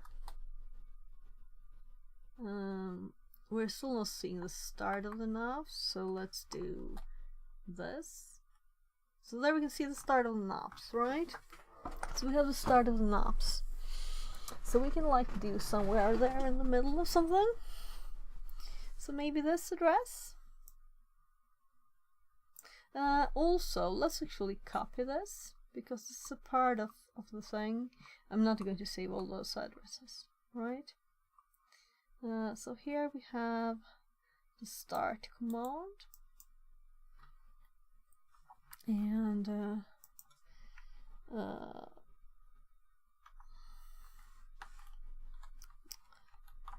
running. But come on. Very, very pretty comment, right? So we know that this last one, 160, was suitable to see all the knobs, even down to this. And I guess for prettiness sake, we should change this to actually be correct to our new command that we put up there. So these are like me testing how far back do I need to go, right? So let's just delete those. And we have a line in between. This is the actual where the RSP is. We can see it here though, so we don't need this one too. So let's delete that one. So we don't have more than we need. We can see the DR. We can see that we hit the breakpoint. We can see us adding this again. We can see these characters messing up the output again.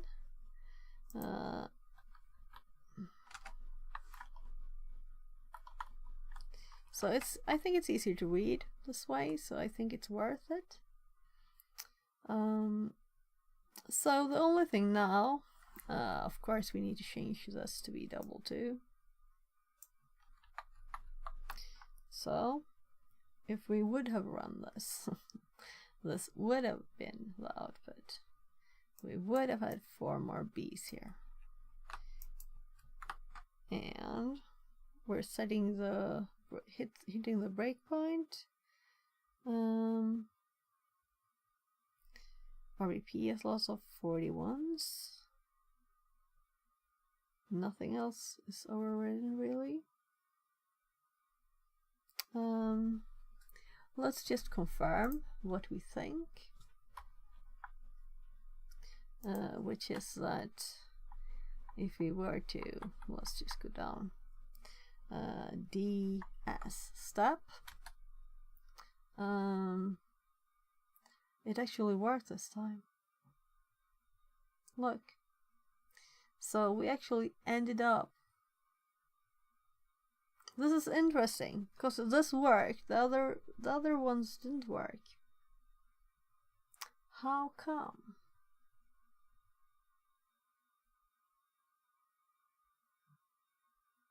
And also now we have 4 only.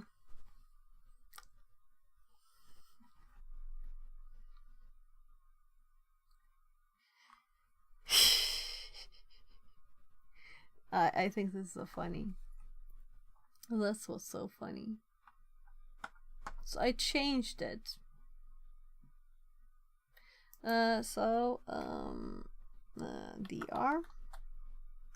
and RIP is actually there. It's just the 42s. Well, let's undo whatever changes I made then.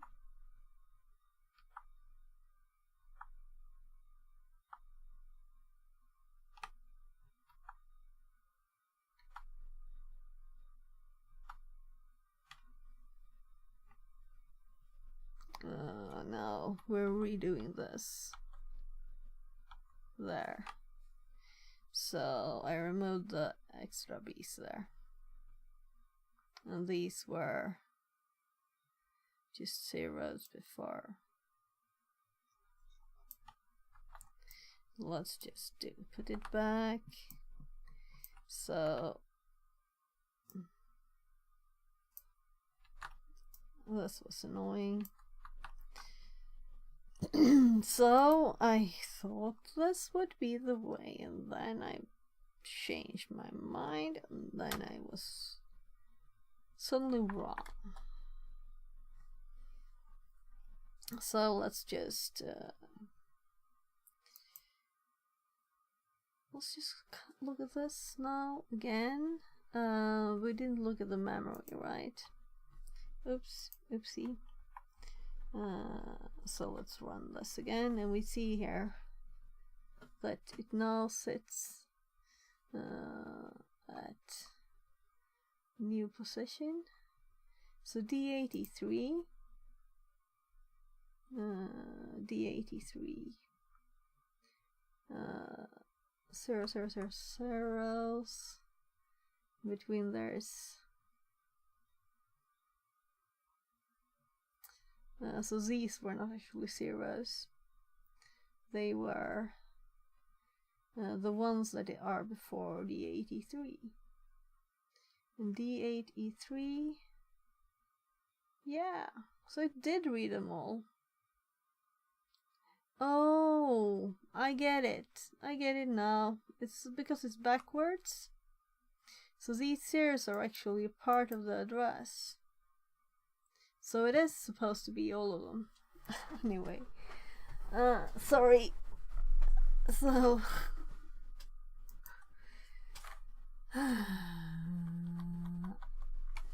well, it's fine. It's fine. I'm not redoing it. Yeah, I was thinking, since these are all blue, they will all be red, right? Since this seems to be 64-bit and all the addresses are this long. Take a deep breath. Maybe I shouldn't be awake anymore. Anyway, let's this is the most important, interesting bit of it all.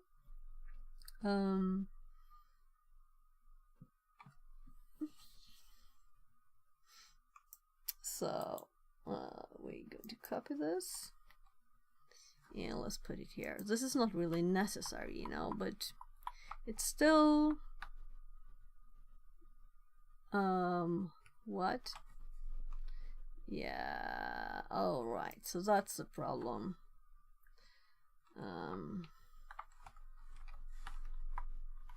Yeah, so this will break it. So I'm just doing that.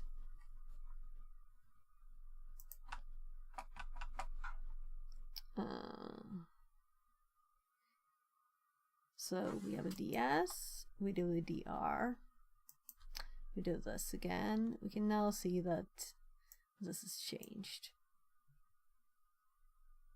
Compared to here, where we had all of this. And we really should have all the B's. But then we would have to change it all, and I really would like to rerun it. And I don't want to do that because now we have an address, right? So we just select one in the middle there. And we're going to go with this.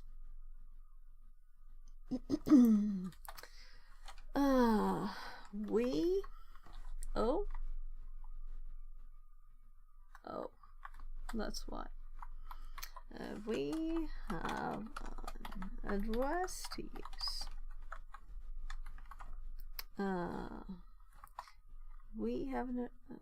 We select an address in the middle of the knobs.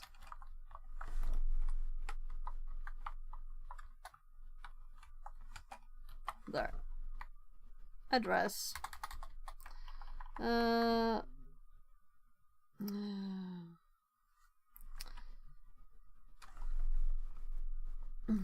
So, new command.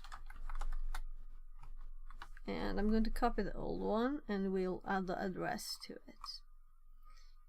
Over here.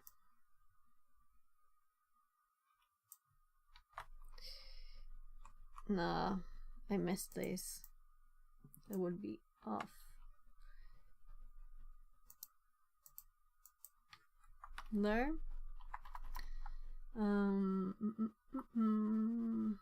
R2. So all of these. Oh, so these ones I didn't change back, which is good, because then I don't have to change them. But we did actually not use it here, so 1, 2, 3, 4.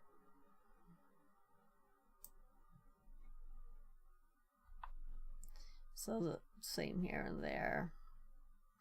4Bs only. This is what we run, so let's go with it. As I don't want to rerun. So we have to reorganize this. This, and let's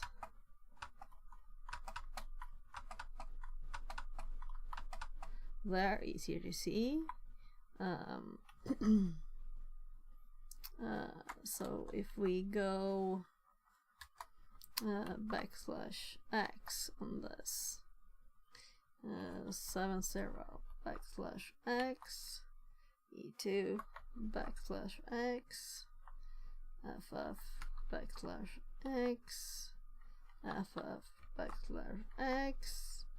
ff \x so enough. And all of this needs to be do this. I convert endianness.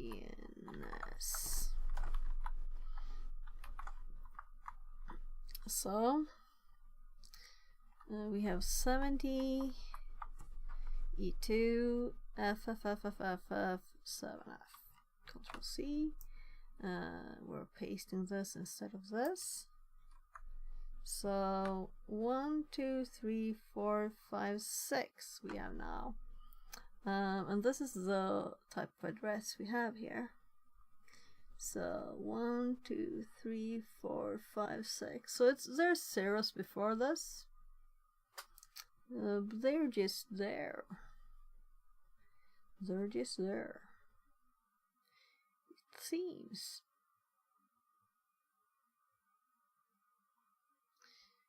So should we put these to 0? Let's test run it, right? I'm curious if, since we're overriding, there might be other numbers here, though. Yeah, I'm going for safe, right? So 2 extra zeros there to make it finished at the top end. So we won't see those. So now let's copy the full command.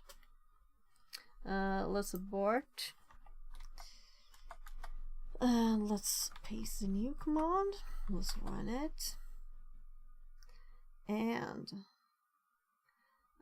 this should give us a shell, a normal shell in the middle of this when we run it.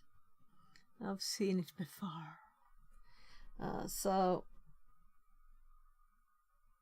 DC. We don't set any breakpoint or anything.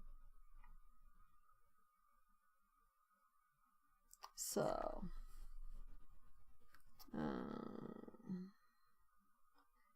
so we did get a signal for error here.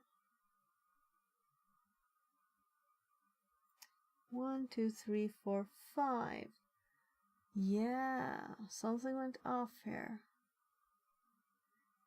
So we did not check any bad characters, right? I thought that we kind of had that in there from the start, but we didn't do it. So let's just redo it quickly without my last second nulls. And we didn't set any point or anything. So it's still the same. Just wanted to confirm it's the same thing. So it's really supposed to crash at the end, but it should hopefully give us a shell first. What is signal for? I think ChatGPT can handle that. What is signal for?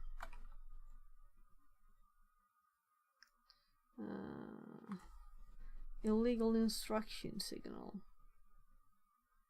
So to execute an invalid, unspecified, or unsupported instruction.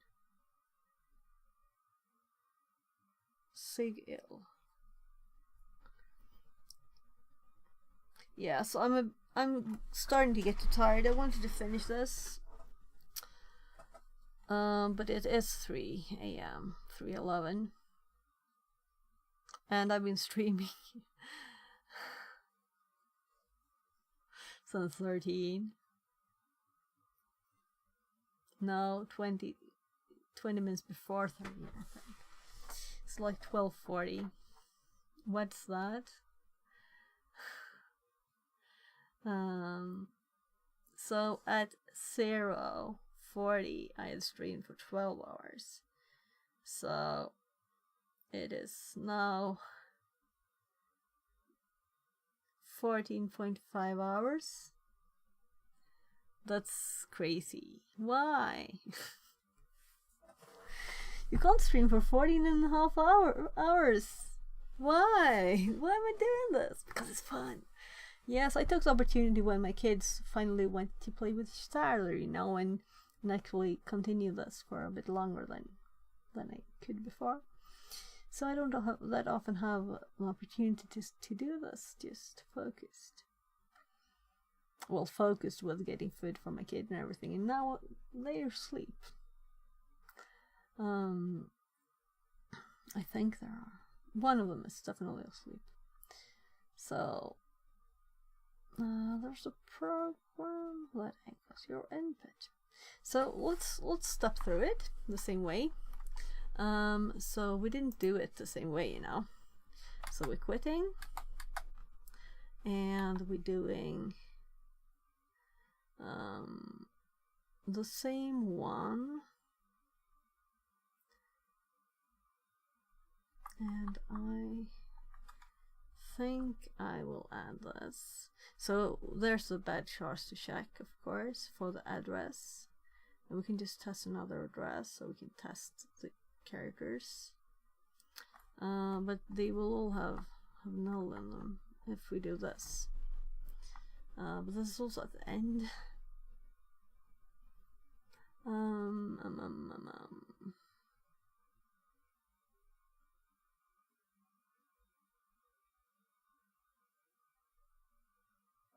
I'm just quickly reading their code, but their code must be okay. 41s and knobs shouldn't be a problem. 70, you know, if FFs were a problem, that would be a problem. I don't think so. All addresses have that. And these are just at the end, so if these are cut off, it's not the whole world. So I don't think that's a problem.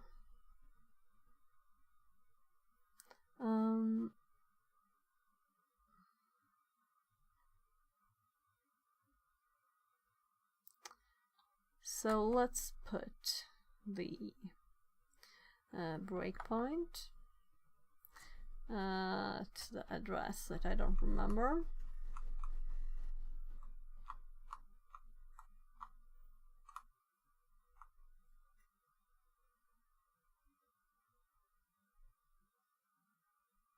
There.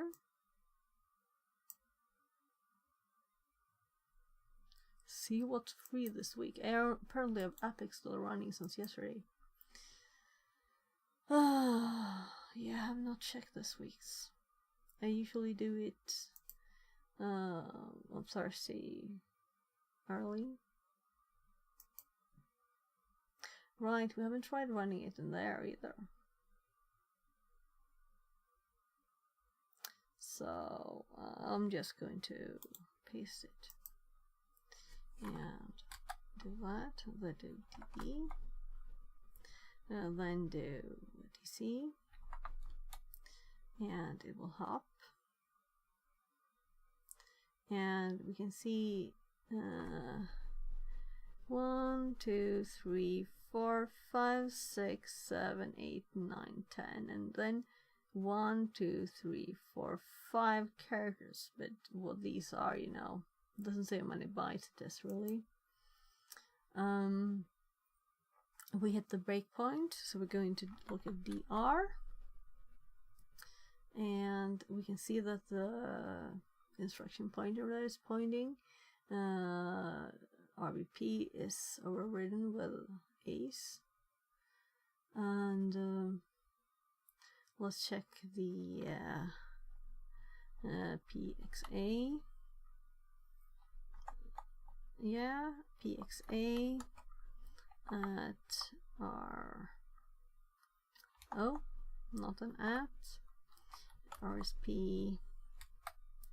And there we have. I have to open the notes. So we have 70 E2 FFFF 7F. So it's hard to read these. Oh, that's not better. And then we have 0, 0, 0, 0. So it's all in there. It's all in there. And apparently 70 is P. Lowercase p. It looked like anyway. I can't see it that well. So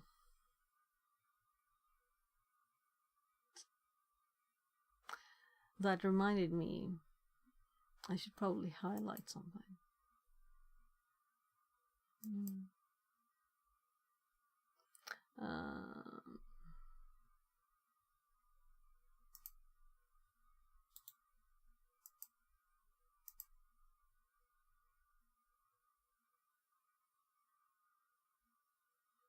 So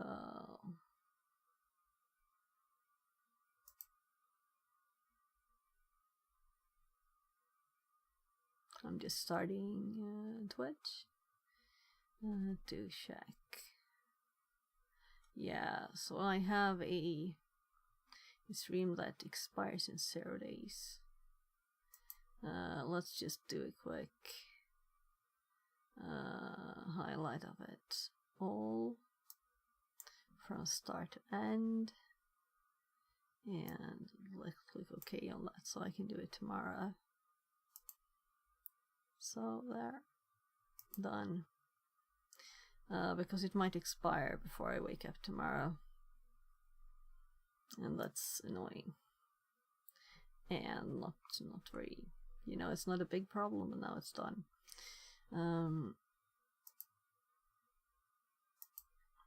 There.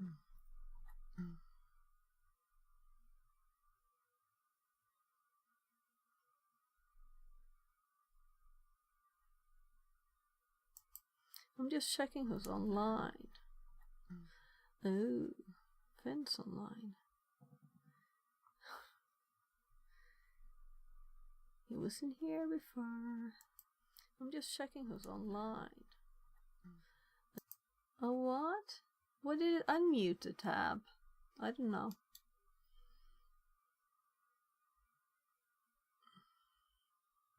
Oh. Yeah, so Theo is also online. Birth weekend, but it's gaming. Yeah, so if there's anyone doing cybersecurity stuff, I will read them. But I will finish first. I want to do this before we do other stuff like sleeping. So, confirming I'm on the right screen here. So we can see the address is there. So if we were to just do one step now, ds, what happens? We now hopped to the address of this. So if we now px, let's just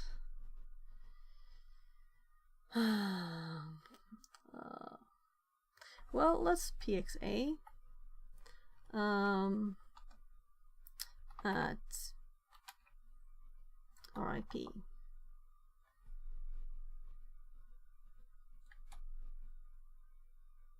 So we have knobs, we have our code, and I think we will fit a bigger exploit here too. But the one that they have, so our jump worked. It worked perfectly. And if we just ds this, you know, let's put a breakpoint on this. Okay. So let's db there. So db, it's added, and now we just do dc to continue to that point. So we're at the breakpoint. Let's check. Actually, let's do pxa at RIP again, and we're just at the string there, right? So I want to just like continue, but I know that this will take a lot of like space.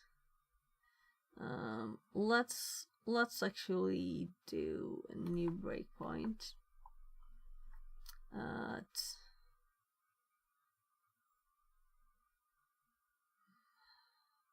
not C0 but B E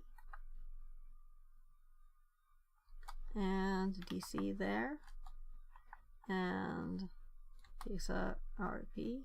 So now we're in the middle of the shifting. We're still executing things.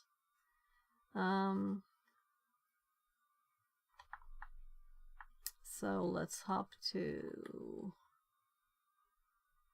C before, right? And let's DC,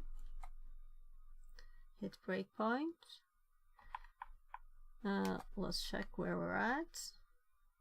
So we're closing up to the end of the code.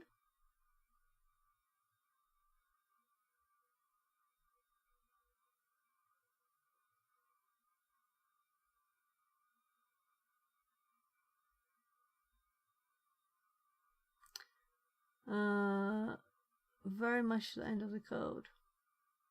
So let's just do the S now. And that didn't hop us forward, did it?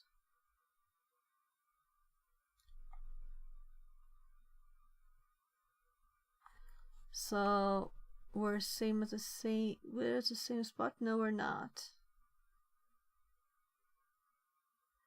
We're not at the same spot. So DS. So I know that sometimes the one here, which shows us this doesn't change, even though our IP obviously changed because we got another printout, right? So now we're just a few characters here. It's just these. DS.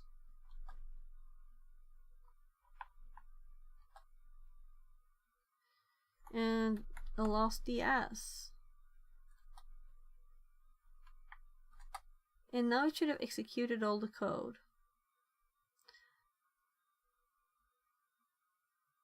Right. Yeah, so I think this is probably correct. So let's DC this now, and it will crash because it will continue trying to run instructions that are not instructions. So we're going to quit, and we're actually going to use this command, but we're going to remove the R2 bit. Right, so Control A to the start of the line. Let's remove the R2 bit and actually just run this now. And of course we have to dot this now, and dot slash, and floating point exception. Okay, so it failed.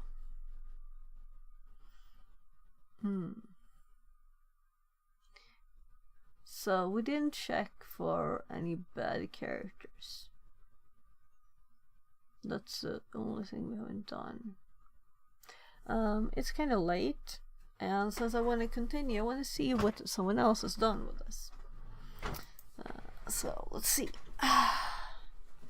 So THM buffer overflows. Yeah, so I'm really falling asleep now. You might not see it, but I'm kind of tired. Yes, I think we checked something up before because it was messy. Then I felt like, no, I need to learn more. So let's skip that and learn. So, oh my god, it's very, very big.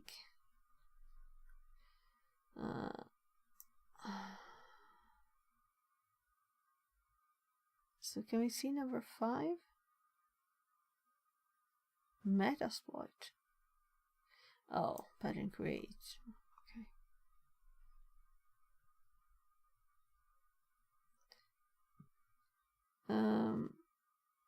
Yeah, so they have 152 too here.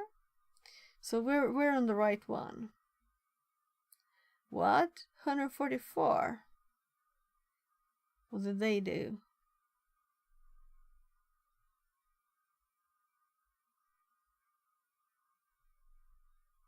So let's see if they had some similar problems to ours.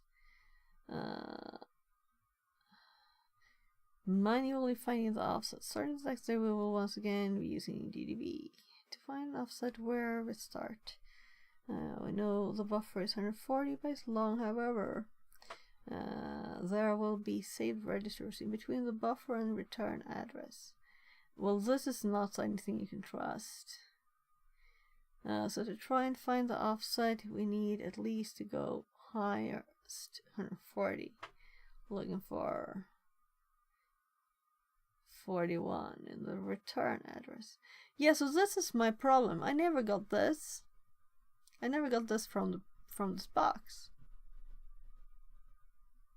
I didn't get this from the box.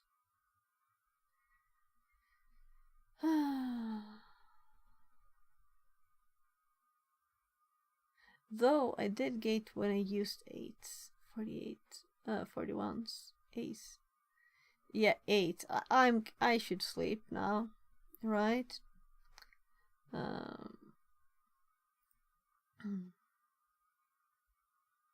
Yeah, so they added one more here, and then they got this number, which is the lost instruction. With 6 byte, we get as a return. We offset is. We can also find the same 6 bytes. So how did they get the conclusion here?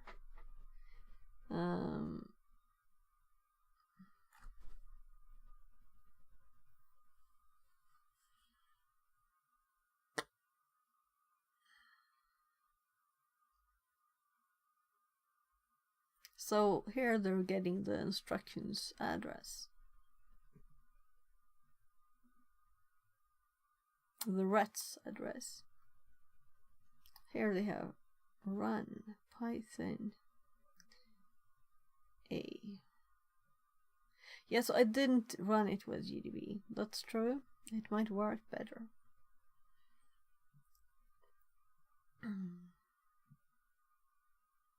So this is funny. Why did they do this but not? Yeah. So I never got this at all. So maybe GDB is better. Metasploits. This is what we just did.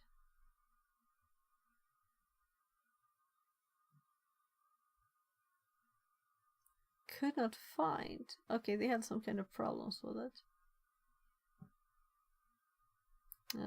They're going to send the string. Let's actually compare it to ours in pattern. So I was sure I didn't have any 6s in there, but I did have it. It's just definitely formatted very differently. So we have 664130 as the end. So definitely different.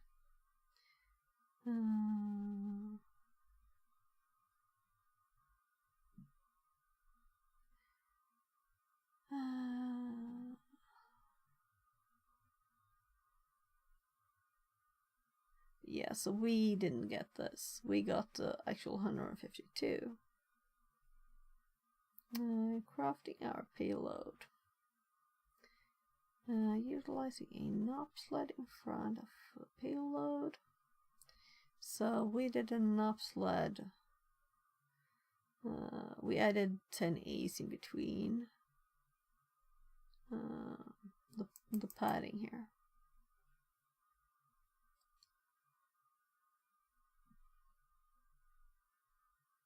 Okay, so this is, yeah, I know I googled where this shellcode comes from before. So this is probably the same place.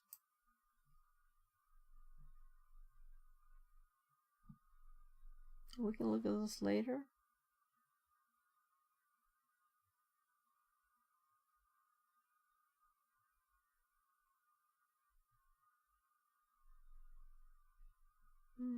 Well, let's see if it's the same.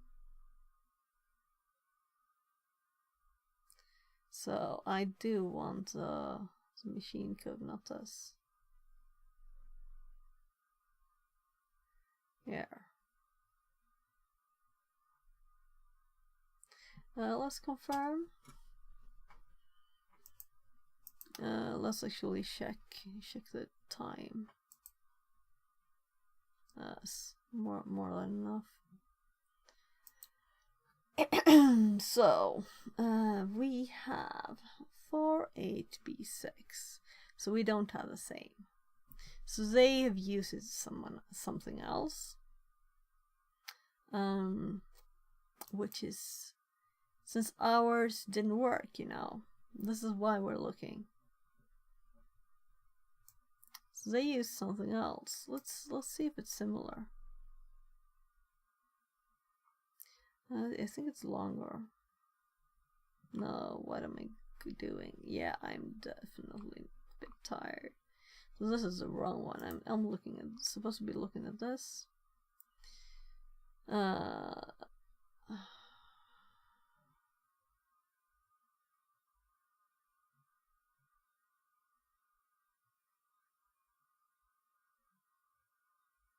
my, I'm tired. I'm just going to scroll in the notes here to my disassembling of the one we're using that we got from the track me page. Oh right, I moved it down. So this is how short ours is. Right, so ours is 489B 2F. Yeah, it's so much shorter. So it's not the same. It's not the same. So let's give it a new, let's do a new test. So second, I'm gonna try using, so I will give up soon because I am tired, and oh gosh, that's my tummy. So let's see here. So 1, 2, 3, 4, 5, 6, 7, 8, 16, 32. So apparently I can't calculate 32 plus 16, but 32 plus 8. So 32 plus 8 is 40. 40 plus 8 is 48. So 48, 49, 50, 51, 52 characters. We have 52 characters here. So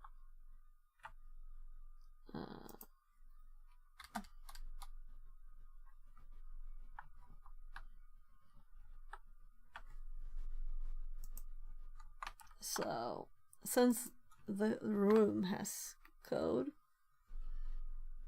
using,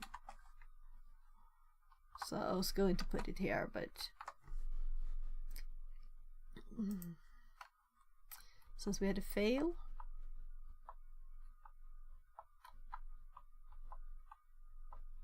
there, and we're copying this into here.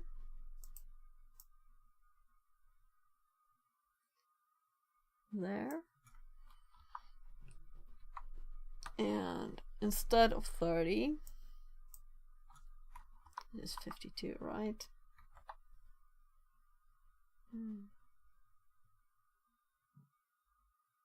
152 minus 52 minus 10. So we have lots of knobs still, meaning we won't have to change the address if we don't want to. It should be okay. Yeah, I'm thinking it's okay. So I'm actually going to copy this bit, and I'm just gonna run it a bit uglily, just putting a dot slash here, and this one didn't crash. It has bin sh in it. I'm assuming that I'm still me, but it didn't crash.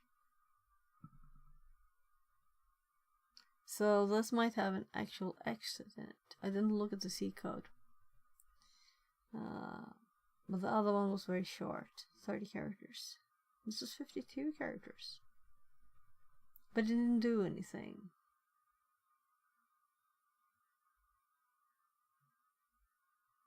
So it has to use the SUID bit, you know? I mean, starting a shell, that's the point.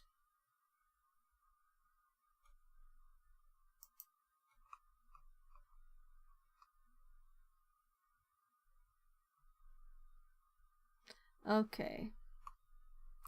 They're going through steps. So they're exiting here. That's why it doesn't crash. Which is kind of nice.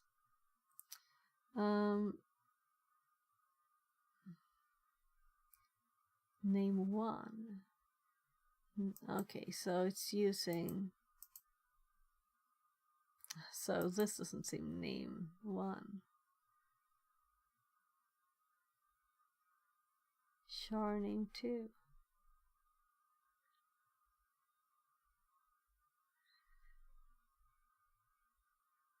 So I'm going to go in a quick bathroom break. Making of a shellcode for a 64-bit Linux. Let's do this. 1 Aurelian. Meanwhile. 2. En français. 3 December 5, 2019.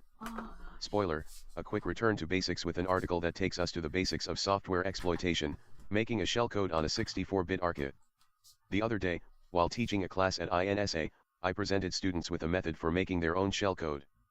For those unfamiliar with the term, it is a string of characters containing binary code that can be executed on a machine. It must be different depending on the architecture on which it will run, but also on the OS for which it is intended. My transparencies then showed as an example the creation of a shellcode on a Linux, for a 32-bit architecture. The binary executed was the most classic of shellcode, opening a command line. And obviously, I was asked the following question: what about 64 bits? Here is a small article to answer the question. It details the creation of a shellcode allowing to launch /bin/sh if you have a Linux and a 64 bits processor. Gerald at Pixabay. Code C. If we were dead good, we could of course write the shellcode directly in machine code. But few people speak of code fluently. Even assembly, a translation of codes a second more readable, is a language which is not very widespread. Tradition has it, therefore, that when we write a shellcode, we start with a code in C, which we will translate into assembler, then into machine code. Writing code in C is optional, but has two advantages. 1. It allows you to define a target: what is our code going to do exactly? 2. It allows to have an executable that we can disassemble, translate into assembly, for example, thanks to GDB, in order to see how it is done. Cassé Pro at Pixabay. Target. The following program will launch a shell, through the use of execv. It will serve as our target. It represents exactly what we want our shellcode to do. Hashtag includes dio.h. Hashtag include unist.h. Hashtag includes lib.h. Void main. Char asterisk name 2. Name 0 equals /bin/sh. Name 1 equals null. Execv, name 0, name, null. Exit, 0. When calling execv, the system will replace the current process with the one corresponding to the execution of /bin/sh. If this operation is successful, the instruction flow is interrupted to continue in this new process. If this fails, execution will continue with the call exit, 0. In a main like ours, the call to exit, 0, is useless since if exec failed, the program would terminate naturally anyway. But the purpose of a shellcode is to be injected into the memory of an attacked process to be executed, i.e. by buffer overflow, but not only. As we have no certainty either on the success of execv, or on the contents of memory after our shellcode, we prefer to force a quiet termination of the process by a call to exit, rather than to do so. Let anything do it anyhow. If we wanted to be cleaner, we would have to do an exit, 1, but as we generally do not want to attract the attention of monitoring by error return codes, with a 1, we lie to it saying that everything is fine, with a 0. The compilation. We compile with GCC, then we run the binary and we observe that we have indeed opened a shell. Arsu yes at vbox/documents $gcc shellcode.co shellcode. Arsu yes at vbox/documents $/shellcode. If you want to observe the disassembled code with GDB, I advise you to compile with the following options. 1. Static compiles in static mode, so as not to depend on external libraries, and at the same time, will allow to decompile the code of exec since it will be integrated into our binary. 2G GDB allows you to get more information in GDB, such as the name of functions. 3 FNO stack protector allows you to remove the protection against buffer overflow set by default at compile time by GCC. On the one hand, because we don't care that our shell code is protected against buffer overflow, on the other hand, because it increases the assembly code that we are going to obtain, and that we want to go to the essential. Go through the assembly. Now that we know where we are going, we will write the assembly code corresponding to the C code. We come up against 2 constraints. 1. Know the address of /bin/sh. 2. Get rid of external libraries. The /bin/sh string. It is not possible to know in advance the address of the string /bin/sh. We will therefore have to cunning to recover it. Interestingly, since we are on a 64-bit architecture, it is possible to directly store the string /bin/sh, in its hexadecimal form, in a register. /bin/sh in hexadecimal gives 2f.62.69.6e.2f.73.68. As we are on a little endian architecture, this will give 0x68732f6e69622f. Finally, since this is a character string, we will add the empty character, 0x00, at the end, so we will store the string 0x00687332f6e69622f in a register. We can then pusher this register on the stack. The string address will then be the stack pointer address. Exec. The second constraint is the obligation to free ourselves from any external libraries, because we are not sure that they are present. We will therefore have to go to the source of the calls, in our case to exec and exit. The exec function is quite a special function. It requires asking the operating system to perform process control tasks. As our user process is not capable of making these kinds of requests, we have to make system calls. A little search in the system call table of the Linux kernel tells us that exec matches to system call number 59, i.e. 0x3b in hexadecimal. By convention, when calling a system call, on Linux, the parameters are passed via the registers in the following order: RDRSI, RDX, RCX, R8, R9. Likewise, by convention, the system call number must be in the RAX registry. The system call is then made via the assembly instruction syscall. So we need to put the address of /bin/sh in 30 register, the address of /bin/sh in 30 register, and 0 in the RDX register. We also need to have 0x3b in the RAX registry, which translates into assembly by MOV $0x3b, %RAX. MOV $0x0, %RDX. MOVABS $0x00687332f6e69622f %R8. Push %R8. MOV %RSB, %RD. Push %RDX. Push %RD. MOV %RSB, %RSI. Syscall. MOV $0x3c, %RAX. MOV $0x0, So %RD. why are they doing two Syscall. syscalls? Exit. As before, exit is a system call. It therefore works in the same way as exec, exit. i.e. its only parameter will be course. in 30 register, and its number, 60, Yeah. i.e. So they've added 0x3c, this to the must be end, in the register RAX. Its Which assembly was code also will in therefore ours be too. MOV May not $0x3c, crash. %RAX. MOV $0x0, %RD. So Syscall. why don't they have the If you want to use GDB to machine disassemble code exit here? and observe its code, you will find that this is I want tedious. that. Exit calls I want _run that. _exit _handlers, which itself does a lot of things before calling _exit, which ends up doing the syscall by putting 0x3c in the RAX register. It's kind of long. Final code. Now that we have all the information to write our code, we can concatenate it together and write the code in assembly language. To facilitate, we add the few decorations that will allow us to have an autonomous ASM code. .section.text. .global_start. _start. MOV $0x3b, %RAX. MOV $0x0, %RDX. MOVABS $0x00687332f6e69622f %R8. Push %R8. MOV %RSB, %RD. Push %RDX. Push %RD. MOV %RSB, %RSI. Syscall. MOV $0x3c, %RAX. MOV $0x0, %RD. Syscall. We I'm convert to object tired. code with as, then we generate an executable file with LD. Since we are not using an external library, LD will just do some decoration, that is, the header, the entry point, and not much more. RSU yes at vbox/documents $as oasm.oasm.s. Arsu yes at vbox/documents $LDOASMASM.O. Arsu yes at vbox/documents $/ASM. Upcode. Now that we have our assembly code, we can finally switch to machine code. Each instruction must be translated into machine code, a sequence of 0 and 1 understandable by the processor. You can use the Intel documentation for this. So I didn't do that Gerald at before Pixabay. here. But as a good computer scientist is a lazy computer scientist, we will use objdump, which will do it for us. I was like, Objdump is a command line program but for they're displaying doing it, various like, information about backwards object too, files. I'm thinking. The option we are interested in is D, which allows disassembly.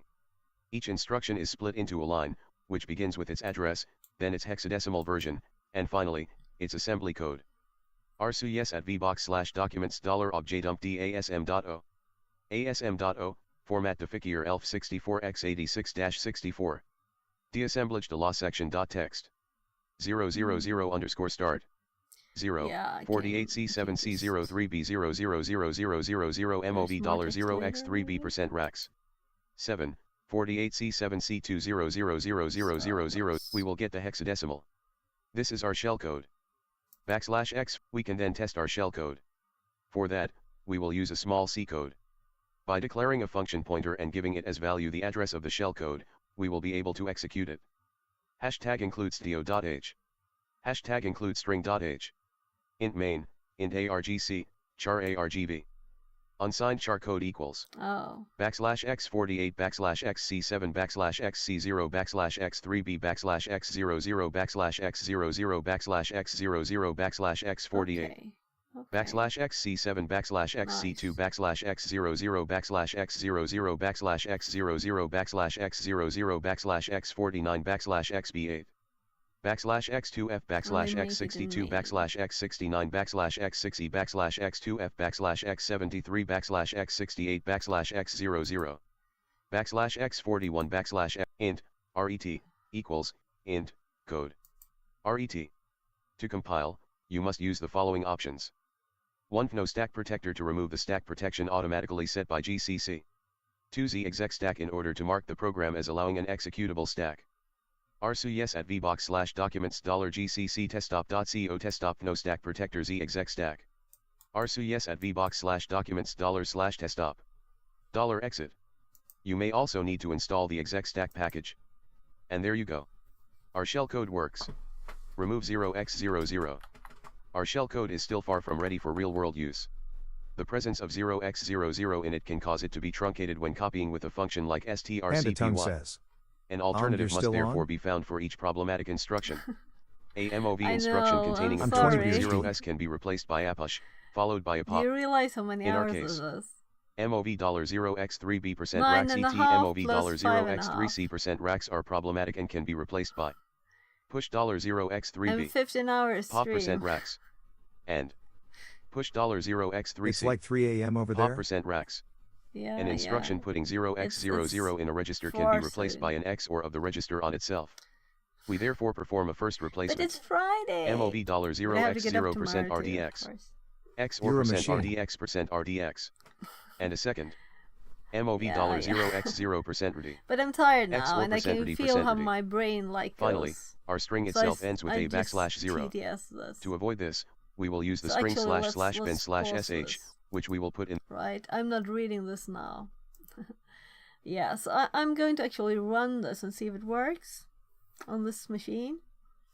If it doesn't, there's no reason to test it. If it works, we have a big You're making me chance. tired. I don't know if I can stay till the pizza delivery.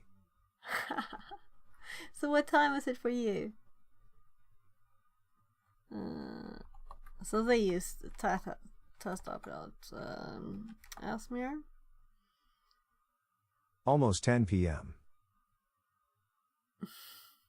That's very late. So let's paste the code.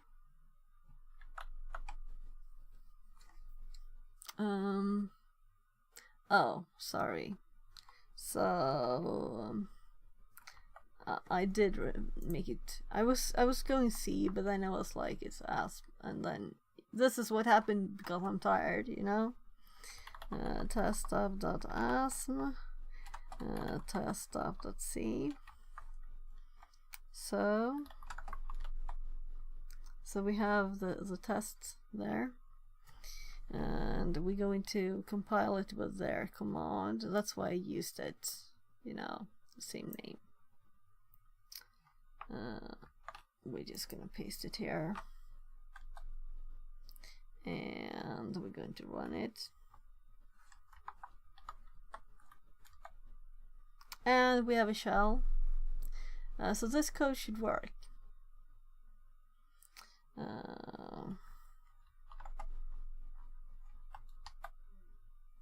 Right. It's confirmed it works on this machine, but it didn't give us user 2.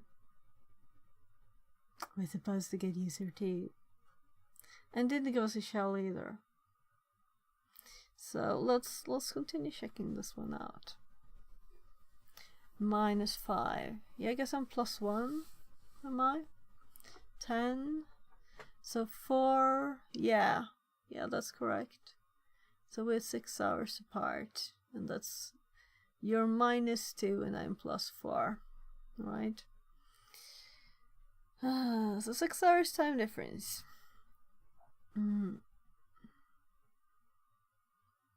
I'm like, what am I doing?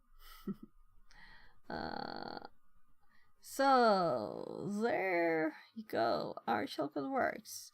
Our shellcode is still far from ready for real world use. The process of null, and it can cause it to be truncated when copying with a function like string copy. An alternative must therefore be found for each problematic instruction. A move instruction containing opcodes with search can be replaced by a push, followed by a pop. So let's see where he ends up, right? I'm assuming we'll get a new one to test here. So no nulls. So there.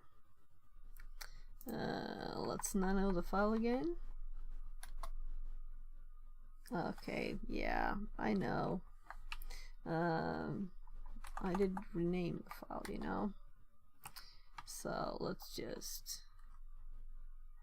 I should have just deleted it. I'm not saving any of that, right? But I can see all the nulls here. There's a lot of nulls. Null, null, null, null, null. At least 8. Oh, 9. 11, 12. A lot of null. So I should probably learn how to do that automatically. So there. Let's GCC it again. Run it again. We're still getting the shell. We can still use it. And we exit again. So and after you can create your own shellcodes. So first of all, let's compare this to what I tried already, which is the same, I think, because he said he got it from this page. So here, are these identical? No, they're not identical.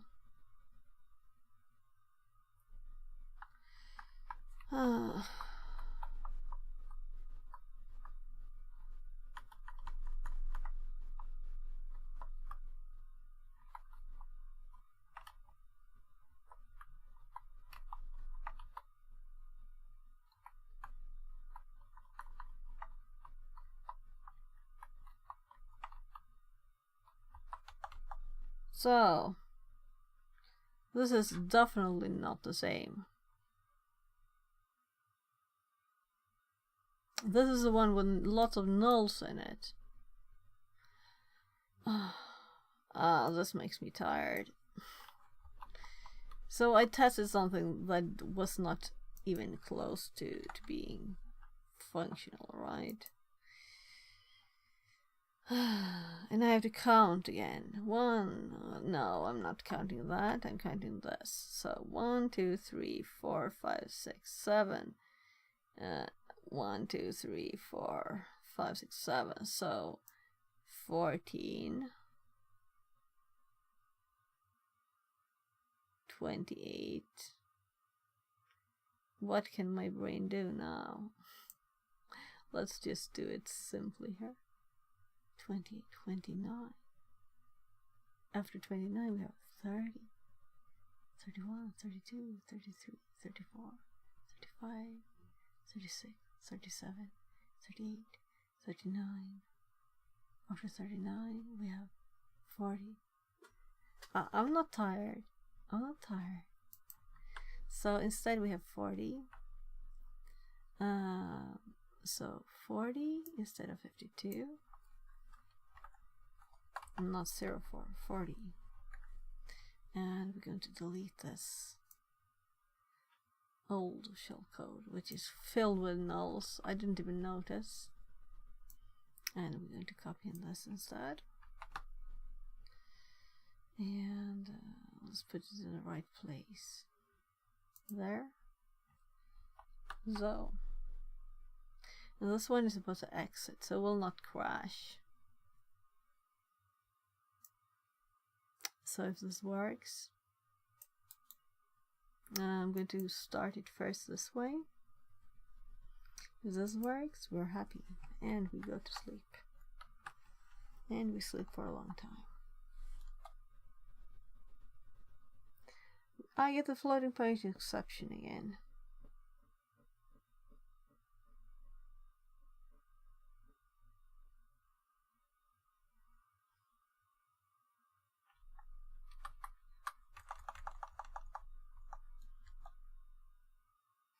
And I'm going to check what this dude says instead of just hopping along. But this is out. This is at the end. I've tested this code that it can run on the machine. So 5 is kind of low one too. We haven't checked for bad characters here. That's part of the problem probably, but I'm too tired. I will continue tomorrow after this, but I'm going to see what this dude does. Let's see. Creates a pattern. We've done this. We've done this. Here's a link. So I think I copied this. This is not the right one. Or this is probably the right one.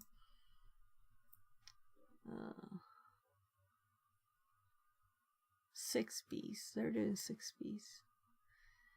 So 100 plus 40. Yeah.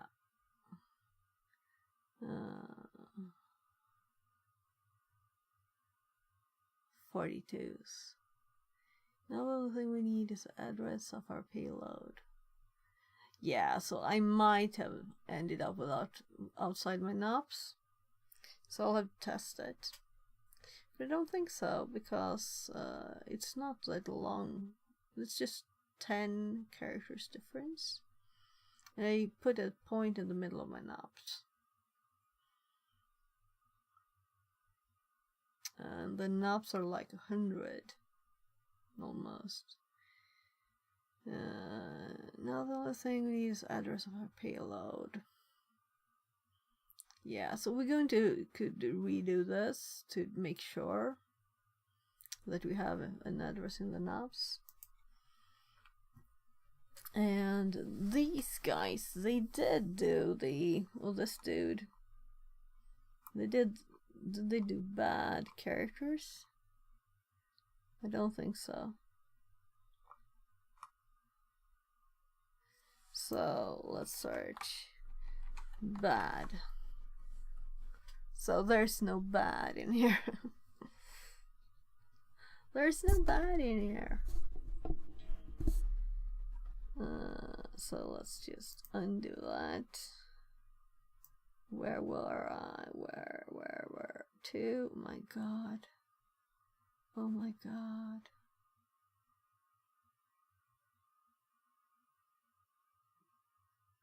Okay. GDB, finding offset. Registers. Oh, they have a cheat sheet at the end.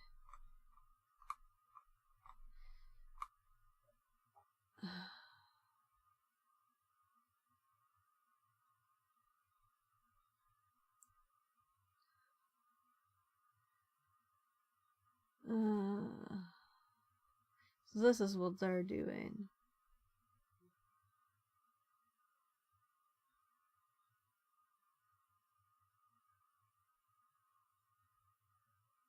Craft the shellcode, list available shellcodes, F format. What? Oh, okay, so they didn't actually use that one. They used shellcraft.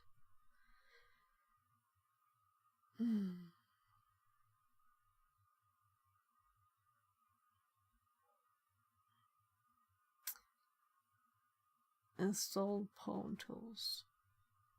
So this task is applied with code, so you kind of assume it will work. Yeah, so now I'm curious to see just if someone else did it. So let's do something, click something.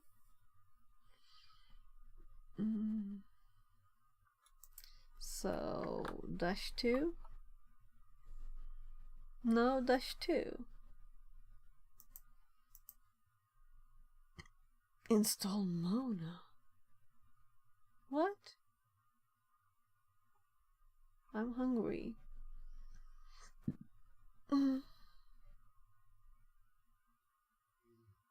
Mono. So this is not the right one. Yeah, this is buffer overflow prep. TCM buffer overflows and buffer overflow prep are 2 different ones. And that's the wrong one. So what about this one? This is buffer overflows, the correct one. So we're going for the second to last task. Let's see if these. So I don't understand people that actually copy all of the room.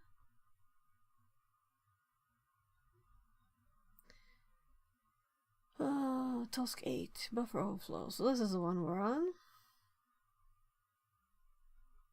This is just the page contents.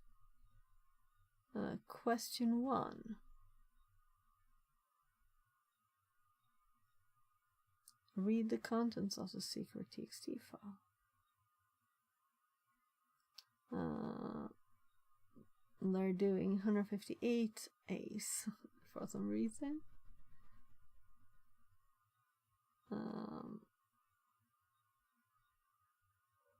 And if they do 159 A's, they get a different one.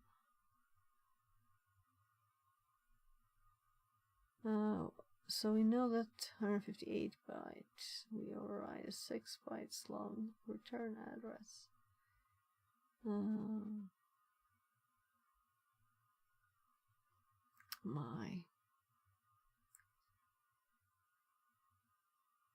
So why did they do it like this? It's not pretty. After many attempts, all failing with a legal instruction error, I found a shellcode 40 bytes that works. This is the one I tried now. So Python shellcode equals len shellcode 40. So they put it in Python just to find the length.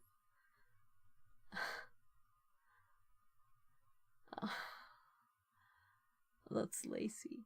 I'm tired and I counted it. The last item we need to complete our payload is the return address of the shell code, 6 bytes. Our payload will be like this.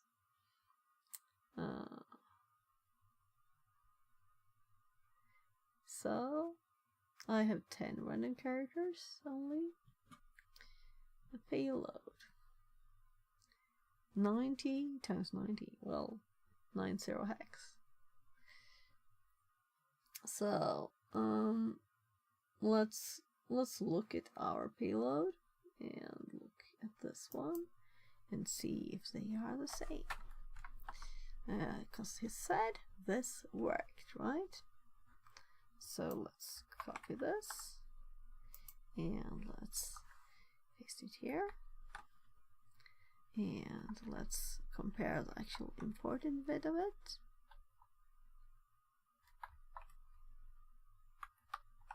So I can say 0.5.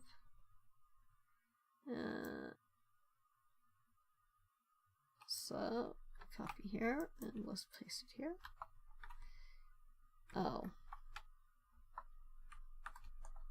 there. So they do look very, very similar, right? It is exactly the same one. Just confirming.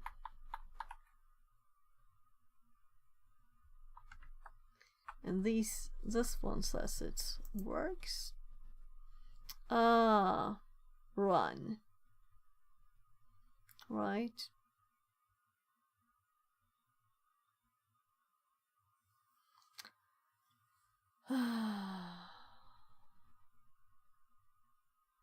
Yeah, so we just have to double check our position again. So this one says this works. So let's just see here. Take care of the editor between NOP and the shell final payload.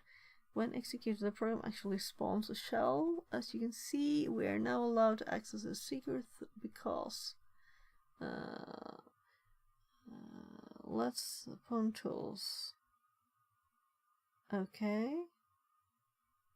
So they're doing this after this.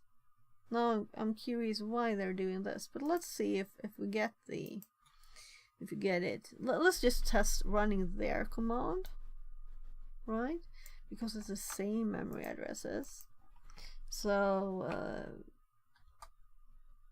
yeah, so it works. So let's just check the NOPs. That's what it has to be, because that's the only difference. So ours is the only change is that I have 152 minus 50, meaning 102 here, and they have 90, and they have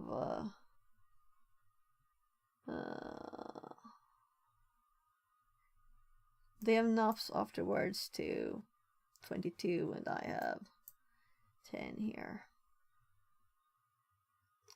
And we have a slightly different address, but it is only 28 bytes difference. So let's find our correct one, right? So let's just go down to the end and hop over here. And I didn't run it with R2 yet. I just tried running it without R2, because if it would have started, I would have had it quicker.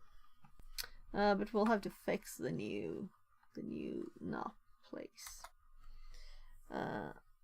Finish the beer. So I guess we will PDF at no.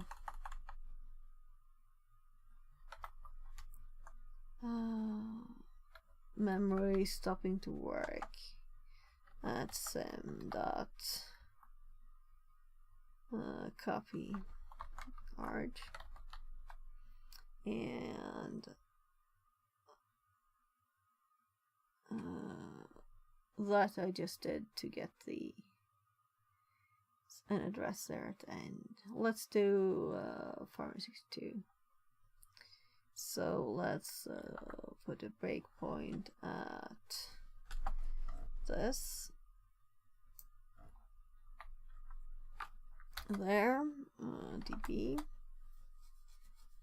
This is one reason I restarted, so all the breakpoints from last time are not left there. And then we just DC to run to the breakpoint, and then we DR to see the registers, and we PXA at RSP, and we can see we have an ops here, and the address that we used was 70. Let's see, E270. It's still in the middle of the knobs, and it should work. So let's put the next breakpoint like here. So let's do B DB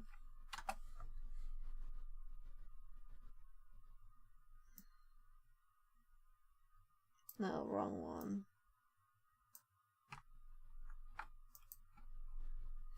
But not 0, but a bit later here in the execution. So, oh, actually, let's do C. C.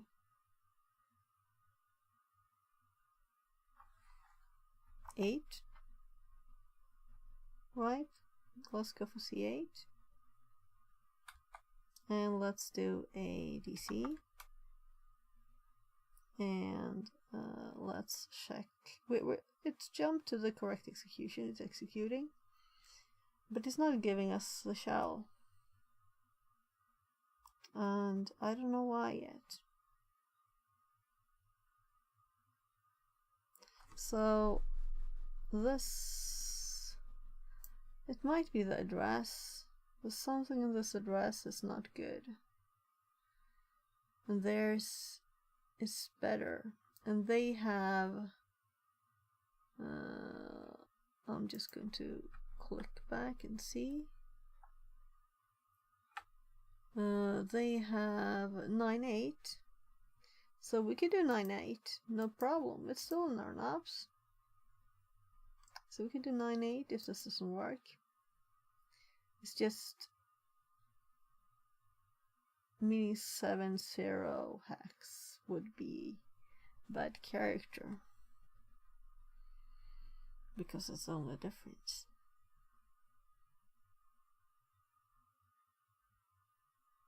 They're also using knobs afterwards. That can't matter, can it? If that matters, I'll faint. Oh no, we're going to DR. We see that our RIP is there. We do PXR RSP again. We see that we're just at the very end here. Actually, let's just DC it. So now we got it. It worked. But I just run it and didn't work. So since this is run in here, we're still user 1. Yeah, so it crashes afterwards.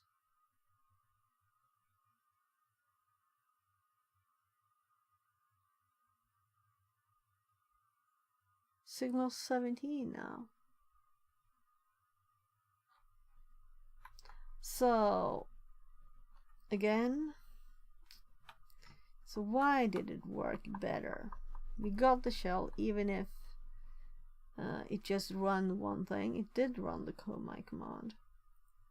So if we dot slash this, I'm getting a floating point exception.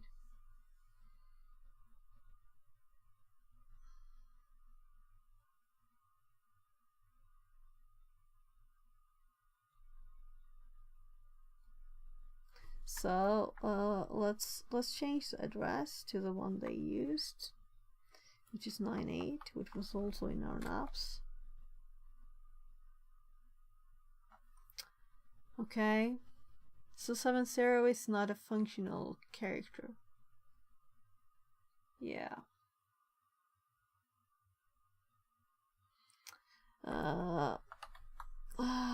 What's the file name?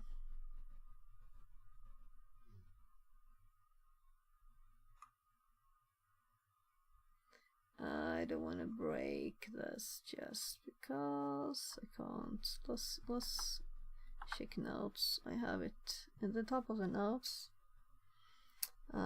We have it. So I'm going to test this again, but I want to make sure that I can get to secret.txt. So I'm going to just there. We got permission denied.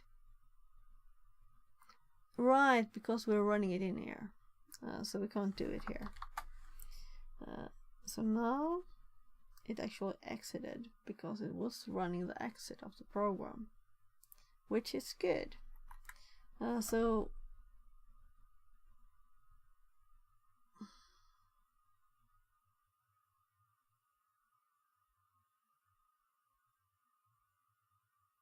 yeah, so I'm going to change these to naps.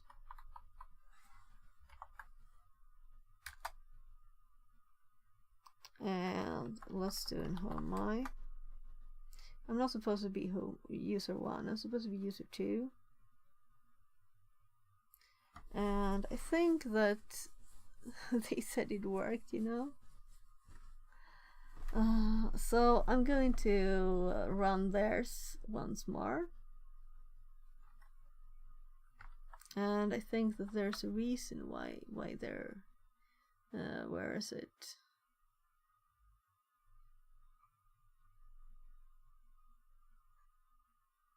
Yeah, here. Why they're going set array UID, right? Because this didn't really work. Didn't really work. Right, so let's exit. And let's do this one. And let's do who am I? User 1. And I'm also going to, let's just exit this. So it didn't really work. It's not fully functional, as it's not getting the ID with it.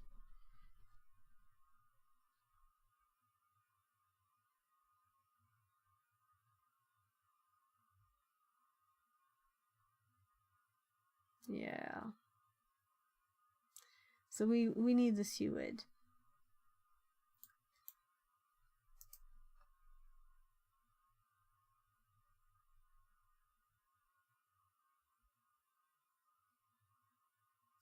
So last time I think I did with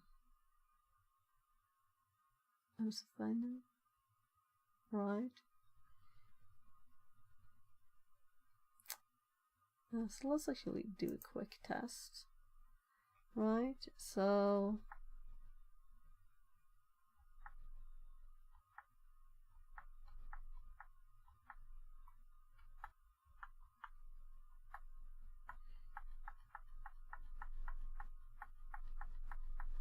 no, we're doing history. My God, history grep MSF Venom, and I wanted Linux.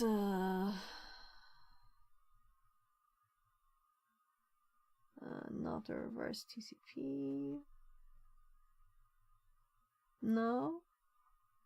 Seriously? Okie dokie.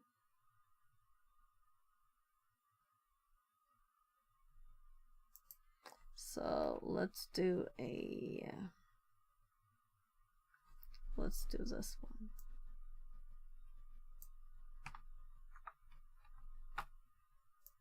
But we're not gonna grab Windows. We're gonna do Linux, and then we're gonna do grep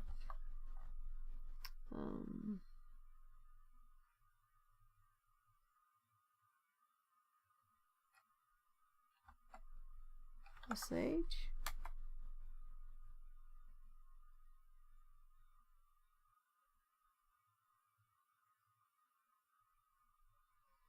All the reverse shells should hop up too.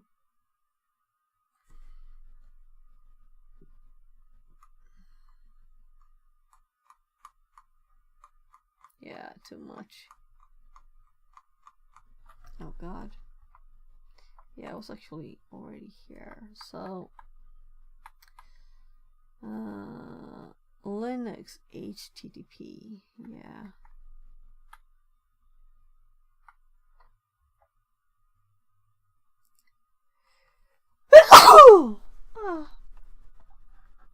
HTTPS, HTTPS, HTTPS,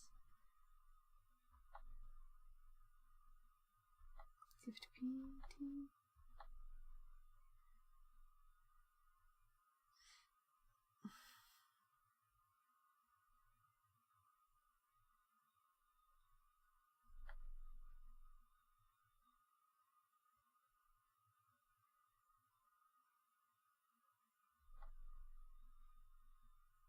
Oh, x64 exec.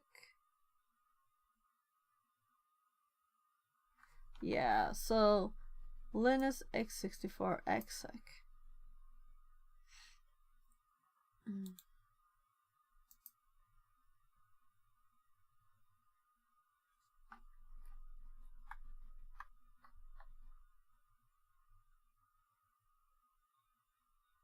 And then there's x86 exec.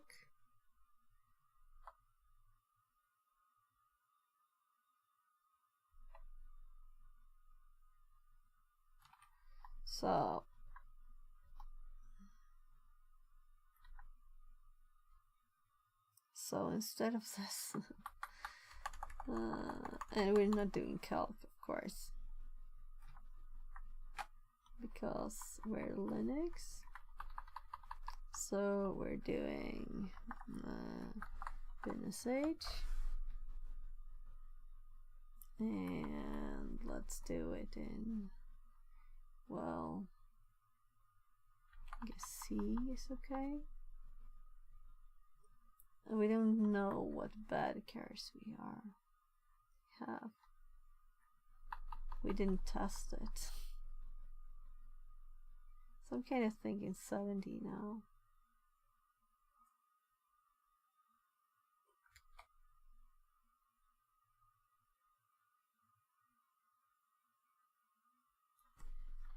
That's a tiny one. Well, it's not that tiny. 87 bytes.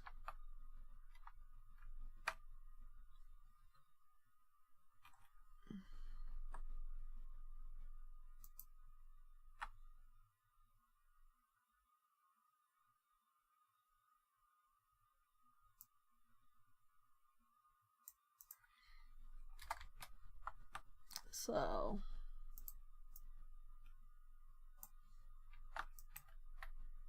no, I did copy.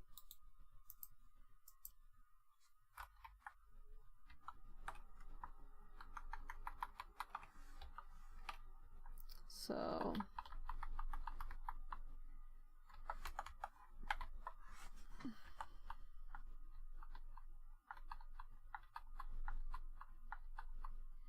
there.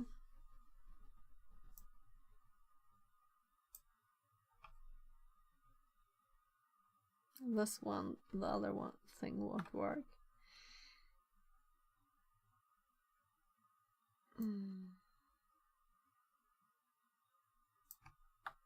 So, well, I guess we'll copy this whole thing. And I'm going to do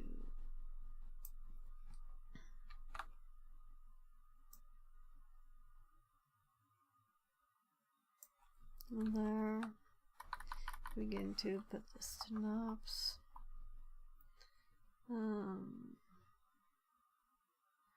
There's no reason to have this thing. Let's put a plus there.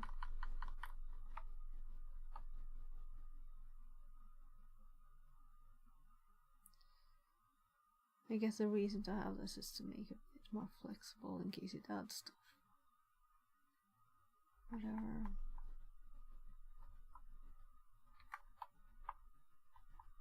I'm just thinking that this is bigger. And we want knobs. This is 87 characters. Oh, I'm going so hungry. So I'll have to stop because I'm hungry. And it's 4:30. Yeah. So I guess. Right. So I kinda know where we are in memory now.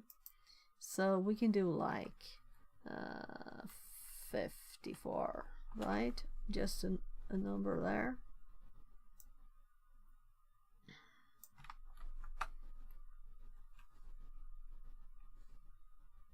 So we're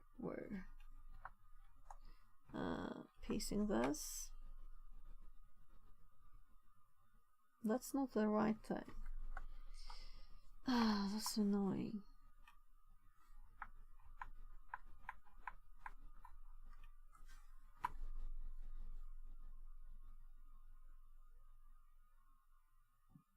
Extremely annoying. Why did it happen? And you need to remember how to delete all the line. So copy seems to be starting to not work. So copy,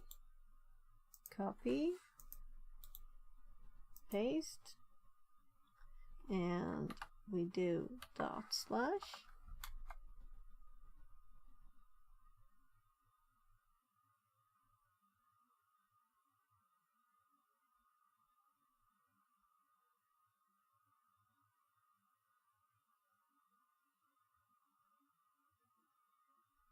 Why?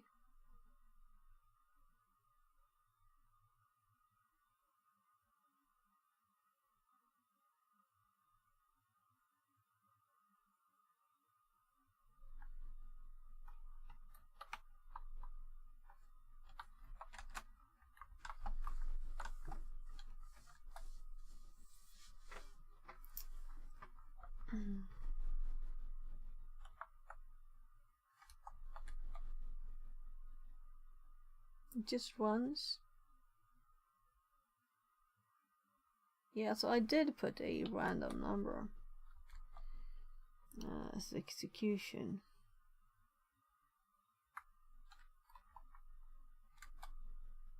Oh. I didn't mean to do that. I meant to do this.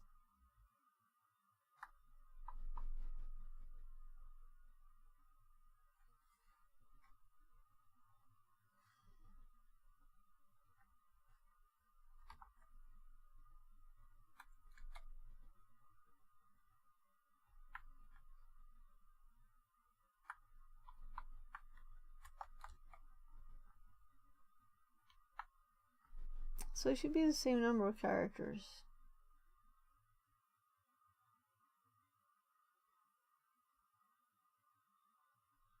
Why?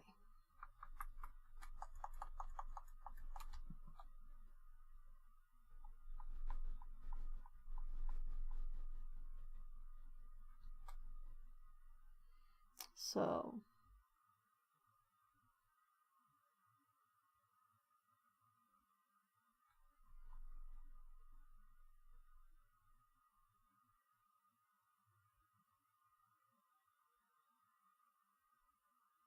yeah, that's mine. So the problem here is that who mine is still user 1. So if I don't continue now, I will have to redo. So I'm thinking I will just have to do this last bit here too. Or I will just, yeah. So we need to install this to create code.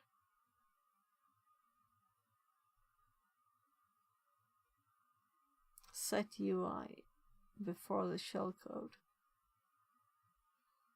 So let's just steal this bit of the code, right?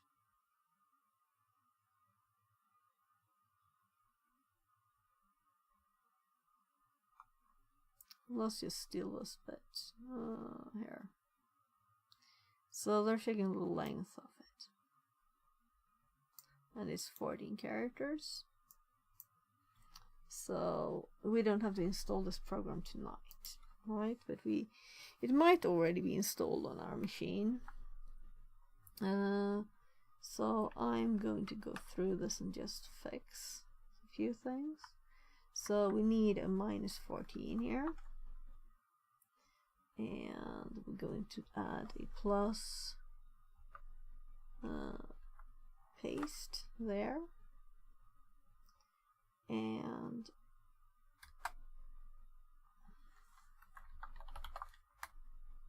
now we have it. So now we can cat secret .txt there. So there was nothing wrong with the shellcode, it just was not complete. And we will have to dig into this more, but not at 5 in the morning, right? Because it's 4:35 now. So I will of course need to install. So we already looked at this before.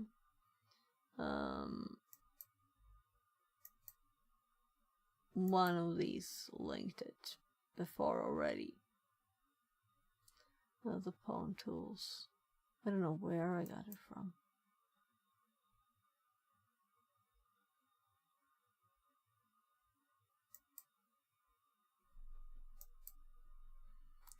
I guess we'll add an hour. Why? I'm going to sleep. Right, so this was this other code. Well, this is actually the code we're using, right? Yeah. Fixerbot says, "Welcome Raiders. Finn with Gun brought 6 friends to the party. Go drop him a follow." So Finn with Gun says, it's a bit late here. Yo. translated from Spanish. Yeah, I'm crazy. Do you know how many hours this is streaming? I started at 13 or at 12:40. I started streaming at 12:40. Now it's 4:36. Decided to raid. You've been streaming for so long. Thank you for the raid. Thank you for the raid, Fan. Fun. Hope you had a great stream. What were you doing? Did you do some buffer overflows? Were you inspired? Or did you do the web stuff or something?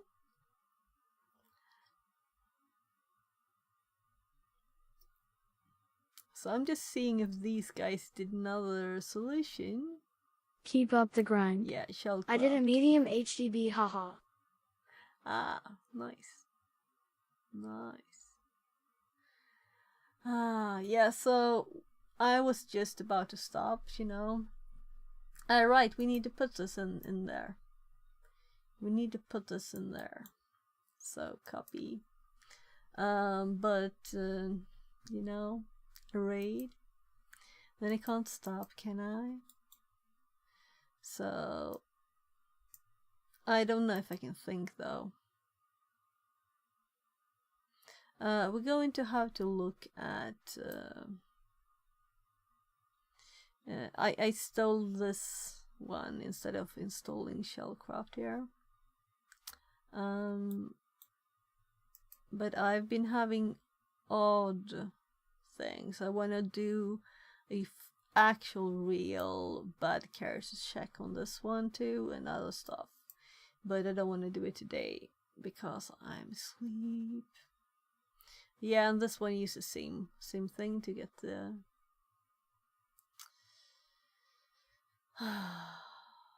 set RUID.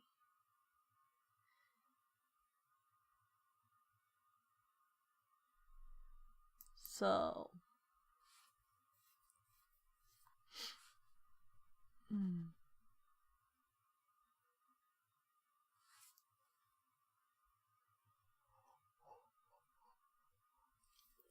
So seriously, why do we have to mention this when it's a sued one? But I guess we'll have to anyway. I'll have to explore it, but not at 5 a.m. I was just saying I'll have to stop streaming at 5 in the morning. So let's calculate how many hours. So 9.5 plus 6 hours and 10 minutes. So that's... Yeah, and it was like 9:45. It was 9:45. So I've been streaming for 16 hours. 16 hours. Just running and getting food and getting the kids food. And doing buffer overflow the whole time. Oh.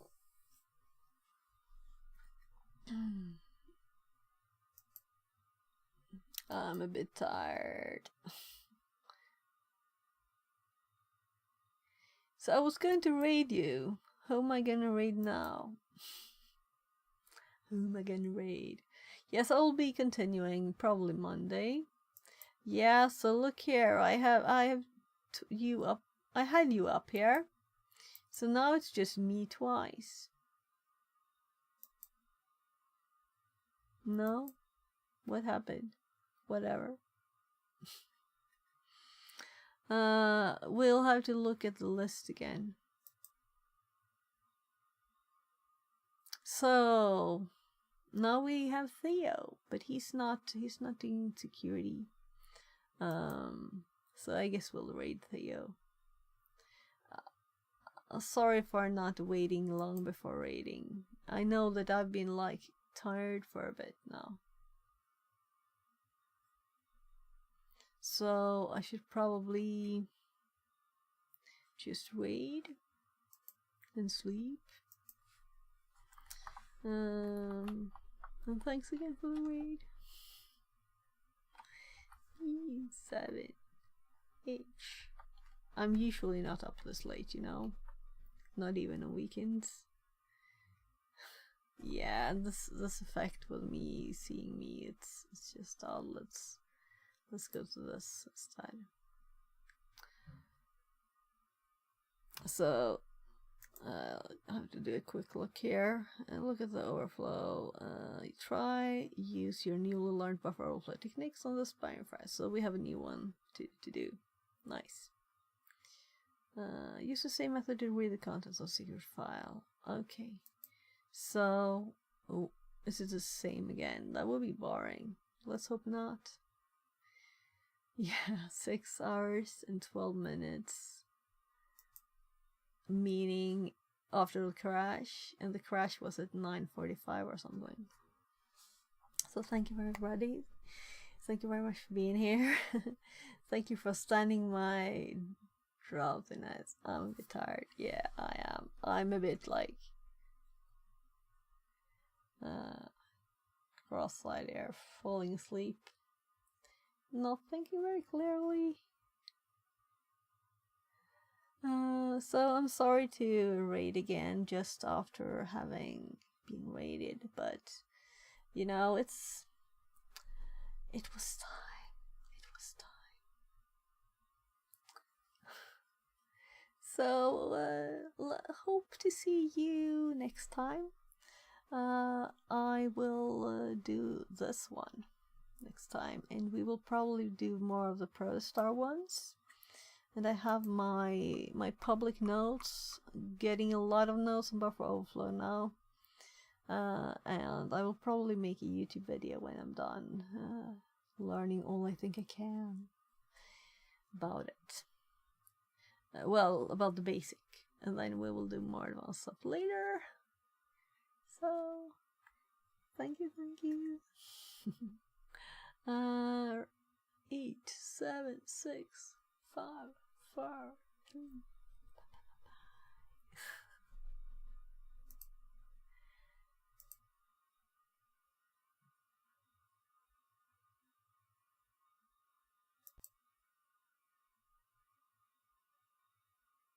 It. 7 raiders from Fixit42 have joined. GDPR. I don't have that command yet. What would that command do?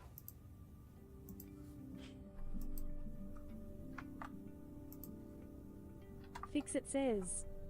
Tune raid Fixit42. This is the one I want? Yeah, this is the one I want.